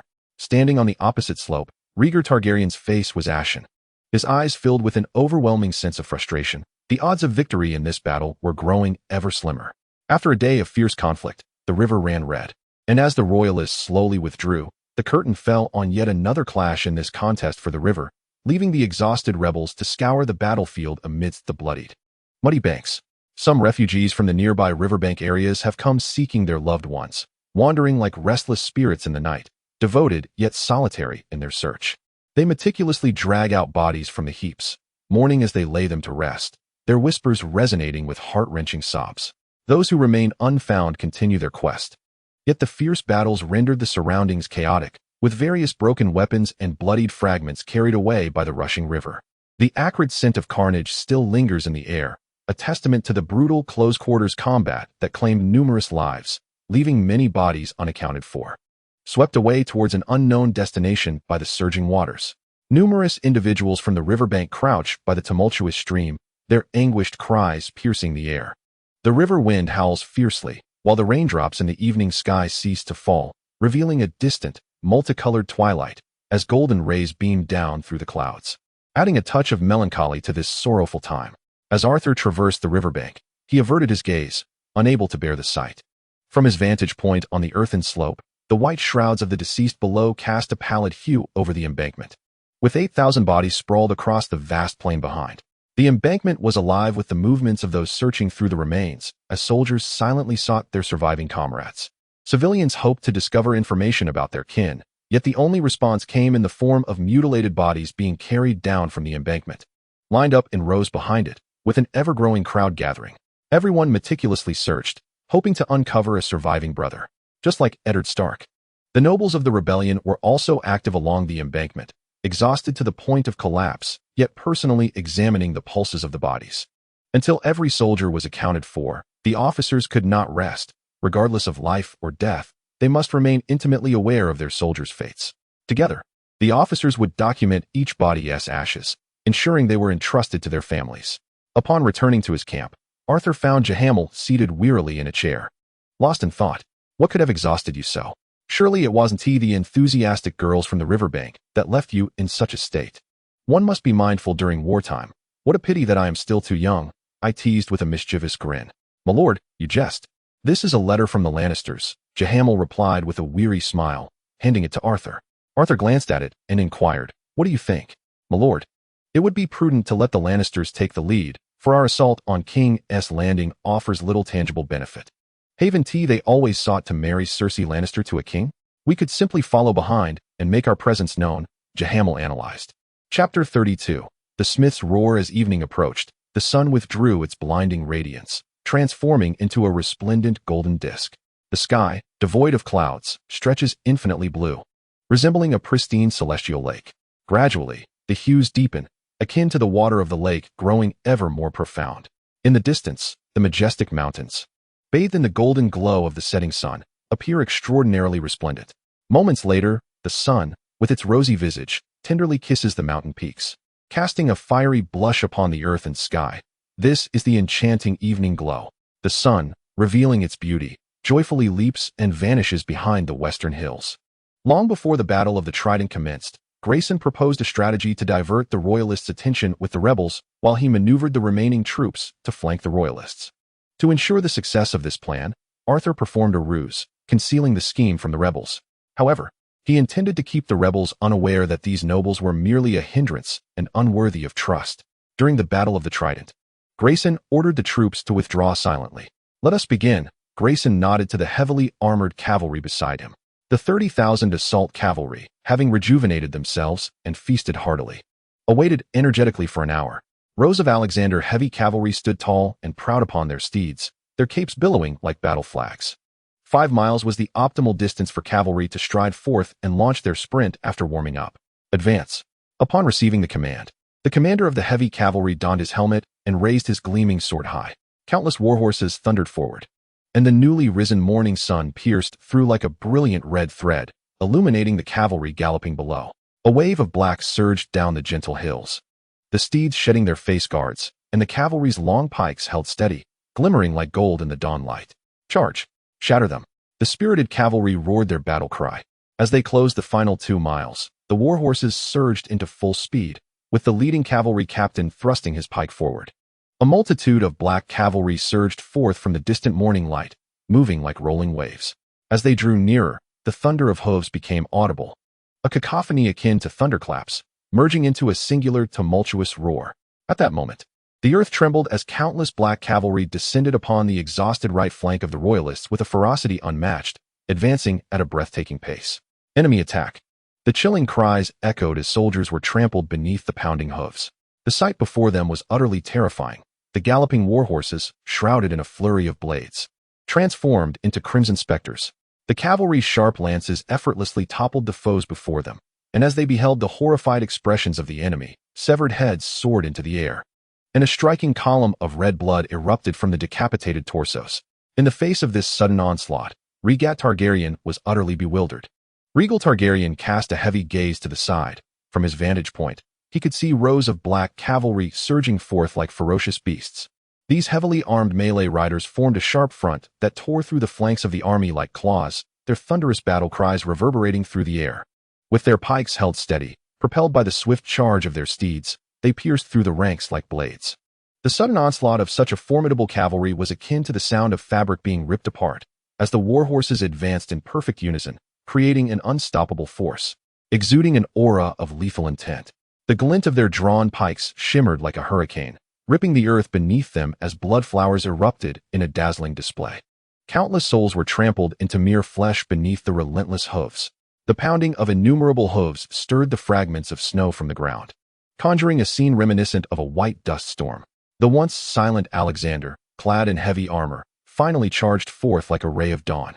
Warhorses cascading down like an avalanche, their cold steel resembling an unstoppable scythe, under the weight of their overwhelming might.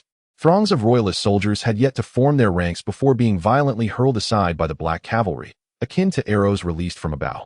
The leading edge of the cavalry thrust deep into the disarrayed ranks of soldiers, their lances striking with the speed of lightning, mercilessly piercing the bodies of the royalist troops.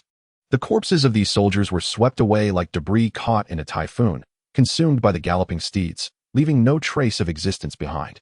In the aftermath, the ground bore a crimson scar made of blood and flesh. A General Fez let out a mournful cry, only to be pierced through by the multitude of cavalry lances that surged toward him, the cold steel bursting forth from his back in a shower of warm blood. The immense cleaving force created by the cavalry's incursion painted the world in shades of red, as blood flowed like water across the white expanse of snow. Amidst the chaos, a panicked royalist noble rode up from the side, colliding into Rhaegar Targaryen's center. By the time he realized, he was already face to face with Rhaegar. "Chris, where do you think you are going? As the flank of the army, you ought to be commanding from the front. What business do you have here in the center?" Rhaegar Targaryen's icy gaze, sharp as a blade, sent a chill down the noble's spine, who was supposed to be organizing resistance on the side. The noble, quick to respond, stammered, "I have returned to report the battle situation, my lord." His face remained pale, for he could discern the palpable intent to kill in Rhaegar's voice, and he feared for his life, being of the Dornish royal lineage. Surely, Rhaegar would not dare act against him. "Report?" Rhaegar Targaryen raised a hand, pointing toward the utterly chaotic flank, sneering, "Is this your report? Where is your contingent?" Cold sweat beaded on the noble's forehead. He was not entirely incompetent, though he had indeed been momentarily stunned by the onslaught.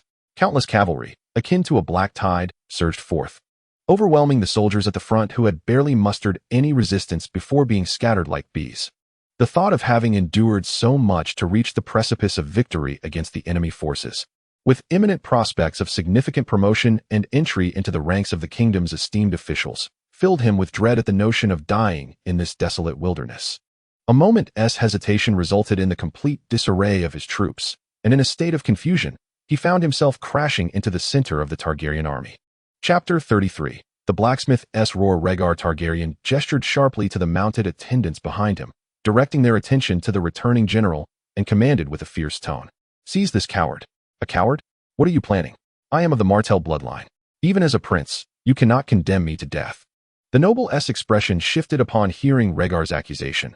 Being labeled a coward within the royalist ranks was a grave offense that would lead to immediate execution. Rhaegar Targaryen had branded him a coward, and it was clear he intended to end his life. Several attendants surged forward, overpowering the Dornish noble and forcibly dragging him from his steed, pinning him down with all their strength. Rhaegar, you must reconsider. I am of the Martell lineage, and you are merely a prince. Do you dare to slay a Dornishman? Your father would never allow it. The noble, pressed to the ground with his forehead nearly touching the earth, gritted his teeth in defiance, resembling a wild boar caught by hunters. Despite his robust stature, he still struggled fiercely against his armored captors, his eyes bloodshot as if ready to leap and bite. In the face of battle, fear had led to a collapse on the flanks, placing the 100,000-strong army in peril. Rhaegar Targaryen gazed coldly at him, enunciating each word deliberately. Do you believe you deserve to live? Even if you return to King's Landing, the outcome would remain unchanged. Be brave. As a member of House Martell, you should be prepared to shed blood for your cause. Drag him away and execute him. Let it be known that cowardice in battle is punishable by death. Rhaegar Targaryen declared with chilling finality. Kill him. On the flanks, heavily armored cavalry relentlessly scattered the royalist forces, the cacophony of battle echoing across the sky. The collapse of the infantry allowed the armored horsemen to advance into the throng like a flowing cloud of death. The steeds crashed into the royalist soldiers, while the riders, brandishing their sharp blades, mercilessly cleaved through their foes, creating vivid spouts of crimson blood as decapitated bodies fell lifeless to the ground. We cannot hold our ground. The royalist soldiers, utterly exhausted, gasped for breath. Having engaged in fierce combat yesterday without respite, they were now further drained by the relentless fighting. Even the strongest among them were rendered weary, and the soldiers struggled to keep pace with the cavalry's onslaught.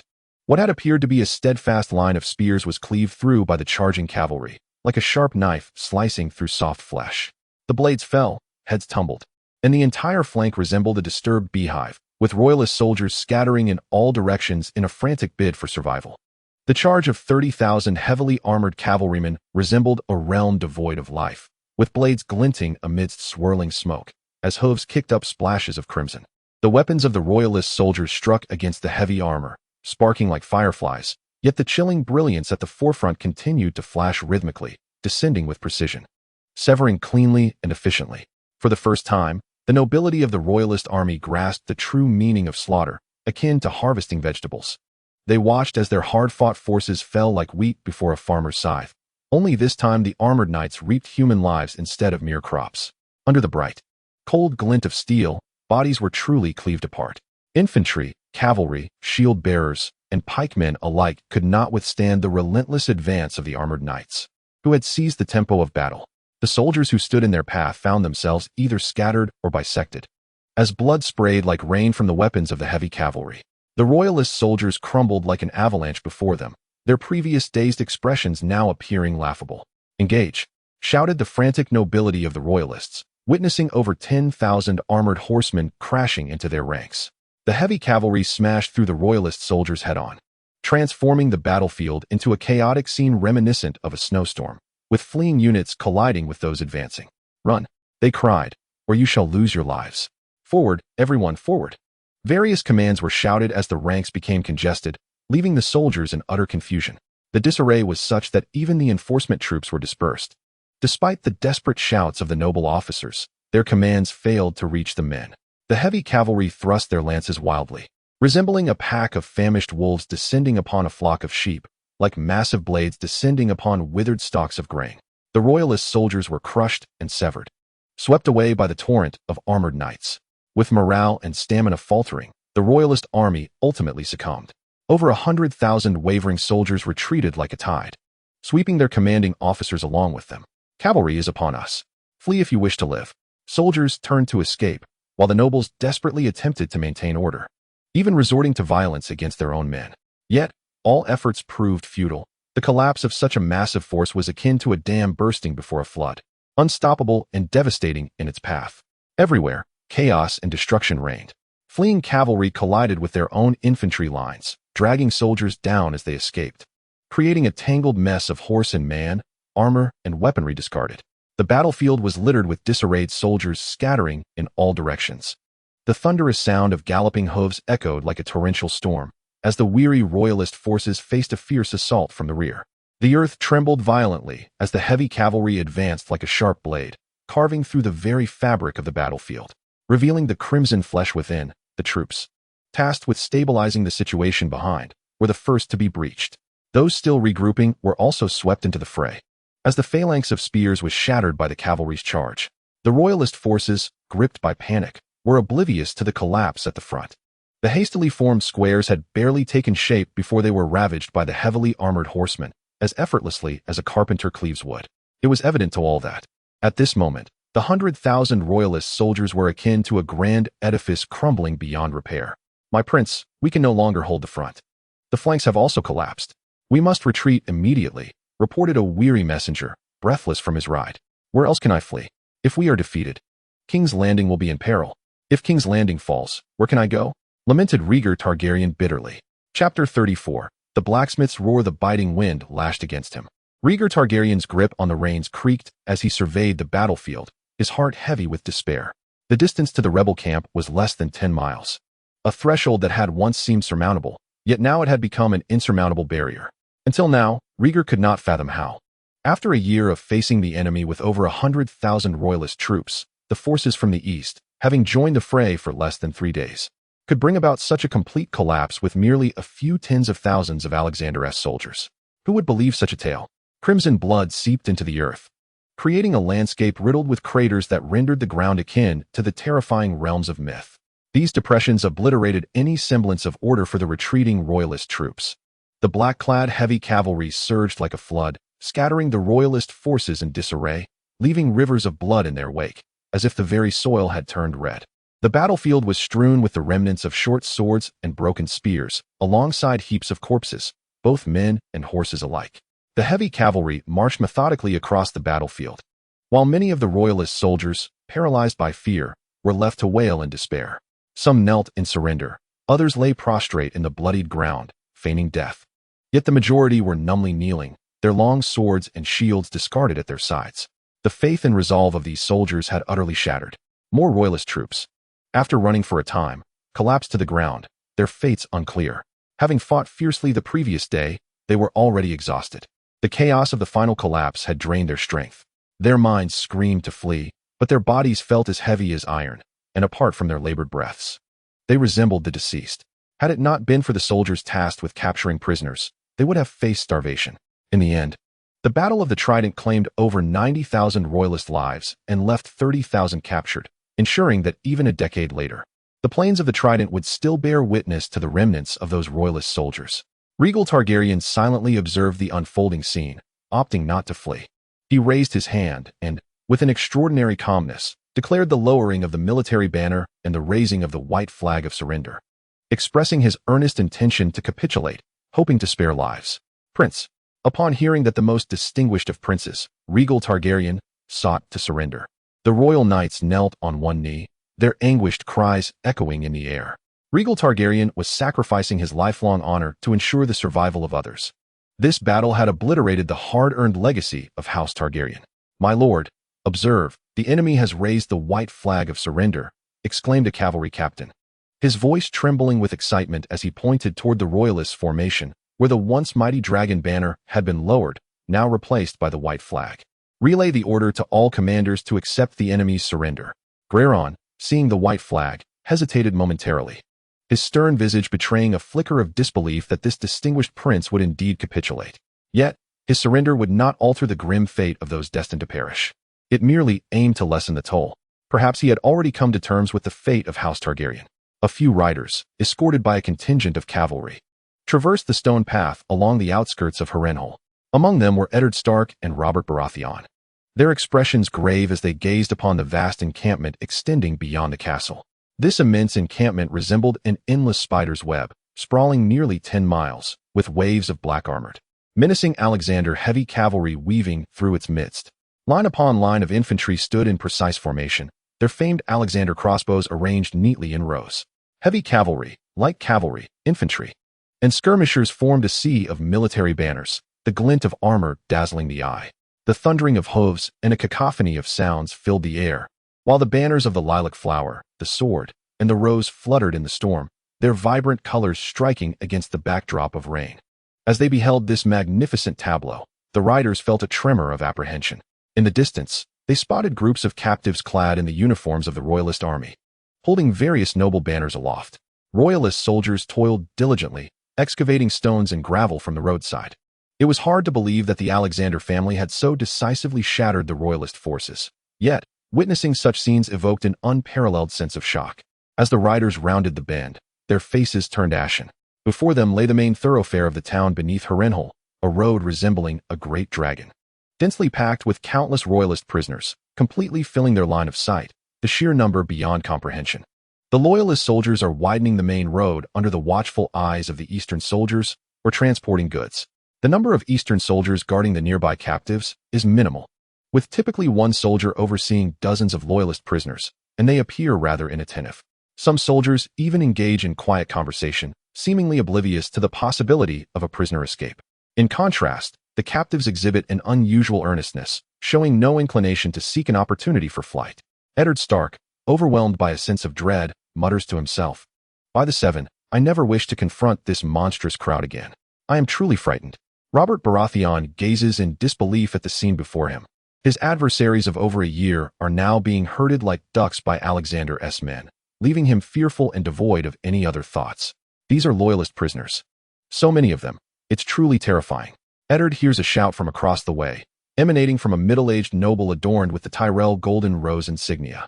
His gaze shifts, his expression darkening as he murmurs under his breath, casting an uneasy glance at the lilacs and the banners of swords and roses atop Harrenhal. "You should be grateful they stand with us. Though they have seized my homeland, I must concede their prowess," Jon Arryn remarks with a complex sentiment. He has long wished to retaliate, at least to reclaim the Eyrie, but now, confronted with such formidable foes, he feels resigned. Arthur rides in with a contingent of cavalry and approaches Robert Baratheon, declaring, "Your Grace, the Loyalists have been vanquished. 90,000 have perished and no longer pose a threat to you. If it pleases you, I shall return with my soldiers to our lands. Oh, and Tywin Lannister wishes to pledge his loyalty to you on my behalf." Chapter 35. King's Landing. At this moment, Tywin Lannister, who had maintained neutrality prior to the Battle of the Trident, leads 20,000 troops towards King's Landing to demonstrate fealty to Aerys Targaryen and request entry into the city. Grand Maester Pycelle, despite the opposition from the Master of Whisperers, Varys, persuades Aerys to open the gates to welcome the Lannister forces. In the ensuing conflict, Rhaegar Targaryen is defeated, prompting Pycelle to conclude that the realm requires a new sovereign, with Tywin Lannister deemed the most suitable candidate. Once the gates are opened, King's Landing falls almost instantaneously. As the Lannister army enters, they unleash a brutal massacre and begin plundering the entire city. Aerys Targaryen, enraged by the news, commands Jaime to present his father's head. Jaime, however, disobeys the order and instead seeks to eliminate the pyromancer Rosard, who was tasked with the city's destruction. Subsequently, he decapitates Aerys beneath the Iron Throne to prevent him from issuing the command to another pyromancer. Jaime then ascends the Iron Throne, and Sir Illyrio Valerion, alongside Count Roland Crakehall and others under Tywin's command, arrives to witness Jaime's actions. They inquire whether he intends to crown a new king, but Jaime remains noncommittal, sitting upon the throne with the bloodied sword resting across his lap, quietly awaiting the next visitor. At that moment, Eddard Stark rides into the hall, asserting that the throne rightfully belongs to Robert Baratheon. The stench was unbearable. "Jahamor, once you settle in, please write to Gran and ensure he pays close attention to waste disposal. I cannot endure the foul odor of excrement all day long." As Arthur stepped through the gates of the gods in King's Landing, he was immediately assaulted by a pungent aroma of blood mingled with the stench of feces. Having long been aware of the locals' habit of discarding waste onto the streets, he found himself revolted. How should the Lord handle this? Jahamor inquired, scratching his head in perplexity. Arthur, too, was at a loss. In his previous life, a mere tug on the toilet handle sufficed. Although he was familiar with sewage systems, he lacked practical knowledge. "Well, we have ample funds, do we not? I am not concerned with other regions, but we must ensure our territory is maintained. Now that there is no war, we can send out the guard to supervise. Perhaps we could offer them a raise to ensure they monitor the situation, instructing them to use buckets for waste. We could then hire people to collect it and dispose of it in designated pits outside the city. Arthur hesitated, refraining from suggesting the idea of using it as fertilizer for the time being. Having been a mere humanities student in his past life, he had never engaged in such experiments and felt unqualified to speak on the matter. Currently, the only means to defeat the Alexander family lay in two avenues: warfare and food supply. In the Game of Thrones, no matter how foul the chessboard, Arthur remained unscathed. Even if the six kingdoms united against him in battle, he could hold his ground. However, food supply remained a vulnerability, while he was confident in all other aspects. As Arthur entered the Red Keep with his 300 loyal knights, he could faintly hear the sounds of an argument. Upon entering the throne room, he saw Robert Baratheon and Eddard Stark engaged in a heated debate. His gaze drifted to the Iron Throne, forged from the melted swords of 1,000 foes who had surrendered. It took 59 days to complete this throne, which was a jagged mass of iron, brimming with spikes and twisted metal. The backrest was also adorned with numerous protrusions, rendering it uncomfortable for anyone to lean against. The Iron Throne was cold and hard, intentionally designed to be uncomfortable, serving as a warning to those in power. Beneath the Iron Throne lay the remains of the Targaryen family. Arthur's eyelids twitched in horror. The animosity must have been profound. He observed the shattered head of an infant, brain matter oozing alongside blood, a gruesome sight. Another body, presumably that of Queen Illyria Targaryen, bore signs of brutal assault, her body marred and head severed, tossed unceremoniously beside her. The Mad King, Aerys Targaryen, had met his end with a swift cut to the throat, a simple yet brutal act. At that moment, members of House Lannister entered the throne room and spotted Arthur approaching. "Arthur, we require the assistance of the Alexander family." "Oh, in what manner?" Arthur inquired, observing Tywin Lannister's impassive expression.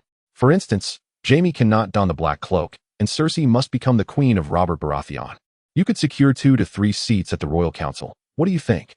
Arthur noticed the fluctuating expressions on Cersei Lannister's face and the sickly hue of Jaime Lannister's grin. "No, we only seek the position of Admiral of the Navy. We do not desire more. However, I must ask, was it truly necessary to be so ruthless?" Arthur gestured toward the pile of corpses on the floor. "At last, we aligned ourselves with Robert, but it was imperative to demonstrate our sincerity. When I placed the corpse before the throne, it was evident to all that our family had irrevocably forsaken the Targaryen dynasty. Robert himself felt a sense of satisfaction. Even a fool such as he understood that as long as Rhaegar Targaryen's progeny lingered in the world, his reign would remain precarious. Since he fancied himself a hero, the dirty work would have to be done by others. Tywin Lannister's lips curled into a slight smirk, his voice low yet clear enough for those around to hear. "I understand.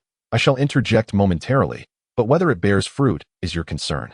Arthur nodded in acknowledgement. As the lords from the east and the west approached the Iron Throne, Robert Baratheon and Eddard Stark were embroiled in a heated argument. "Robert, what do you see? Look at these corpses. Can you remain indifferent?" Eddard mocked, gesturing towards the lifeless bodies on the ground. "Oh, for the love of the gods, Eddard, they are your enemies, not your king. Have you forgotten how your father met his end? Do you wish for us to relive that experience? I see no infants among them, only the spawn of a vile dragon," Robert bellowed in response. Arthur, glancing at Tywin Lannister, noted his lack of support and shrugged, thinking that offending the North was not a new occurrence. "Oh, Lord Eddard, your father and brother perished in the throne room. For the West to seek vengeance for you while accusing them of infanticide is utterly unwarranted. I suggest you reflect upon your father's ashes before you speak further." "You." Eddard Stark, incensed, reached for his sword, eager to duel Arthur. "Enough, Eddard Stark." Robert Baratheon could no longer contain his rage. Eddard huffed, and, filled with righteous indignation, exited the Red Keep, leading his forces to lift the siege on Storm's End and rescue the Stannis family trapped within the city. It was only after Lyanna too fell victim to the turmoil that their shared grief mended the rift between them, allowing for reconciliation. Chapter 36. Alliances and Appointments. Robert Baratheon sat upon the Iron Throne, his expression one of fury as he watched Eddard Stark depart. "By the gods, this is insurrection. Jon, fetch him back. I wish to ascertain whether the men of the North are all addled." Jon Arryn offered a wry smile, but remained silent. At that moment, Arthur interjected. "Your Majesty, it is time to proclaim your legitimacy to the nobles of the Seven Kingdoms and grant clemency to certain adversaries to showcase your magnanimity. I propose naming Jon Arryn as Hand of the King to oversee affairs and represent you in signing the armistice. Indeed, Alexander's men possess some measure of intellect," Robert declared, appointing Jon Arryn as Hand of the King and Jaime Alexander as Admiral of the Navy, with further appointments to follow. Rising from his seat, Robert intended to depart. "Your Majesty, there is one more matter. We from the east seek the right to appoint knights for exploration. We harbor interests in the lands across the coast. Or we could designate some adventurous knights to assist your Majesty in acquiring gold and glory," Jaime Alexander remarked with a broad smile directed at Robert Baratheon. "Very well. Let it be so." Rob Bylossia and pondered for a moment and felt no sense of loss. He simply could not fathom how Alexander could conquer the entirety of the continent of Essos and amass a fortune in gold. Why not? However, seizing the majority of the fertile lands of Essos could not solely rely on the efforts of the Arthur family. The only solution that Arthur could conceive regarding how to elevate adventurers and mercenaries to the status of lords was to become a pioneering knight. Primarily, being a pioneering knight is merely a title rather than a profession. It signifies that the individual bearing this title is authorized to lead troops into battle in the name of their lord, thereby expanding the lord's domain. Although these territories are nominally attributed to the lord, the actual jurisdiction over them lies with the pioneering knight, and the extent of land conquered depends entirely on the knight's capabilities. Yet, even this does not qualify one to be a lord. A lord signifies a formal entry into the aristocratic hierarchy of a nation. A pioneering knight, however, is not considered nobility, no matter how much land they conquer. They cannot attain the status of lord. Although they possess jurisdiction over the land, they are not recognized by the sovereign state to which the lord belongs, often being derisively referred to as mercenary bands with slightly larger strongholds by the nobility. Thus, acquiring a noble title became the second, and indeed the most crucial, step in this endeavor. The quickest method to achieve this would be to cede part of the conquered territory to the lord in exchange for the title of knight. But this approach is highly inadvisable, as the territories ceded are not determined by the adventurers or mercenaries, but rather by Arthur himself. The second method is more convoluted. It involves Arthur enhancing his reputation or military achievements to gain the noble title of knight. Upon securing this noble title, although he would not yet be considered an official lord, at least his status would be recognized. In a well-structured nation, an acknowledged identity carries significant weight, implying the ability to amend territorial decrees, qualify for the kingdom's trade routes, and assert rights over all resources within the territory, among other advantages, including the prevention of unnecessary wars. Once Arthur possesses both the identity of a pioneering knight and the title of knight, any undertaking to expand territory would be deemed legitimate.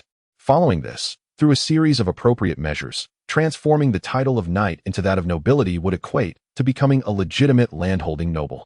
The path then leads to an upward climb within the aristocratic hierarchy.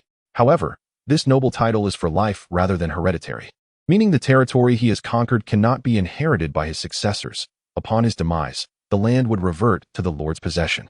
However, the eastern realm of Alexander possesses the right to bestow titles of nobility upon them, albeit at a considerable cost in gold or provisions as a form of exchange. In this war, the six nations must inevitably demilitarize, and the question of which soldiers to retain poses a significant dilemma. At this juncture, employing financial resources to recruit naval forces and promote the cause among those soldiers, including mercenaries and ambitious adventurers unwilling to remain as mere footnotes, will lead them en masse to the continent of Essos. Arthur can profit immensely by trading horses, weapons, armor, various spices, salt, transport vessels, and legal status, thereby strengthening his family's control and influence over Essos. Why not seize such an opportunity? As for the Mother of Dragons, she has presumably fled, and the current strength in King's Landing is undoubtedly the result of the machinations of that old spider, the Hand. Originally, following the War of the Five Kings, Arthur intended to mobilize forces to conquer the entirety of Westeros, but the threat of the White Walkers compelled him to pause. Arthur is untroubled by the dragons of the Mother, as he possesses the means to combat them with crossbows and heavy arbalests. However, the White Walkers remain an enigma. Towering and emaciated, with alabaster skin and eyes as deep and cold as ice, they wear reflective armor that changes hue with their movements. Their weapons, long swords forged from frigid crystal, can shatter any object they touch, including the steel swords wielded by the Night's Watch. Their exceptional agility and unique abilities grant the White Walkers an overwhelming advantage in battle, rendering survival against their onslaught nearly impossible. Aside from mining dragonglass, Arthur is at a loss for alternative strategies, but retaining the Mother of Dragons and her 3 dragons remains paramount. He can leverage his family's influence in Essos to cultivate goodwill towards her, so that when she returns to Westeros with her forces, he can support her claim to the Iron Throne. Once she ascends, he could persuade her that the White Walkers threaten her, urging her to confront them at the wall. After the conflict, the Iron Throne would no longer concern her, allowing Arthur to scheme for the throne himself. Given that Alexander's position draws scrutiny with every action, the extraction of dragonglass would attract unwarranted attention, thus necessitating a cautious approach until the mother returns for further plans. Of course, Arthur is not idle. The realms of the two-dimensional and three-dimensional are vastly different, and the number of White Walkers remains uncertain. After all, prior to his reincarnation, the series Game of Thrones only progressed to the season where the White Walkers breached the wall, leaving him with little certainty. Therefore, Arthur intends to utilize his earnings to construct a wall encircling the entire Eastern Realm to fend off the White Walkers, which will require substantial financial investment and significant prestige to exchange for labor from the populace. From this point until the unfolding of events, there should be approximately 13 years available. With diligence, the construction should be completed in time. The notion that Jaime and Cersei are not the progeny of Tywin is both compelling and marketable. Commentary suggests that Tywin was already aware of this, leaving me at a loss for words. When an emperor bestows a title upon a vassal, it is a matter of fact. It is worth noting that the Lannisters rose to prominence under Tywin's stewardship, rather than during Robert's reign when they were merely a powerful family in King's Landing. Furthermore, Tywin, in his quest for ascendancy, made numerous enemies. His rebellion would only provide opportunities for his adversaries. Given his character, it is implausible that he would risk everything for a woman. Such a notion seems quite absurd. The Mad King appointed Tywin solely due to his affection for Joanna, while Tywin, recognizing Joanna's influence, married her. The original text also hints that Joanna had insinuated to Tywin that the twins were not his offspring. Chapter 37 commences with the nobles of the Seven Kingdoms pledging their fealty to Robert, proclaiming him king. He granted clemency to many former foes, some of whom willingly chose to serve him. However, Dorne has not forgotten Robert's passive observance of the brutal slaying of Princess Elia and her children. Duke Jon Arryn plans to negotiate a truce with Dorne, seeking their acknowledgement of Robert's rule. Robert appoints Jon Arryn as his hand of the king, delegating all matters of governance to him, so he might indulge in hunting and revelry. Jon's initial task involves brokering peace with Dorne. The deaths of Luwin and Elia Martell during the war have incited Dorne's fury. Oberyn Martell recalls supporting the surviving son of Aerys, Viserys Targaryen. In response, Jon returns Luwin's remains and initiates peace talks with Doran Martell, ultimately persuading the Martell family to reconcile and swear allegiance to Robert. To solidify Robert's claim to the Iron Throne, Jon orchestrates a marriage between him and Cersei Lannister, also convincing Robert to retain Ser Jaime Lannister as a member of the Kingsguard. For the enduring stability of the realm, Robert Baratheon enters into a political marriage with Cersei Lannister, commencing his reign. However, this union is far from harmonious. On their wedding night, a drunken Robert incessantly murmurs the name of Lyanna Stark, much to the chagrin of his new bride. Robert neglects state affairs, delegating the management of the Seven Kingdoms to Jon. Despite Duke Arryn's repeated admonitions, he is unable to deter Robert from squandering vast sums on tournaments and indulgences, ultimately leading to the treasury's significant debts. 6 years after seizing the crown, Robert and Eddard unite once more to quell the Greyjoy rebellion, which threatens Robert's rule. In 289, 6 years post-Robert's ascension to the Iron Throne, Balon Greyjoy declares himself king of the Iron Islands and leads an insurrection against the Iron Throne. Balon perceives Robert's reign as precarious, lacking adequate support among the nobility to muster a force against him, believing he can defeat Robert at sea. Nevertheless, he prepares for the possibility that Robert's military might exceed his expectations, which indeed proves to be the case. The Royalists enjoy a decisive advantage in both numbers and supplies, relying on these strengths to suppress the rebellion. During the conflict, Arthur ambushes the Iron Fleet with the forces from the Stormlands, delivering a bitter taste of defeat to Victarion Greyjoy for the first time. The younger brother of Balon, Euron, fell into the sea during the naval battle and was captured, subsequently imprisoned in the castle of Casterly Rock until the war's conclusion. After securing the safety of the waters, Robert's forces landed on the Iron Islands. Duke Eddard Stark and Duke Greyjoy's army, armed with siege weaponry, assailed the southern wall, ultimately breaching the main watchtower and a portion of the fortifications. The fighting within the castle was exceedingly fierce, yet the royalist forces ultimately seized control of the stronghold. Balon Greyjoy's aspirations for kingship collapsed, compelling him to surrender and once again pledge fealty to the Iron Throne. Following Balon's capitulation, both of his elder sons perished in battle, leaving many noble families of the Iron Islands, such as the Harlaws and the Blacktides, bereaved. Balon's only surviving son, the 9-year-old Theon, was taken in by Duke Eddard as a ward, effectively becoming a hostage. In the year 298, Jon Arryn succumbed to illness. Before his passing, Robert's elder brother, Stannis Baratheon, Duke of Dragonstone, approached Jon with his suspicions. Through careful investigation, they concluded that Queen Cersei and her twin brother, Ser Jaime, were engaged in an illicit affair, implying that Robert's legitimate children were the product of incest. Duke Arryn intended to take action, entrusting his son, Robert Arryn, to Stannis for upbringing on Dragonstone. However, before this information could be disclosed, Jon Arryn passed away. Lisa sent a clandestine message to her sister Catelyn, accusing the Lannisters of poisoning him. In truth, she was the perpetrator, having been incited by Peter Baelish. She poisoned Jon in a bid to prevent him from sending her beloved son Robert to Stannis. Before Duke Arryn's death, he repeatedly called out for Robert, emphasizing his last words about the resilience of the Baratheon lineage, subtly indicating that the members of House Baratheon were always characterized by their dark hair and blue eyes, whereas the children of Queen Cersei were not truly Robert's progeny. The demise of Jon Arryn also instigated concerns for Stannis' safety, as he suspected that the Lannisters had conspired to poison the hand of the king. Consequently, he soon departed the capital under the pretext of visiting Dragonstone, retreating to his stronghold. 13 years later, Arthur had matured into a young man, his chiseled features exuding a rugged handsomeness. His eyebrows arched like swords, and his piercing blue eyes held an unblemished purity. His pale cheeks bloomed with joy, revealing a dazzling smile of pristine white teeth against a strikingly fair complexion, accentuated by his sharp jawline. His dark, lustrous hair glimmered with an alluring sheen, complemented by his thick brows and prominent nose, epitomizing nobility and charm. The eastern lands began to transform dramatically. Under Arthur's command, the construction of walls and a capital commenced, with significant investments poured into fortifications designed to withstand assaults from 1,000,000 foes. By 295, these formidable walls and lavish palaces were fully realized. Meanwhile, in Essos, the Alexander family had seized the Free Trade Federation city and a fifth of the plains, though in reality, they only controlled the capital of the Free Trade Federation, Mill, while the remaining territories fell under the dominion of the Knights of Expansion. The incessant flow of vessels and industrious workers along the riverbanks showcases the prosperity of the region. On the flood control levee, during the balmy summer nights, throngs of people are drawn to the scene.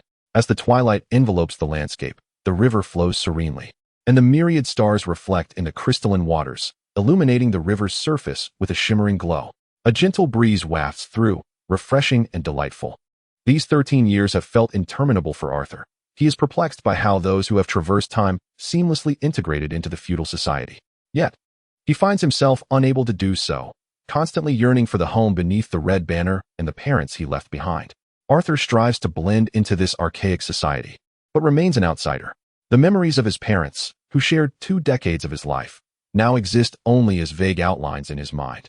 Coupled with the ambiguity of his transition, he begins to experience dread and anxiety, leading to a downward spiral of negative emotions that he seeks to escape through alcohol and the company of women, necessities for a peaceful night's rest. After several years, as things began to improve, Arthur embarked on a journey across the continent of Westeros, visiting the noble houses, save for the north, and ultimately settled in King's Landing to await the unfolding of events. At this juncture, Jon Arryn has already met his demise, and Arthur, alongside the royal family, is en route to the north. Chapter 38.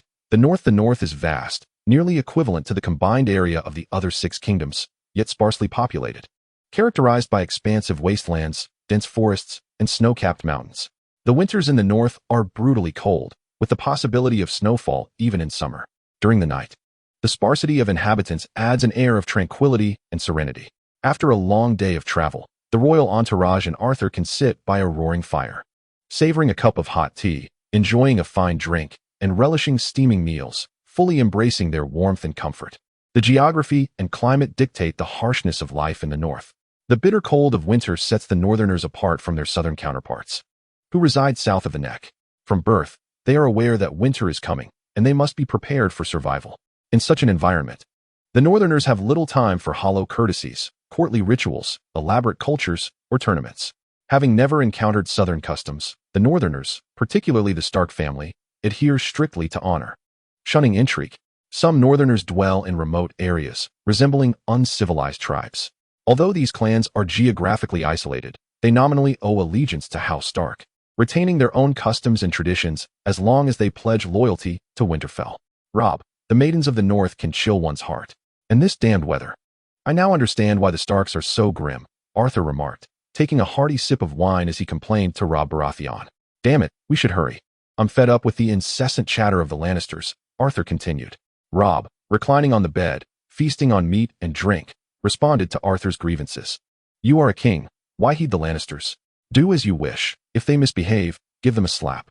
That is because you do not have to share a bed with a Lannister woman. Arthur paused momentarily upon hearing those words, his thoughts drifting back several years.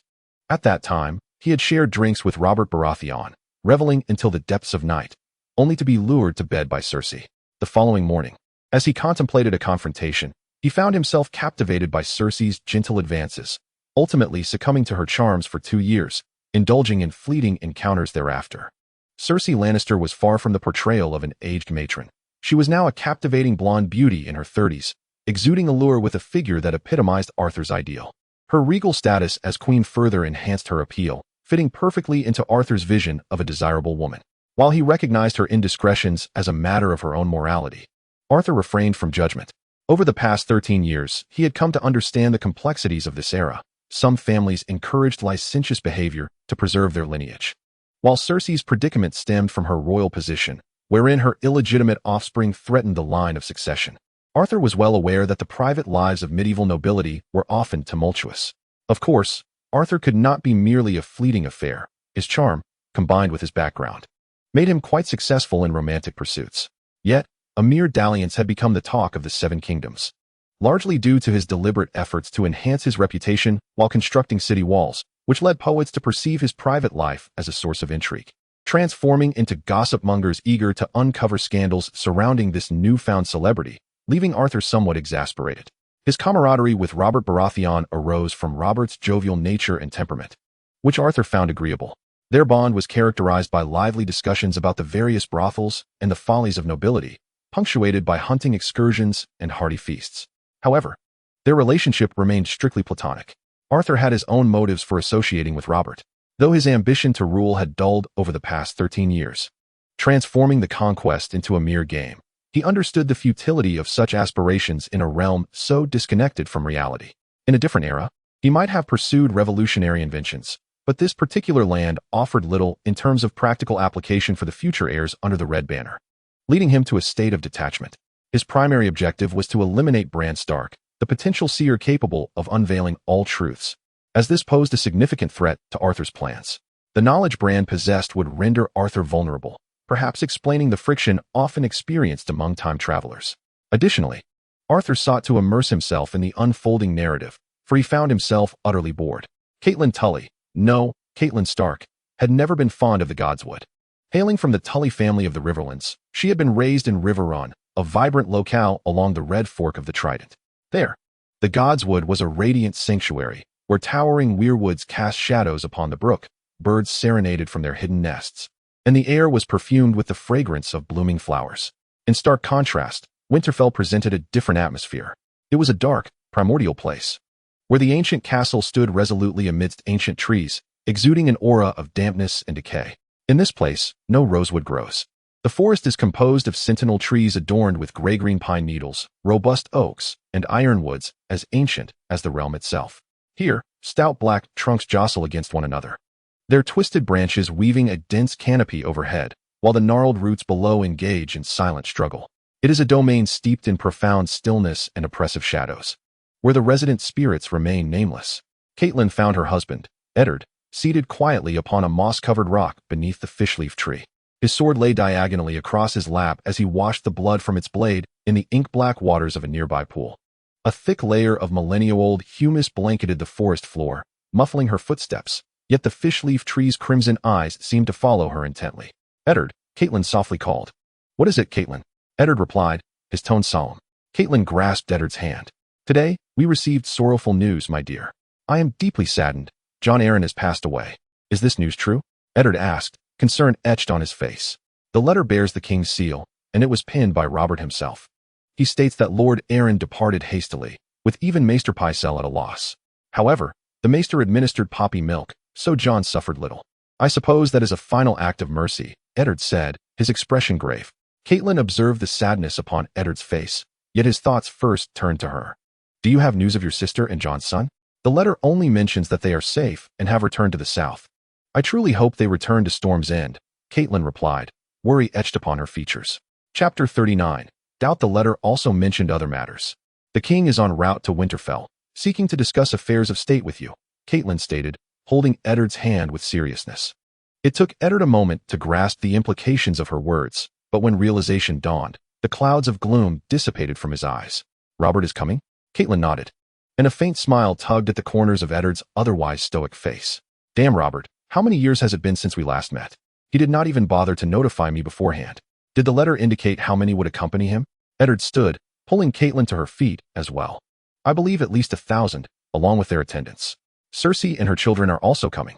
Then, for their sake, Robert will not travel swiftly. That is well. It affords us more time to prepare, Eddard Stark said, suppressing his excitement. The Queen's brother and Ser Arthur Dayne are among the company, Catelyn added. Eddard's face darkened at this news.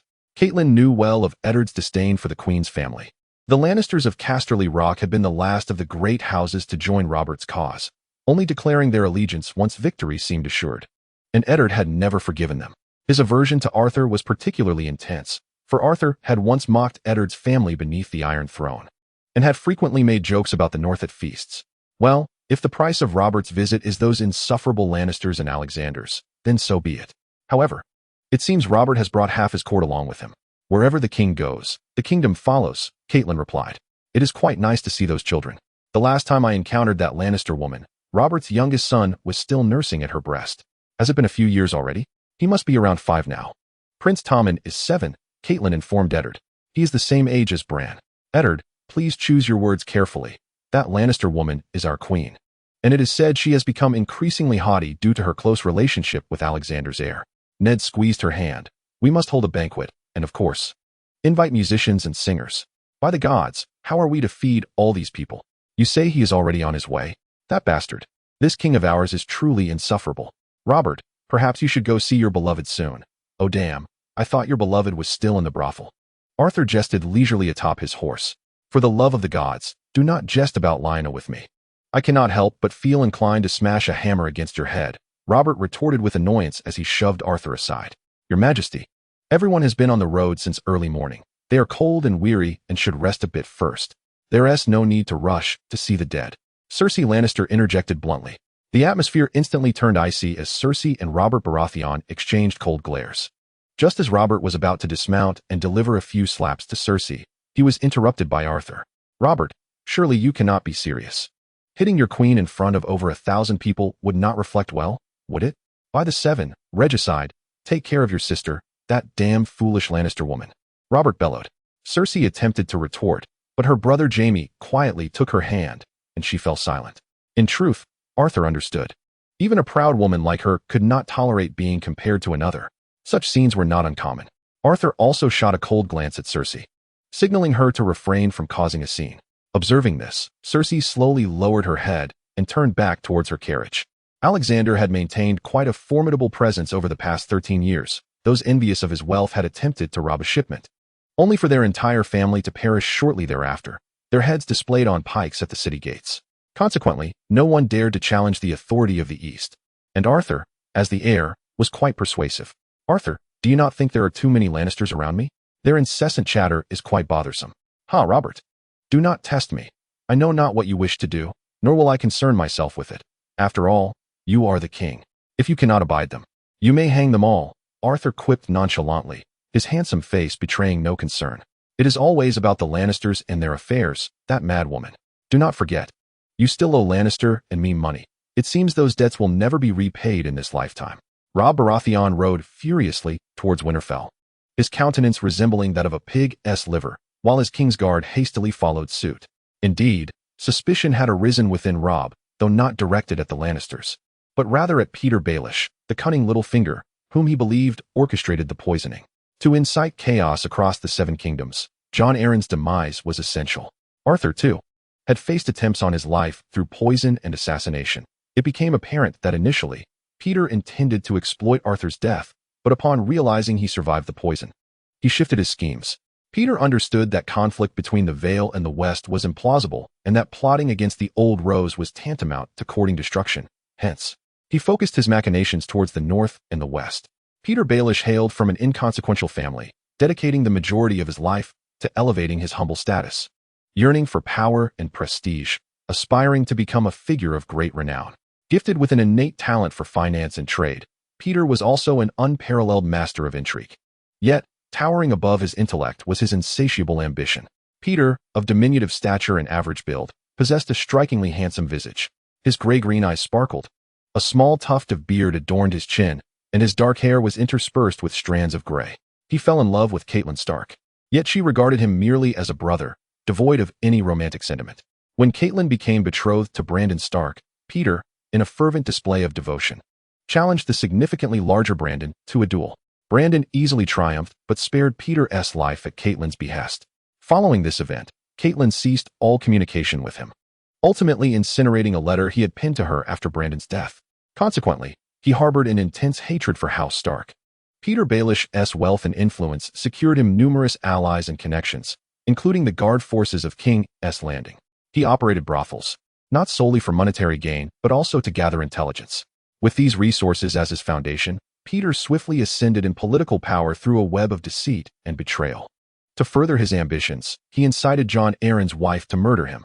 Chapter 40. Arrival at Winterfell. 3 days later, the party reached Winterfell. Leading the procession were Robb Baratheon and Arthur Alexander, who were the first to come into Eddard's view. Among the ranks were several familiar faces to Eddard. The striking golden-haired figure was Ser Jaime Lannister. His face marred by burns was Sandor Clegane. The tall boy at his side must certainly be the heir apparent, while the deformed dwarf trailing behind them could only be the notorious Tyrion Lannister. Is that Arthur, who went to war at 5? And surely, that must be the imp, Arya Stark exclaimed excitedly, pointing, eager for others to share in her recognition. Their guards approached slowly, the biting northern wind whipping against the numerous golden and white banners they held aloft, emblazoned with the crowned stag of House Baratheon and the purple flower of House Arryn. Robb dismounted and hurried to Eddard, exclaiming, "Eddard, by the gods, it is wonderful to see you, especially with that face of yours, frozen to a shade of purple. You truly have not changed at all." Robert meticulously scrutinized Eddard from head to toe. Then, with a smile, he sighed, wishing that Eddard could express the same sentiments towards him. 15 years ago, when they fought side by side for the throne, the Duke of Storm's end was a clean-cut, clear-eyed, robust man who was the very embodiment of a maiden's dreams. Towering at 6 feet 5 inches, he stood like a giant among men. A veritable colossus when clad in armor and wearing a magnificent helmet adorned with antlers. His strength rivaled that of a giant. The iron-spiked warhammer he wielded was a weapon that even Ned could barely lift. During those years, the scent of leather and blood clung to him like the perfume of a noble woman. Now, however, perfume truly accompanied him, as his waist had grown to match his towering height. At this moment, Robert had gained 8 stone. Although a coarse, black beard obscured his chubby double chin, nothing could conceal his protruding belly and the dark circles under his eyes. Nevertheless, Robert remained Eddard's king, not merely a friend, prompting Eddard to respond, "Your Grace, Winterfell awaits your command." At that moment, Arthur dismounted and, surveying the gathering, smirked teasingly. "Hey, Lord Eddard, do you still recognize me? To be honest, I don't plan on returning to the north. I had hoped to engage in a friendly spar with you Starks, but given this wretched weather, oh, spare me." The atmosphere became suddenly tense, yet Arthur seemed oblivious as he turned to continue. "Lady Catelyn, how do you do? 7 years have flown by, and you remain as lovely as ever. Is this Sansa? She will surely grow into a beauty." At this juncture, Catelyn Stark was a young woman not yet 30. Rather than the older figure depicted in the films, she had been but a girl of 12 when she wed Stark. Others began to dismount, and the stable hands arrived to tend to the horses. Robert's queen, Cersei Lannister, entered the city with her young children. Their mode of transport was a grand, double-decker carriage, constructed of polished oak and adorned with gilded metal, drawn by 40 magnificent steeds. Due to its width, it could only halt outside the city gates. "Damn it, Arthur, enough. If you utter another word, I swear I will drive a sword through your mouth," Robert cursed. Arthur merely shrugged and walked towards Jon Snow. "Come on, Robert. Go see your beloved. I assure you, you must be positively bursting with excitement while pretending to hold it together. You must be Jon Snow. I am Arthur Alexander. Shall we converse?" "Go to hell, Arthur. Eddard, take me to your family's crypt. I wish to pay my respects." With that, Robert strode away from the crowd without a backward glance, and Eddard could do nothing but follow. Jon Snow stood bewildered, unsure whether to follow or remain. as Arthur leaned closer to Jon's ear and whispered, "Come on, I know your heritage. Are you certain you don't wish to know?" He then nodded subtly towards Cersei, who responded with a seductive smile. Arthur guided Jon Snow to a more secluded area. "Hey, buddy, don't be so tense. Come, have a drink and relax." Arthur tossed a flask of wine to Jon Snow and continued, "Are you certain you wish to know? Your father is not Lord Eddard Stark." "What? Who is my father?" Jon Snow, having just taken a sip of wine, spluttered as he grasped Arthur's shoulder tightly and inquired, "Easy now, Eddard Stark is your father's murderer. Are you truly prepared to hear this?" Arthur tilted his head slightly, intending to mislead Jon Snow into believing that Eddard Stark was indeed his father's assassin, deliberately withholding the fact that his mother was Lyanna, curious to see how Jon would react upon discovering the truth. After a prolonged silence, Jon Snow solemnly declared, "I wish to hear. Your father's name was Rhaegar. As for his surname, I need not elaborate. Although I cannot fathom Eddard's intentions. The dagger that claimed your father's life bore the Stark family's mark. While I defeated your father on the battlefield, I felt remorse. Death and survival are the nature of war. However, after I accepted Rhaegar's surrender, Robert and Eddard insisted on executing him, and I had no choice but to leave his fate in their hands." With that, Arthur patted Jon's shoulder and sought out Cersei, leaving him alone in quiet contemplation. Robert traced the features of the statue before him, thinking her far more beautiful. After a moment of silence, he spoke, his gaze lingering on Lyanna's face as though he could summon her back to life.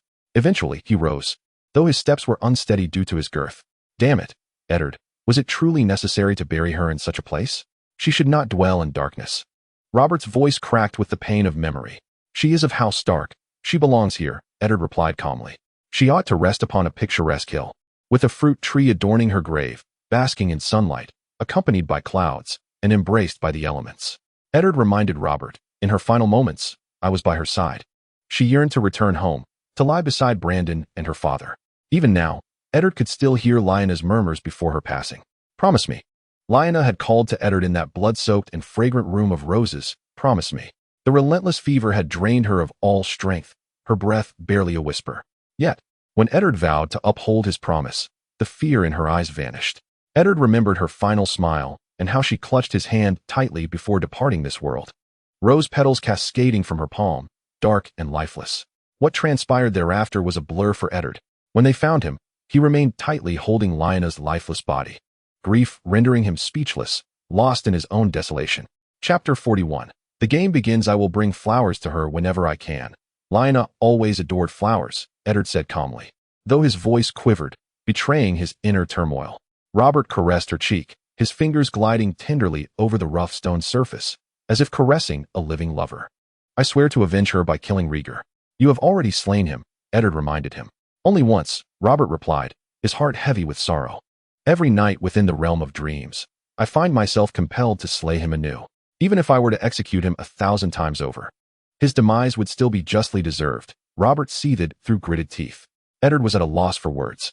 After a moment of silence, he replied, "Your Majesty, we must return. The Queen awaits." The Queen? The Queen? What of it if the others were to abduct her?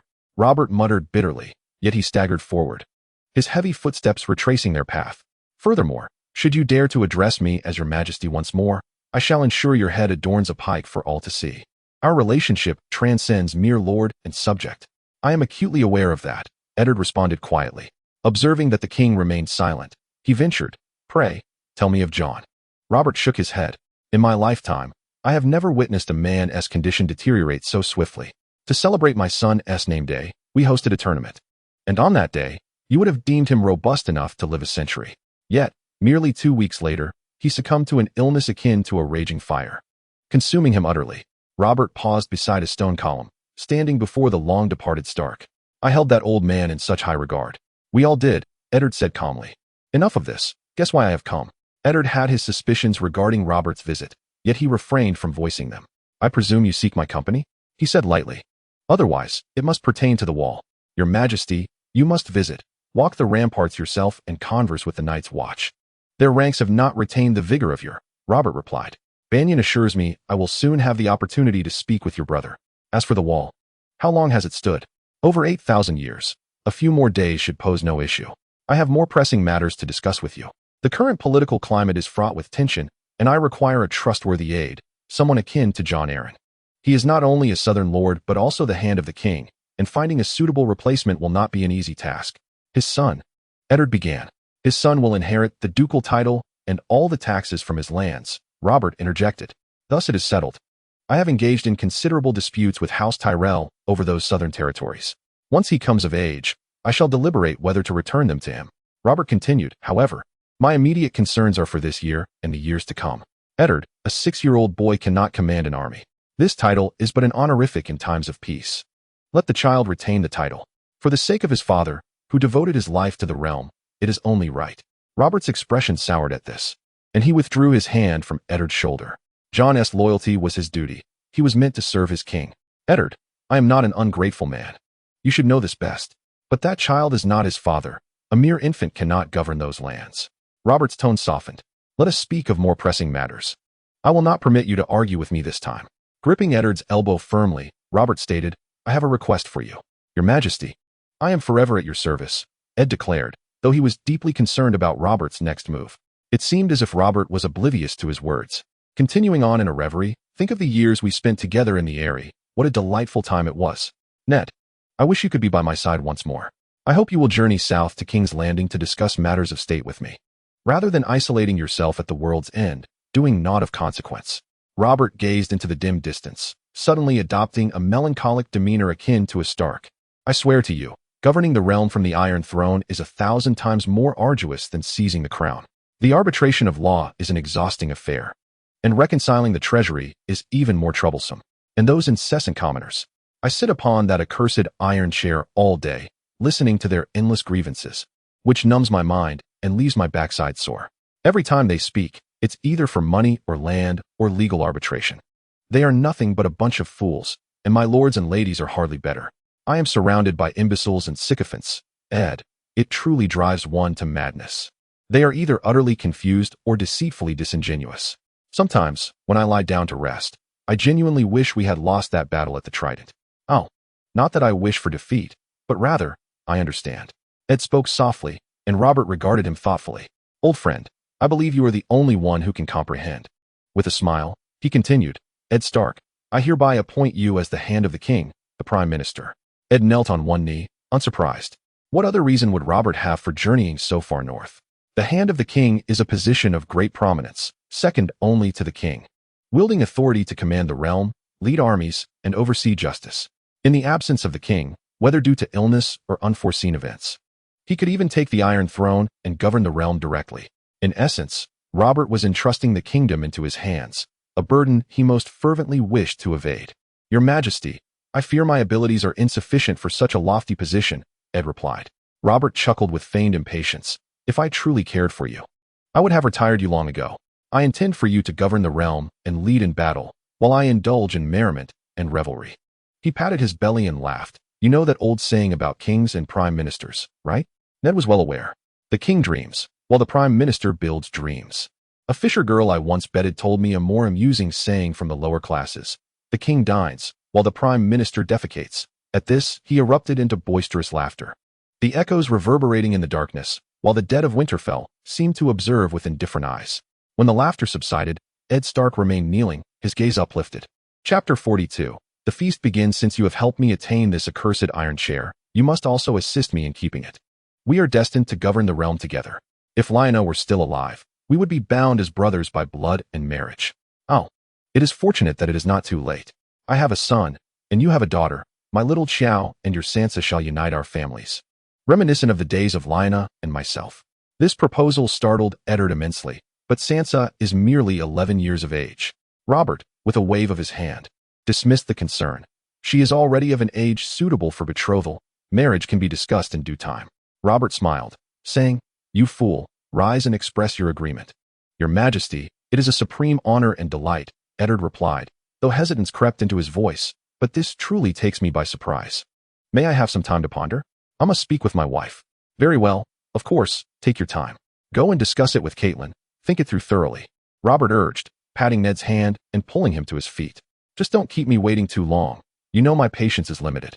As the night deepened, the luxurious chamber finally quieted from its various shameful sounds. Arthur, content, embraced Cersei's slender waist, reclining on the grand bed. He mused on the advantages of a sturdy physique, providing a semblance of resilience. Meanwhile, scattered across the floor were various garments, including a torn gown. This period has been stifling. Oh, and Cersei, refrain from provoking Robert's nerves. It seems he associates Jon Arryn's death with you. And I would rather not witness you on the gallows that day, Arthur remarked, playfully patting Cersei's rear. Oh, damn it, I did indeed wish to eliminate Jon Arryn. But he passed away before I could act. I swear by the 7 gods, Cersei, like an agitated kitten, hastily explained as she rose from Arthur's embrace. It appears Jon Arryn had indeed uncovered some truths. The affair between Arthur and Cersei was not entirely concealed, as evidenced by Littlefinger and the spider. Arthur was indifferent to the potential repercussions of their exposure, but Cersei, in her foolishness, risked revealing even a hint regarding the legitimacy of her children. My queen, relax, regardless. He is dead. You should focus on how to contend with the Starks. That stubborn and unyielding stone, being discovered, could lead to the execution of your entire family. Arthur, you will assist me, won't you? Arthur smiled, pointing to young Arthur, raising an eyebrow towards Cersei. Let us see how you perform. Cersei cast a flirtatious glance before diving under the covers to give young Arthur a thorough bath. Arthur understood that history is invariably penned by the victors. For instance, people remember only the prosperous reign of Emperor Tywin, neglecting to recall that he largely borrowed from the Sui dynasty's systems and committed fratricide. They will remember Wu Zetian as the sole empress, yet forget her scandalous life. In truth, even if Robert were to discover that Cersei's children were all bastards, he would not escalate the matter. Robert's vanity destined him for demise. He would suppress the truth, proclaiming that Cersei and her illegitimate children had succumbed to illness, regardless of belief. But during this period, Cersei's madness meant that each cup of wine Robert consumed or hunt he embarked upon would toll the bell of his impending death. An hour later, the feast commenced. The hall of Winterfell was thick with warmth, filled with the enticing aromas of roasted meat and freshly baked bread. The hall's gray stone walls were adorned with a multitude of banners: the white of House Stark's direwolf, the purple of House Tully's rose, the gold of House Baratheon's crowned stag, and the crimson of House Lannister's roaring lion. A minstrel strummed a harp and sang ballads, while Jon Snow, seeking solace in the shadows, indulged in drink, wishing only to drown his thoughts in inebriation. Suddenly, he beheld his father, the Duke, escorting Queen Cersei, who was as breathtaking as the rumors suggested. Her jeweled crown framed her golden locks, shimmering brilliantly, and the emeralds embedded within it complemented her striking azure eyes flawlessly. Eddard guided Cersei onto the dais and ushered her to her seat, yet she offered him nary a glance throughout the proceedings. Although merely 14, Jon discerned the Queen's smile was but a fade. Then entered the king himself, Robert, arm in arm with Lady Stark. Jon felt a wave of disappointment wash over him upon seeing Robert. His father often recounted tales of the unparalleled warrior, Robert Baratheon, the demon of the trident, the most valiant knight among the lords and nobles. Yet, to Jon's eyes, Robert appeared as a ruddy-faced, bearded man, drenched in sweat, with the demeanor of one lost in indulgence. Soon, gasps rippled through the crowd, which fell into hushed whispers, dispelling the earlier mirthful laughter. Jon turned to see Arthur, the bearer of his lineage's revelations. Long before meeting Arthur, Jon had heard tales of the notorious intrigues surrounding him and his family, particularly the scandalous lives of Robert and Arthur. The bloodthirsty nature of the Tully lineage, with its penchant for decapitating foes and displaying their heads upon pikes, was notorious. Arthur was said to be extraordinarily handsome, and indeed, he was.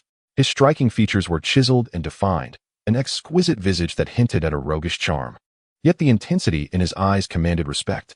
His thick, raven hair framed a pair of piercing blue eyes, which held a hint of mischief, while his high nose and well-proportioned lips curved into a dazzling smile. Following closely was Ser Jaime Lannister, the twin of Queen Cersei, tall and striking, with flowing blonde hair and glimmering green eyes that sparkled with a razor-sharp smile. He donned a vibrant red silk tunic, black high boots, and a long black satin cloak, the front of which was embroidered in gold thread with the fierce lion of House Lannister. Known as the Kingslayer, he was the subject of much whispered gossip. Beside him, his brother, Tyrion Lannister, staggered slightly, attempting to keep pace with Jaime. Tyrion, the youngest and most disfigured offspring of Lord Tywin, had inherited none of the grace or beauty bestowed upon Cersei and Jaime.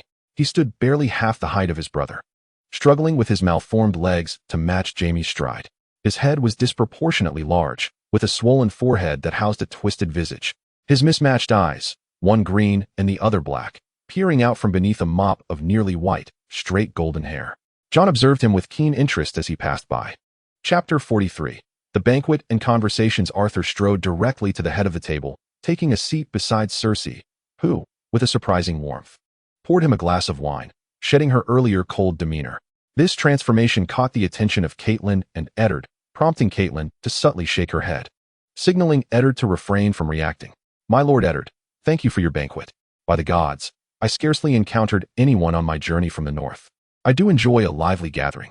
Having resided in the south for so long, it is all too easy to forget that your lands are as vast as the other 6 kingdoms combined," Arthur remarked, lifting his goblet and taking a hearty gulp before continuing. "The road was riddled with marshes, forests, and fields, and after crossing Neck, I couldn't find a decent inn to rest in. I have never witnessed such an expansive, desolate wilderness.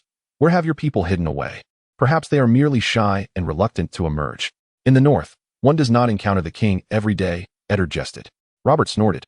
"I suspect they've taken refuge beneath the thick blanket of snow." "Eddard, what season is it that you still endure such wintry conditions?" "Late summer snow is not uncommon in the north, and I trust it has not caused any inconvenience to His Majesty and Duke Arthur." "The late summer snow is typically light," Eddard replied calmly. "Is that what you call light? Only a fool would believe that. Just imagine how frigid it will be in winter," Arthur cursed, shivering at the thought. "The winters in the north are harsh and bitter, yet the Stark family perseveres. We have endured for many years, have we not?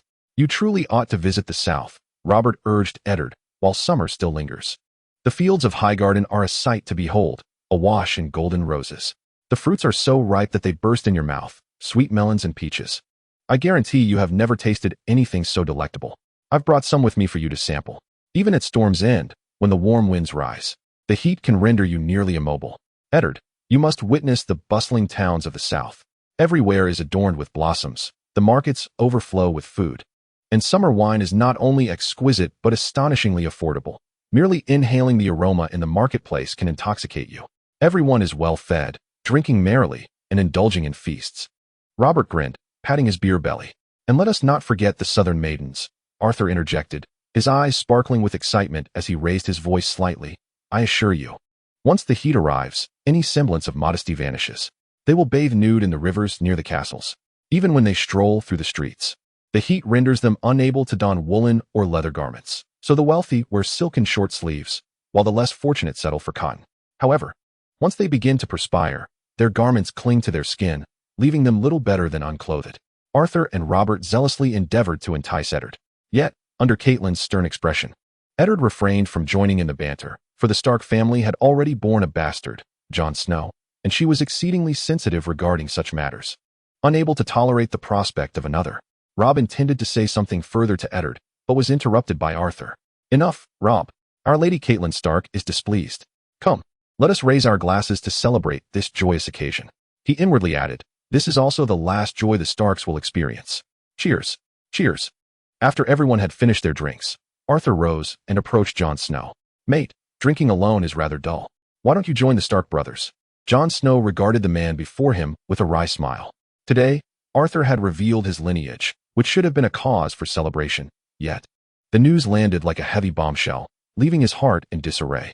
In the past, Lady Catelyn had believed that allowing a bastard to dine at the same table as the royal family was an affront to their dignity.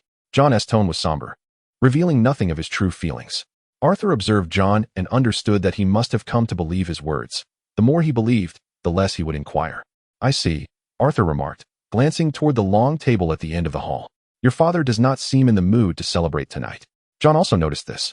A bastard must learn to read the room, to perceive the hidden emotions within others' eyes. Though Eddard conducted himself with propriety, there was a tension in his demeanor that Jon had never seen before. He spoke little, his gaze cast low, surveying the hall with an emptiness in his eyes. In stark contrast, the king, seated 2 places away, was in high spirits, his jolly face flushed as he raised his cup repeatedly, laughing heartily at every joke and devouring each dish as if he were a ravenous beast. Yet, the queen beside him resembled a cold statue. "Lord Arthur, I have heard that Sansa is betrothed to Prince Joffrey?" Jon Snow inquired, his gaze fixed on the young prince beside Sansa. Joffrey, at the tender age of 12, was younger than both Jon and Robb, yet he stood taller than either of them, a fact that irked Jon. The prince bore his sister's long hair and their mother's deep blue eyes. Golden curls framed his neck, accentuating his lavish velvet collar. Sansa, radiant by his side, seemed to bask in the moment. However, Jon found no admiration for Joffrey's haughty demeanor, the slight curl of his lips conveying disdain for the Hall of Winterfell. There's no need for formalities between us. It seems this prince is quite dissatisfied with you Northerners, Arthur commented, his tone flippant. Most of his remarks on the way here were complaints. That would be quite unfortunate. Jon Snow hesitated before continuing. Arthur, I wish to join the Night's Watch. I would like to hear your thoughts on this decision. Jon had pondered this choice repeatedly. At night, while his brothers slept soundly beside him, he found himself restless. Robb would one day inherit Winterfell, commanding legions as the protector of the North. Bran and Rickon would become his vassals, managing their own lands and affairs. His sisters, Arya and Sansa, would marry into other noble families, becoming ladies of their own domains in the south. And what could he, a mere bastard, ever hope for? Jon, you may be unaware of this. The Night's Watch is a brotherhood that embraces death without fear. They are bound by no familial ties, never to bear children. Their only consort is duty, and their mistress is honor. Furthermore, you are of Rhaegar's bloodline. Although I cannot fathom Eddard's intentions, are you truly willing to extinguish the lineage of a former royal house? Arthur spoke in a calm, detached tone. Chapter 44. Bastards and dwarfs, I do not care. I am ready to swear my oath of allegiance, Jon declared solemnly. You are merely a 14-year-old boy, still not on the threshold of adulthood. Before you encounter women, it is difficult to comprehend the immense cost you will bear. I do not care about that, Jon retorted, his anger flaring. If you truly understood, you would likely feel otherwise. My friend, if you were aware of the consequences that come with this oath, you would not be so eager to join. Jon's irritation only deepened. I am not your friend. Arthur patted Jon's shoulder with a flippant demeanor and said, how about I find a few women for you to ensure your royal lineage continues? After you have sired a couple of bastards, you can then pursue this foolish notion of becoming a Night's Watchman. At that point, let us see what thoughts occupy your mind. I will never father any bastards. Never. Jon trembled, the final declaration escaping his lips like a nail being driven home. At that moment, he realized that the entire table had fallen silent. All eyes were upon him. Jon felt tears welling in his eyes, and he rose abruptly. Forgive me, I must take my leave, your grace, Jon said with the last vestiges of dignity, and before anyone could see the tears cascade down his cheeks, he fled like a whirlwind. He must have had too much to drink. His feet felt as though they were entangled. He collided with a serving girl, spilling a jug of spiced wine onto the floor, which elicited a chorus of laughter from the gathered guests.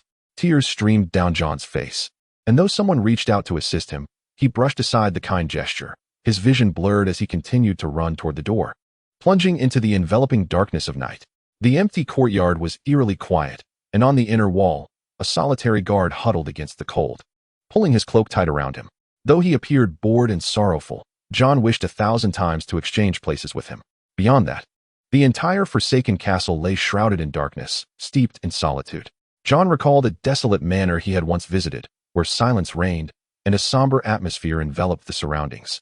The only remnants of its former inhabitants being the great stones that silently narrated their tales. Tonight's Winterfell evoked memories of that long-abandoned estate.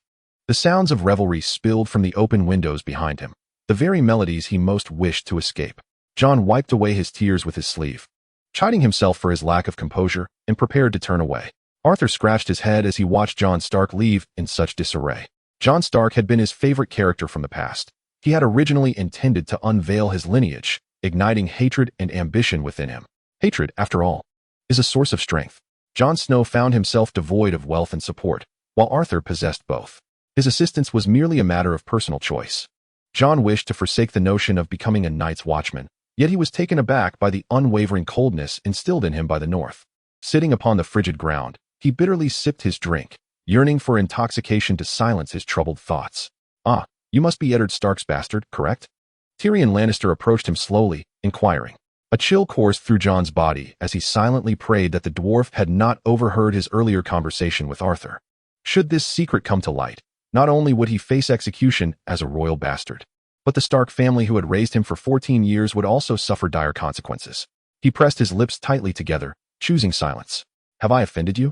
Tyrion quickly apologized. Forgive me, dwarves are often oblivious to social cues.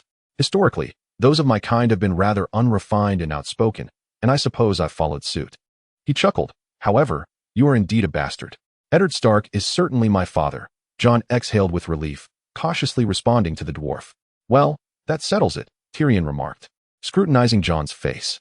Compared to your brothers, You do embody more of the northern essence. Half-brothers, Jon corrected, feeling a sense of relief at Tyrion's words. This secret was one he intended to take to his grave, hidden from all others. Jon Snow resolved firmly within himself. Now, dear bastard, allow me to offer you some advice, Tyrion said meaningfully. Never forget who you are, for the world will not forget. Transform your obstacles into strengths. Thus, you shall possess no vulnerabilities. Arm yourself with it, and no one can wield it against you.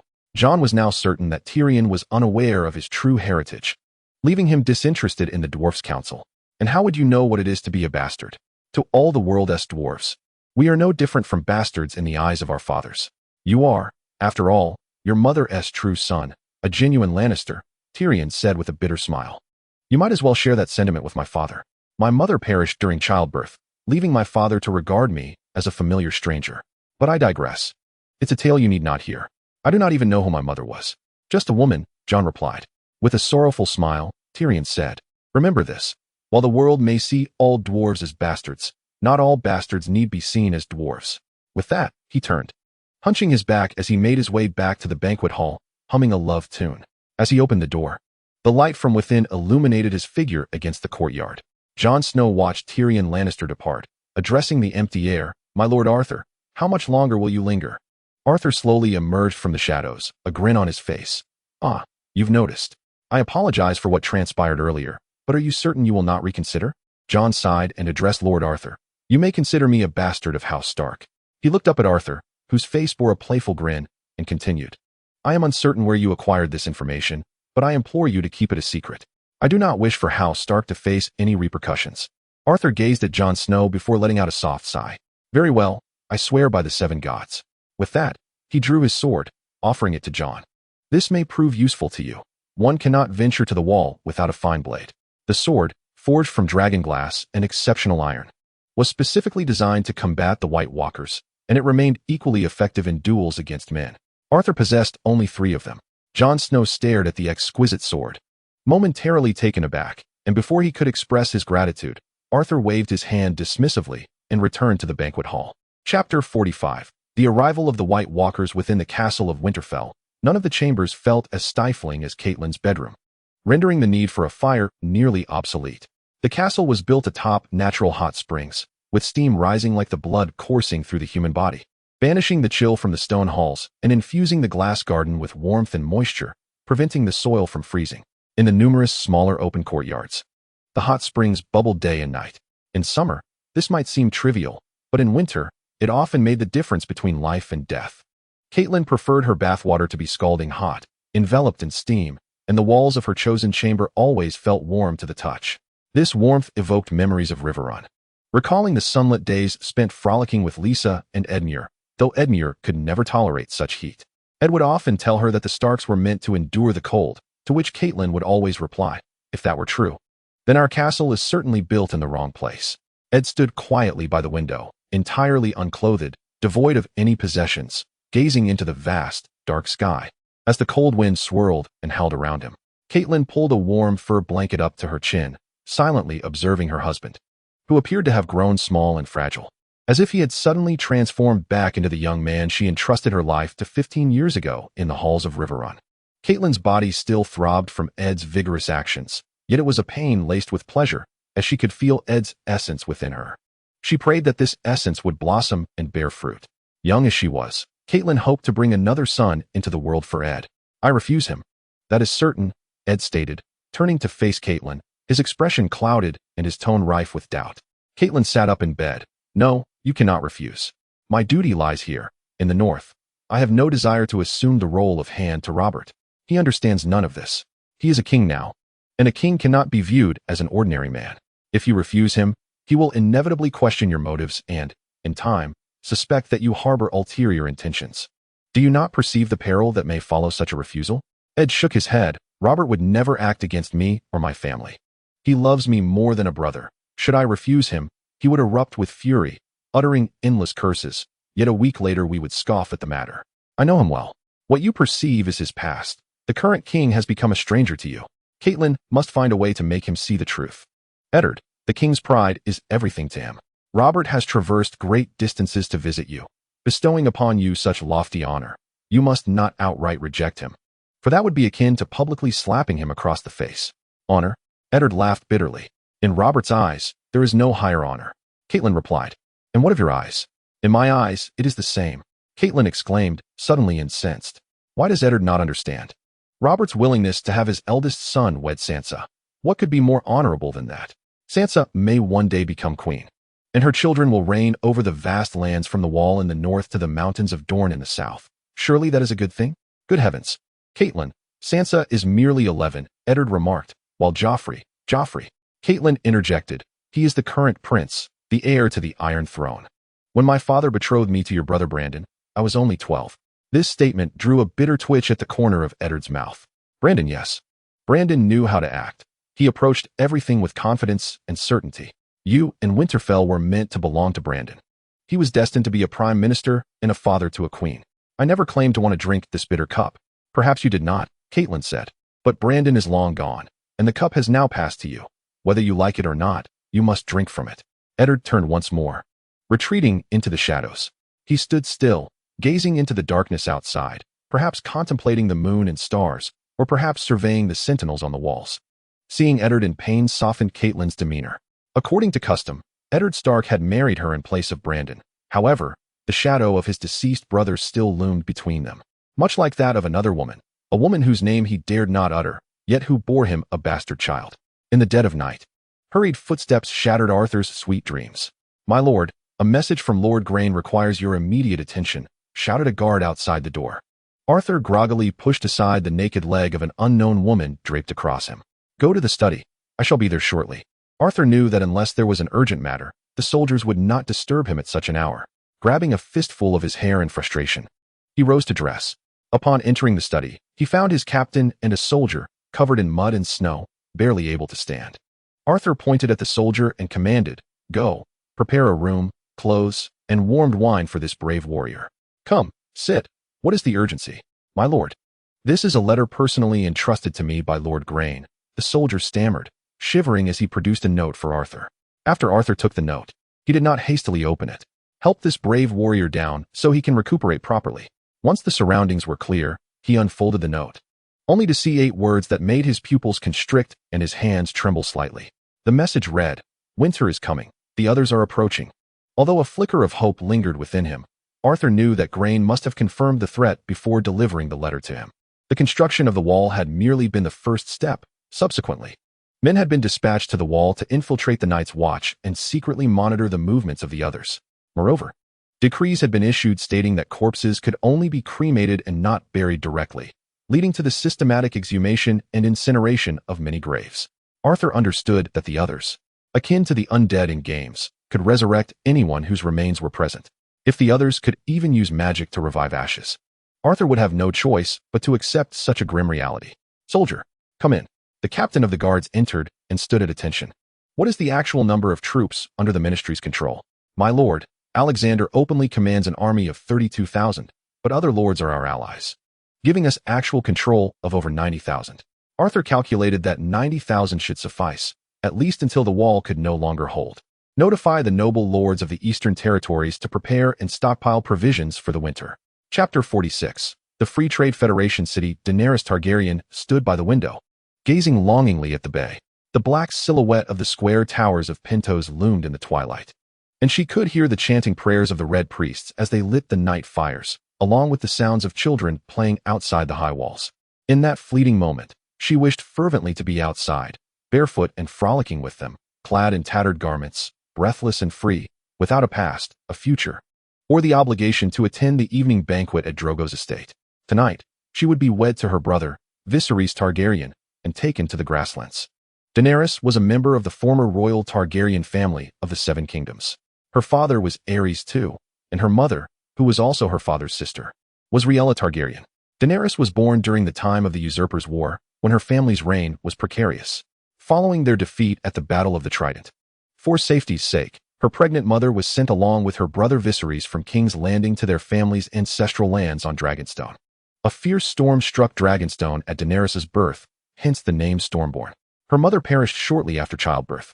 Meanwhile, Robert Baratheon seized the Iron Throne, leaving only her and her brother Viserys as survivors of the Targaryen lineage.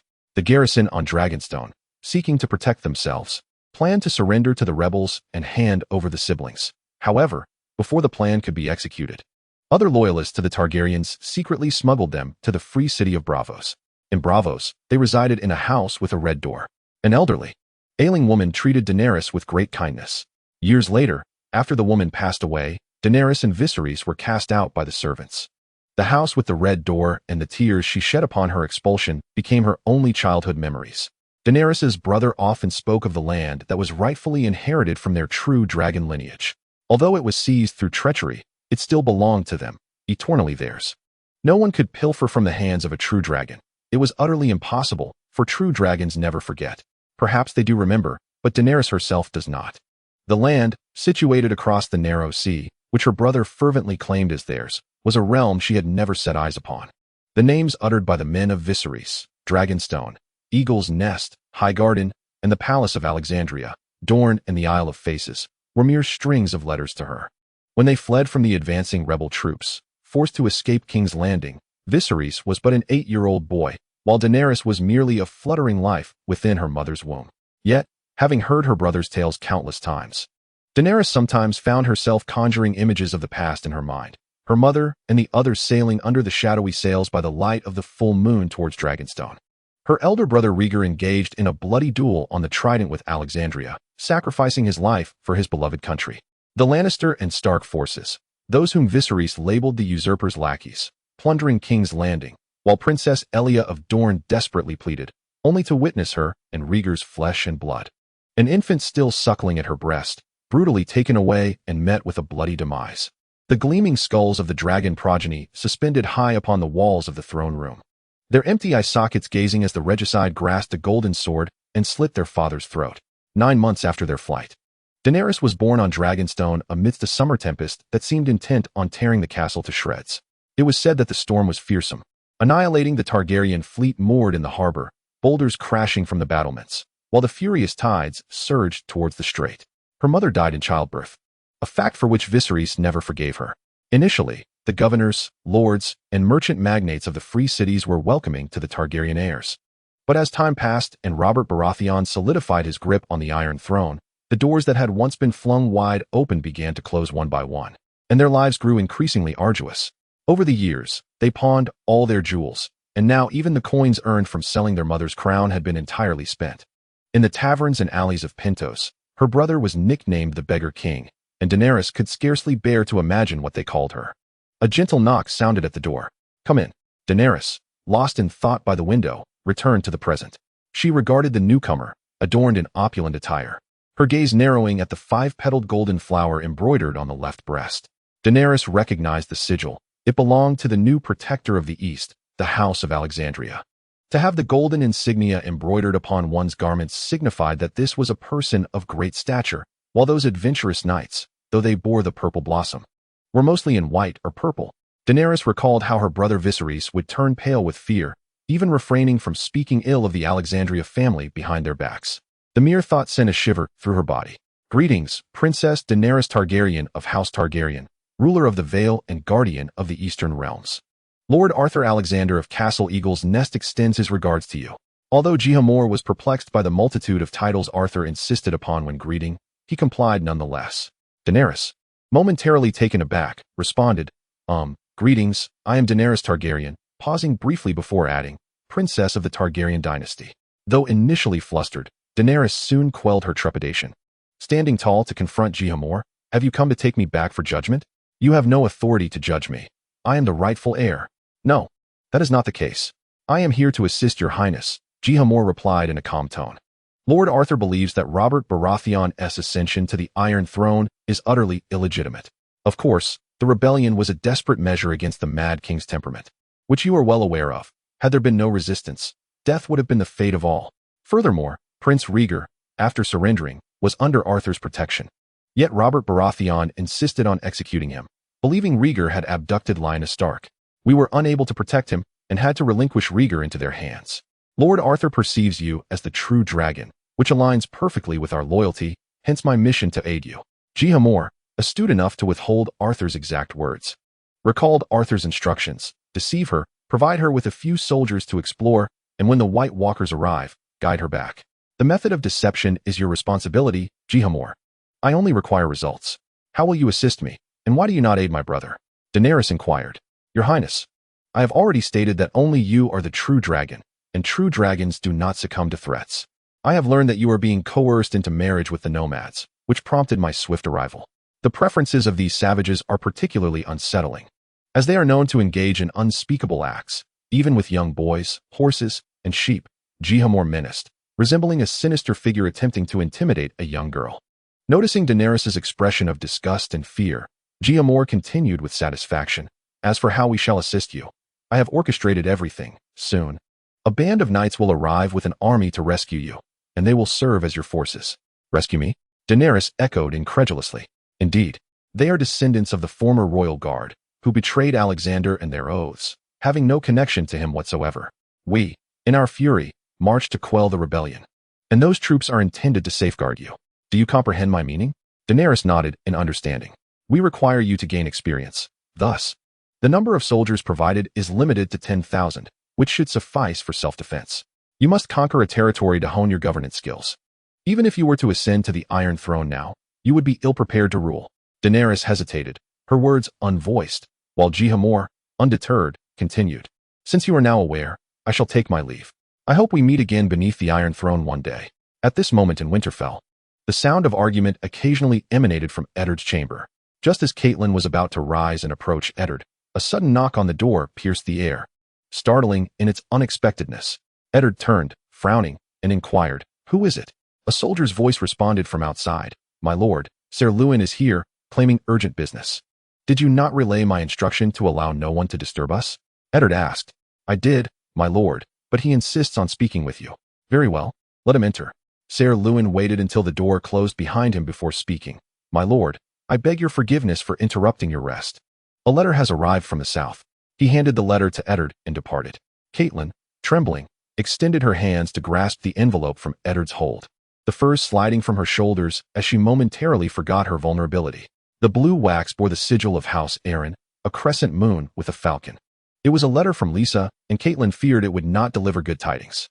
"Eddard, this letter is steeped in sorrow. I can sense it," she said. Eddard's brow furrowed, his expression darkening. "Open it." As Catelyn broke the seal, her complexion turned pale. She thrust the parchment into the flames, adding a few thick logs atop. Eddard crossed the room, taking Catelyn's arm to steady her, his grip firm, his face mere inches from hers. "My lady, tell me, what does it say?"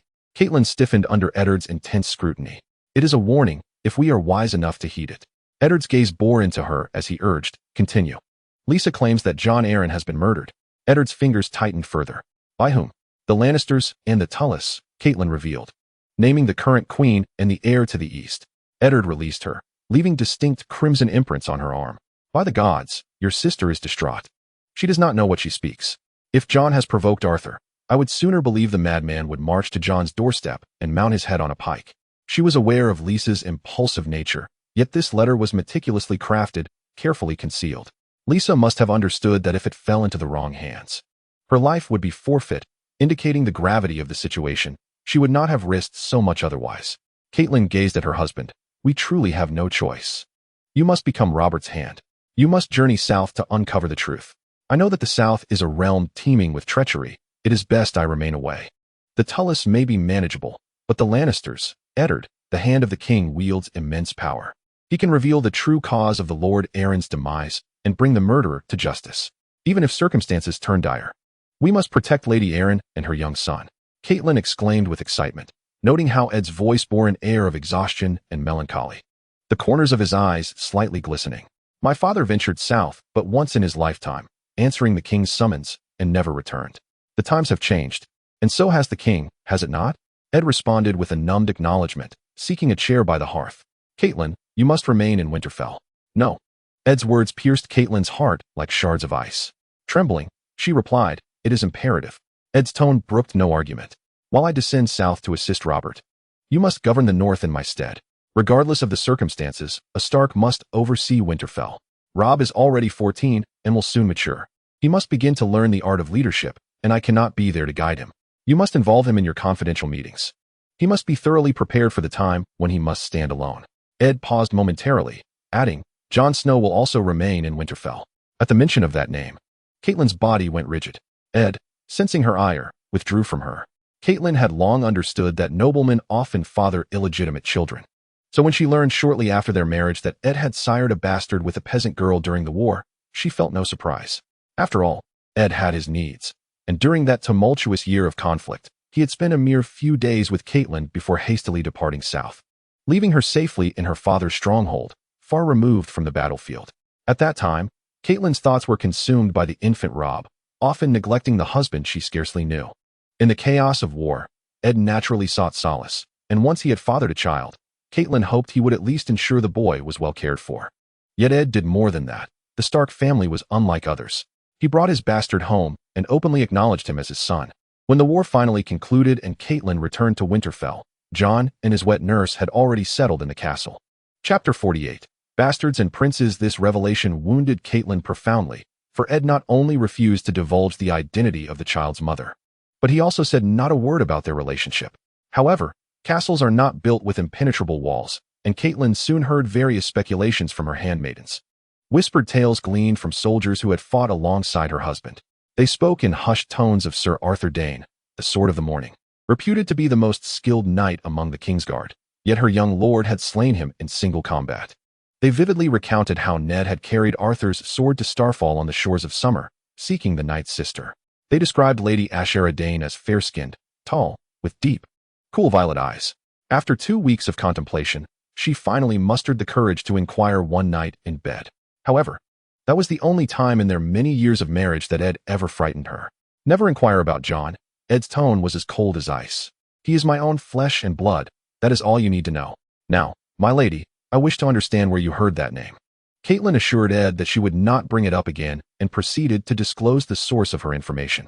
The following day, all gossip within the city ceased, and the name Asha Stark was no longer uttered in Winterfell. Regardless of who Jon's mother may be, Ned was undeniably devoted to her, for no matter what Catelyn argued, she could not persuade Ed to send the child away. This was something Catelyn could never forgive Ed for. She had learned to love her husband wholeheartedly, yet she could not muster any affection for Jon. In truth, as long as he did not appear before her, Catelyn could turn a blind eye to Ed's numerous indiscretions. However, Jon was always present, a constant reminder that grated on her nerves. Worse still, Jon Snow bore an uncanny resemblance to Ed, even more so than her own sons. Jon had to go. He and Robb share a strong bond. I had hoped. He cannot remain. Catelyn interrupted. He is your son, not mine. I will not allow him to stay here. Catelyn recognized that her stance was somewhat extreme, yet she was merely speaking her truth. If Ed truly kept Jon Snow in Winterfell, it would not bode well for the boy himself. Pain was evident in Ed's gaze. You know I cannot take him south. There is no place for him in court. You should understand how others will talk about a child bearing a bastard surname. He will be ostracized. Catelyn steeled herself once more, resisting the silent plea in her husband's eyes. I have heard that your dear friend Robert has fathered several bastards as well, but none have appeared at court. Ed retorted. That Lannister woman is adamant about that. Damn it, Catelyn, how can you be so cruel to him? He is just a child. Ed, I have an idea. Your brother Benjen came to see me a few days ago. The boy seems quite interested in joining the Night's Watch, Catelyn suggested. Ed was taken aback. He wants to join the Night's Watch? Catelyn said nothing more, allowing Ed to ponder the implications. Speaking further would only provoke his ire. Benjen Stark, a sworn brother of the Night's Watch, meant that for Ed, Jon was akin to a son he could never truly have. In time, the boy would naturally swear himself to the Night's Watch, thus preventing Jon Snow from marrying and having children, thereby eliminating the risk of him competing with Catelyn's own grandchildren for the inheritance of Winterfell. Ed turned away, gazing once more out the window, his long face reflective in the quietude. Finally, he sighed and turned back. Very well. It seems this is the best course of action for now. I shall speak with Benjen. Arthur awoke to the cold, as the north was largely devoid of sunlight. The dreary weather cast a shadow over Arthur's spirits, turning to gaze at the woman sprawled before him, regardless of her state of consciousness. He mounted his horse and engaged in a few morning exercises, the room echoing with her soft gasps. Once the deed was done, he rose, donned his attire, and made his way to the dining hall. Within, Stark and the royal family were partaking in breakfast, and Robb, observing Arthur's leisurely approach, called out, Arthur, have you succumbed to slumber upon a woman's bosom? After being summoned thrice, you still lingered in bed. Hurry and finish your meal. We shall go hunting, adding a sumptuous bear feast to our dinner. Curse you, Robb. In this weather, hunting is out of the question, Arthur retorted. taking a seat and rudely seizing several loaves of bread and lamb, devouring them with abandon, much to the dismay of those present. Once sated, Arthur's gaze fell upon Sansa, a paragon of sewing and embroidery, gifted in song and dance, with a talent for poetry and an eye for beauty. As she plucked the strings of her harp, the notes cascaded melodiously, accompanied by the gentle chime of bells. To make matters worse, she was also strikingly beautiful. Sansa had inherited the Tully family's delicate cheekbones and luscious auburn hair from her mother. Alas, how unfortunate! It seemed Arthur's admiration for Sansa did not go unnoticed. As her cheeks flushed with polite embarrassment, even in her bashfulness, Sansa remained captivating. She appeared beautiful in all her endeavors. "My Lord Arthur, is something amiss?" Sansa inquired, her voice as soft as a whispering kiss. Catelyn felt a surge of anxiety. She feared Arthur's interest in her daughter. With Arthur's status, gaining Sansa's affection would be all too effortless. Furthermore, her daughter's engagement to the royal family was but a verbal agreement. Should Arthur wish to court Sansa, Robb and Eddard would likely have to forge an alliance between the East and North for the stability of the kingdom and the seamless transition of power to the next king. Yet, Catelyn harbored a disdain for this roguish charmer. Arthur's words often carried more weight than those of the king himself. Arthur turned his gaze to Joffrey, who had suffered much at his hands during childhood, harboring a deep-seated fear of both Arthur and his father, Robb. On one occasion, Arthur caught Joffrey tormenting a commoner and suspended him from the highest point of the Red Keep, instilling such terror in Joffrey that he lost control of his bowels. When Arthur retrieved him, he could barely stand. Arthur understood that no school existed in this era to instill proper values. It was all reliant on parental or familial guidance. Yet, with his father preoccupied with indulgence and his mother entangled in affairs, this seemingly dim-witted prince's moral compass disintegrated, rendering him a notorious figure of his time. Had it not been for Joffrey's decree to execute Eddard, this grim tale would never have commenced. Chapter 50. Bran in a coma after a day spent hunting. Arthur returned to Winterfell only to learn of Bran's comatose state, allowing him to sleep soundly. At the break of dawn the following day, he was roused by the sound of an altercation outside. Peering through the window, he was dismayed to see the Lannisters causing trouble once more. "Joffrey, you must go and pay your respects to Lord Stark and his lady, lest you find yourself tardy. You must express your condolences and reassure them," came the insistence. Joffrey, upon hearing this, exhibited a youthful impatience. "What good would my reassurances do them? None at all. It bears no consequence, but it is a matter of decorum. Otherwise, your deliberate absence will not go unnoticed," Tyrion cautioned. "What are those Stark children to me? I have no desire to listen to a woman wailing." Tyrion Lannister stood on tiptoe and delivered a resounding slap to his nephew, Joffrey Baratheon, whose cheek immediately swelled with a crimson hue. "If you dare utter another word," Tyrion warned, "I shall bestow upon you another slap. I will tell my mother." Joffrey shouted in fury. Tyrion struck him again, leaving both of Joffrey's cheeks equally flushed. "Go on and tell her whatever you wish," Tyrion instructed, "but first, you shall obediently pay your respects to the Stark lord and lady. You will kneel before them, expressing your profound regret, stating that you are willing to endure any hardship, no matter how trivial, to ease their minds. Finally, you shall offer them your most sincere prayers. Do you understand me? Do you comprehend?" Joffrey, displaying an air of indignation, reluctantly nodded, then turned and stormed away, clutching his face. Tyrion watched as Joffrey departed. A dark shadow suddenly loomed over him. Upon turning, he discovered the formidable Gregor Clegane advancing towards him like a menacing cliff. His coal-black armor a stark blemish against the brilliance of sunlight. He had removed the visor from his helm, which bore the terrifying visage of a snarling hound. A sight that would strike fear into anyone's heart. Yet Tyrion considered it far more aesthetically pleasing than Gregor's charred visage. "My lord, the prince will not easily forget your recent actions," the hound warned Tyrion, his voice echoing hollowly from within the helmet. "He will remember it well," Tyrion Lannister retorted. "And should he forget, you, dog, ought to remind him. Only you Lannisters dare strike the heir apparent. Little imp," Arthur remarked, turning with a slightly aggressive tone. He added, "And Sandor, remind Joffrey that if he dares to complain in the north, I shall have Tyrion deliver him another slap. Is that clear?" Arthur harbored a certain admiration for this mad dog. In the tales, he had protected Arya Stark throughout her trials. "Very well, my lord," Sandor Clegane responded, standing at attention. His gaze fixed ahead. He had witnessed Arthur's formidable reputation and had no desire to find his head mounted upon a pike. "Shall we have breakfast?" Tyrion suggested. "Oh, by the way, that bear you struck yesterday was indeed magnificent. Have your sister prepare more for me. I feel as though I could consume an entire cow." Arthur lowered his gaze to the dwarf before continuing. And keep an eye on your sister. I must check on the condition of that Stark boy. You mean?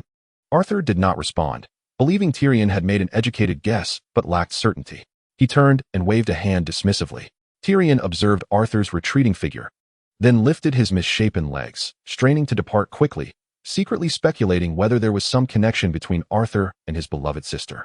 Catelyn sat by the bedside. For several days now, she had vigilantly kept watch over Bran, scarcely leaving his side. Catelyn dispatched a servant to deliver meals, a chamber pot, and a small hard bed to the room, but many claimed that she had scarcely laid eyes on Bran. Catelyn personally fed Bran a concoction of honey, hot water, and herbs. Arthur pushed open the door to find Catelyn holding one of Bran's hands, yet that hand appeared less like a hand and more akin to a claw. The patient before him was no longer the Bran Arthur had seen upon his arrival. Bran was emaciated, his body resembling a fragile, withered leaf. His feet curled grotesquely beneath the blanket. His eyes were sunken deep, resembling two dark voids, wide open yet seemingly vacant. He appeared as a feeble leaf, easily swept away by the slightest gust of wind. Yet beneath that frail exterior, Bran's chest rose and fell rhythmically with shallow, rapid breaths. Catelyn turned her head, initially failing to recognize Arthur, and after a prolonged moment, she blinked and rose. "My lord, forgive me for not having washed." Arthur interrupted her, raising his hand in a gesture for her to sit, and inquired about Bran's condition. "His back is broken, and both legs are crippled. For now, we can only feed him honey and hot water, lest he starve. Perhaps when he awakens, he may eat, but he will never walk again." Catelyn's tone was flat, devoid of vitality. "May the Seven bless this little boy. I pray day and night. I have petitioned the Seven in the sanctum 7 times, beseeching Eddard to reconsider and allow Bran to remain with me. Perhaps the gods have granted my wish." Catelyn wept, covering her face in anguish. "My lady, please take heart. We shall soon depart for King's Landing." Arthur paused, speaking in a persuasive tone. "My lady, there may be matters you wish to address but lack the means to accomplish. You may contact me or reach out to my father, Grain Alexander, in the Eyrie. There are few things in the 7 kingdoms we cannot achieve. Though it will require a price, I shall charge for the services you request." Having said this, Arthur slowly exited the sickroom, disregarding Catelyn's puzzled expression as he made his way to the dining hall, where he found the Lannister family partaking in breakfast. Upon seeing Arthur, Cersei warmly pushed a prepared breakfast before him and inquired, "How is the Stark boy faring? The chances of survival are quite high, but he may never walk again." Arthur replied, taking a bite of bread before continuing, "I dare say that the boy's dire wolf is his lifeline. It vigilantly guards the window day and night, howling incessantly, and cannot be driven away. The master said they once closed the window, thinking it would lessen the noise, but Bran's condition immediately worsened once they opened it again. He stabilized. Those creatures are exceedingly peculiar. Just look at them. They seem dangerous. I absolutely will not allow them to accompany us back south." Cersei trembled as she spoke to Arthur. "Telling Eddard or me is of no use. Those wolves are inseparable from their master." Arthur shrugged in response. Chapter 51. Departure. Eat quickly. We are soon returning to King's Landing. Tyrion has heard you wish to don the black cloak. I can assure you that Tywin will be most pleased to hear this." Arthur jested. Tyrion shrugged, remarking that Bran Stark intended to escort his brother's bastard back to the Night's Watch, and he planned to accompany them to witness the fabled wall firsthand. Jaime chuckled, "Ah, dear brother, do not revel too much. You shall don the black as well." Tyrion laughed heartily. "Huh? Am I to remain a bachelor for life? That would incite a nationwide protest from the whores. Fear not. I merely wish to ascend the wall to relieve myself against the world's edge." Cersei abruptly rose. "Enough. Do not speak such vulgarities in front of the children. Tommen, Myrcella, we must depart." She strode out of the dining hall, with servants and children trailing closely behind. Arthur shrugged, questioning how it could be deemed vulgar, calling it mere pretentiousness. "O Kingslayer," he warned. "Though the old gods of the North may not have taught the Starks the intricacies of the game, they have imparted the skills of warfare and how to vanquish foes. If you wish to avoid your corpse being dragged to the Westerlands, it would be wise to be circumspect." Jaime Lannister regarded Arthur with his icy blue eyes. With Stark's son in peril, I doubt he would willingly leave Winterfell. If Robert issued a command, he would undoubtedly comply. Robert would order him south.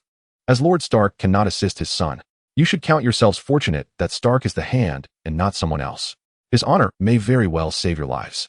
Arthur coldly retorted, "No matter who holds the title of hand, the Lannisters shall not cower. Eddard could facilitate Bran's swift release. Were he my son, I would do the same for his sake. Yellow-haired bastard, Kingslayer, I advise against voicing such sentiments to Lord Stark." He would not comprehend your good intentions. He would challenge you to a duel, and the outcome, whether victory or defeat, would ignite a war. Do not expect my assistance in your battles. The Lannisters have too many troubles. Jaime Lannister, his face reddened by Arthur's insults, gripped his knife and fork tightly. Arthur, at times I truly wonder which side you stand upon. I am, of course, on my own side. Little Tyrion, I wish you a pleasant journey. Do not perish along the way. Arthur, fully aware of the unfolding narrative, teased that when Tyrion returned, he would be captured by Catelyn. The afternoon remained shrouded in the same somber gloom, as the north seemed perpetually devoid of sunlight. Arthur gazed upon Winterfell and said to Eddard, "My Lord Stark, cast a glance back at your domain. Who knows when you shall return? I hope it remains etched in your memory. Yet, I swear by the 7 gods, unless there is a matter of utmost importance, I shall never return." Before he could say more, he spotted Jon Snow approaching on horseback, announcing, "My Lord Stark, your son seeks you. I shall refrain from intruding." Eddard looked at Jon with a surge of sorrow, lamenting that he could have provided him with a better life. He was the sole seed of his sister, yet Catelyn held disdain for him. Joining the Night's Watch is a matter of great honor. The Stark family has guarded the wall for thousands of years. You are still a Stark. Even without my surname, you are nonetheless my child, Eddard said, a rare smile gracing his face. Is my mother still alive? Jon Snow has come to the realization of his true parentage, yet, gazing at Eddard, who has nurtured him for over a decade, he finds it impossible to harbor resentment. As he prepares to journey to the wall, his mind is consumed with one question. Who is his mother? Does she know of his existence? Is she aware of his whereabouts? Does she care for him? Eddard trembles, his heart heavy, uncertain how to respond. Should he reveal that Jon's mother was abducted to King's Landing and violated repeatedly by the Mad King's son, Rhaegar, resulting in the birth of this cursed dragon? Eddard decides to conceal the truth, hoping to prolong it for as long as possible. Next time we meet, we shall discuss your mother, he promises, burdened by conflicting emotions as he rides away. My Lord Eddard, if Lady Stark is displeased, I could take Jon under my wing. Arthur suggests. Truth be told, I hold a certain admiration for Jon Snow, and I would even bestow upon him my own surname. What do you think? What are your intentions, Alexander? He is my son, a Stark by blood. Do not even contemplate otherwise.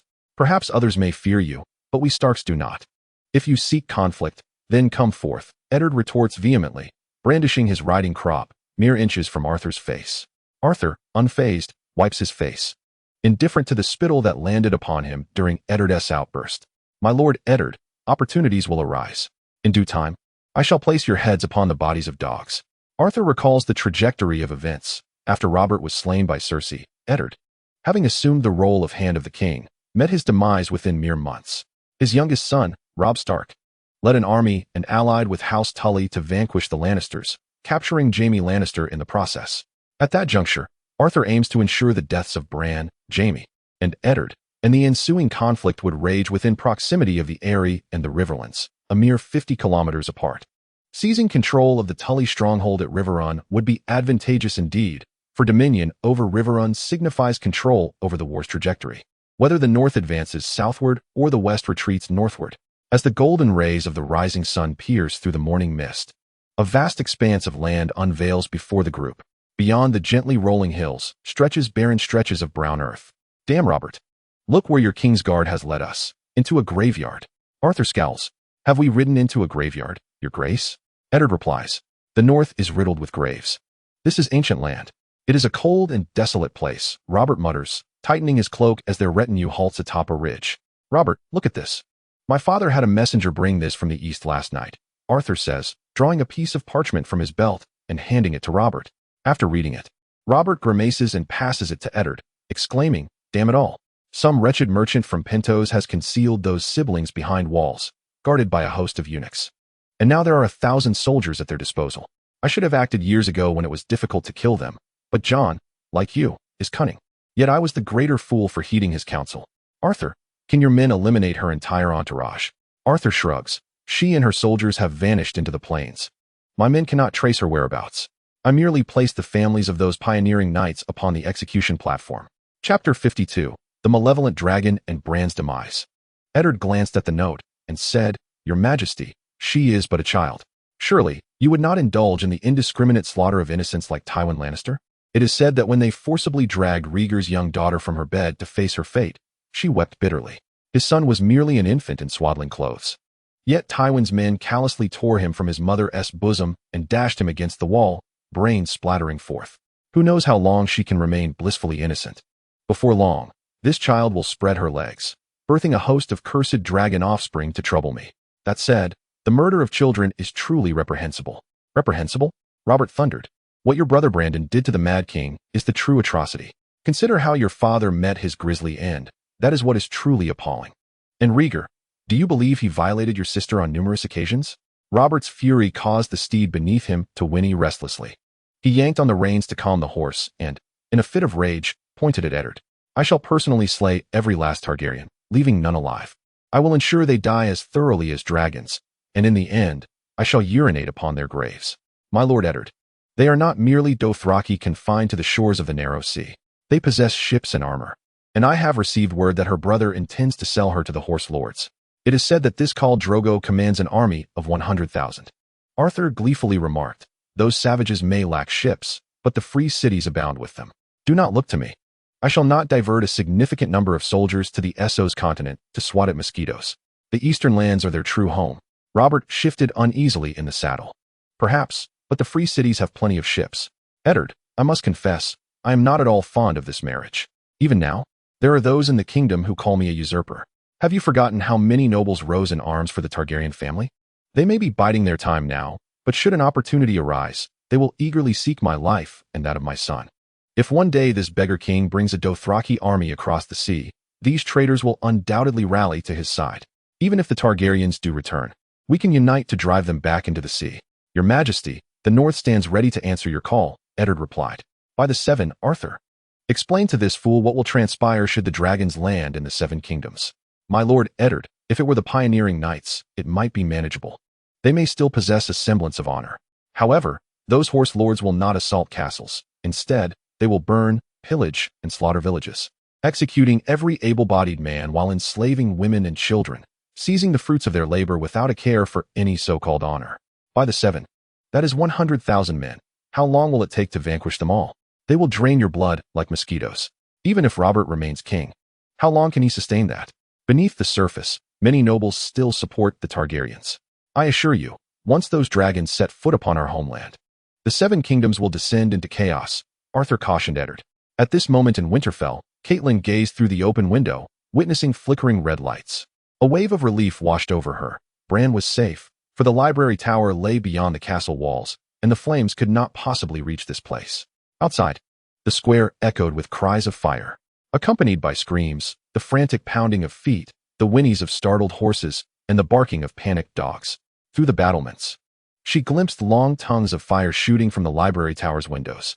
As she watched the thick smoke rise to the heavens, a profound sorrow enveloped her for the precious tomes engulfed in flames, artifacts painstakingly accumulated by House Stark over countless generations.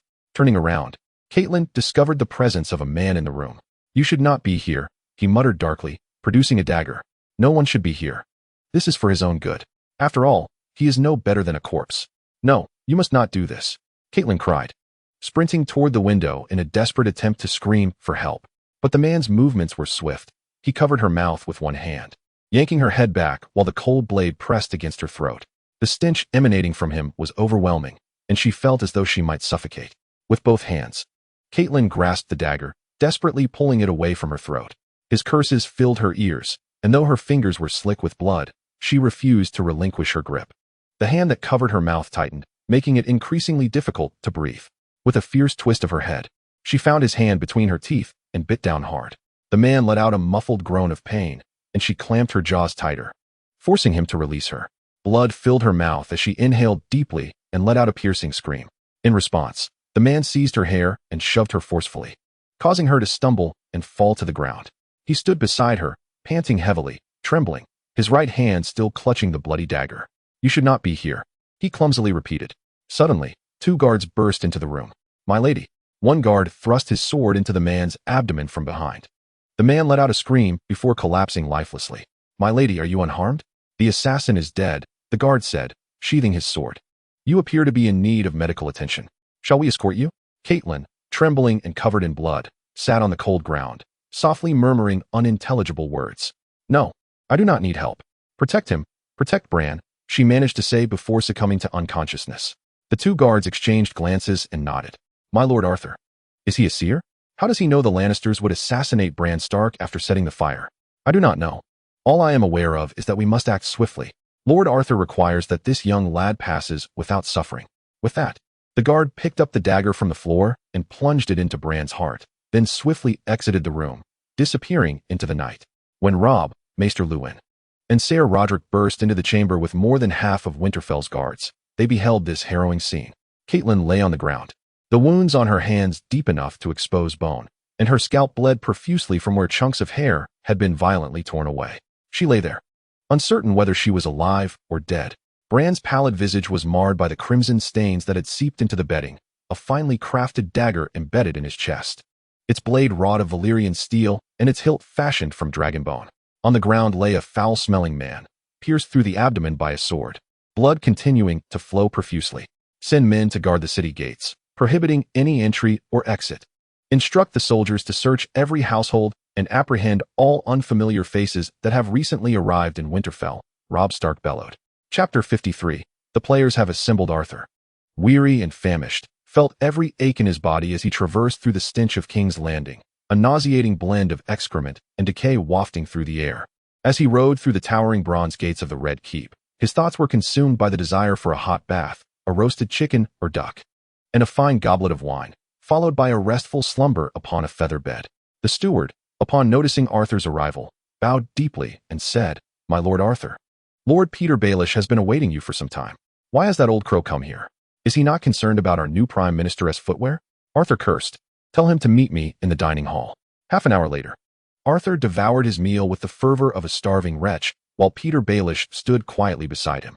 With a tinge of curiosity, Arthur inquired, Littlefinger, is the mockingbird you wear upon your chest your own heraldic creation?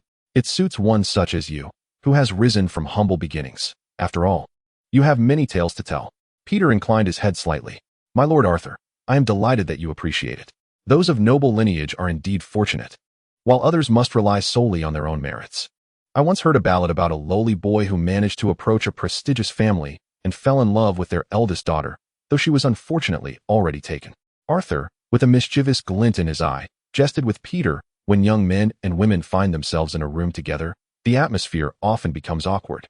I have heard that even among lords and subjects, there can be forbidden affections, which, when known, can lead to profound embarrassment, particularly for those of noble birth. Yet, I have observed that such families often overlook the most fundamental truths. Peter replied calmly, and what truths might those be? Arthur set down his cutlery, a smile playing upon his lips. Knowledge is power. Having heard this, Arthur wiped his mouth with a napkin and turned to the captain of the guards, instructing, Seize him and cut his throat. Upon hearing the command, the captain drew a small knife while soldiers restrained Peter, preventing him from moving. Peter struggled to utter something, but a soldier forcefully covered his mouth. As the blade inched closer to Peter's neck, Arthur interjected, Wait, I have changed my mind. You may leave, but remember to take the door with you.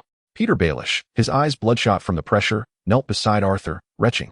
Arthur crouched down and said, Some humble families also overlook a fundamental truth. The army is strength. I do not wish to know your schemes, but you shall play by my rules, understood? Lord Peter Baelish, now, tell me, what brings you here today? Should you utter anything that displeases me, I would not hesitate to have you leave with fewer appendages. Lord Peter, I require your unwavering support from the armies in King's Landing and the allegiance of House Arryn for what lies ahead. What comes next? Very well. It appears I must remind you of certain matters. Arthur, wielding his knife and fork with fierce intent, brought them down upon Peter's palm, the blade flashing as it severed his little finger. Peter, clutching his wounded hand, howled in agony, beads of cold sweat dotting his brow, while the ground was stained with the blood that flowed as he writhed in pain. Unperturbed by Peter's cries, Arthur inquired, word by word, what was his purpose in coming to him? Braving the excruciating pain, Peter, drenched in sweat, replied, I wish for Eddard Stark to perish.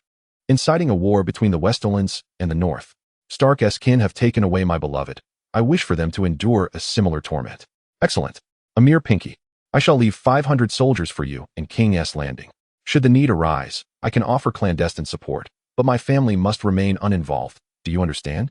Observing Peter's dwindling strength to converse, Arthur continued, After the matter is concluded, you shall receive. How does Harrenhal sound? That shall suffice. You will become the Duke of Harrenhal, allowing you to wed Lisa Tully and acquire the fertile lands of the south, thus gaining your own army. Arthur patted him on the shoulder, enticingly stating, and I hope to return to find Sansa Stark in bed. I will ensure my soldiers assist you, whether in pillaging, killing, or any other means. I shall only concern myself with the outcome. Arthur was aware that Peter's words were not entirely truthful, but what of it? He wagered that Peter dared not fail him. Though Sansa may possess a certain Nav vet, once the Stark line is extinguished, she shall become the sole Duchess. And possessing her would equate to commanding the North without the need for a single soldier.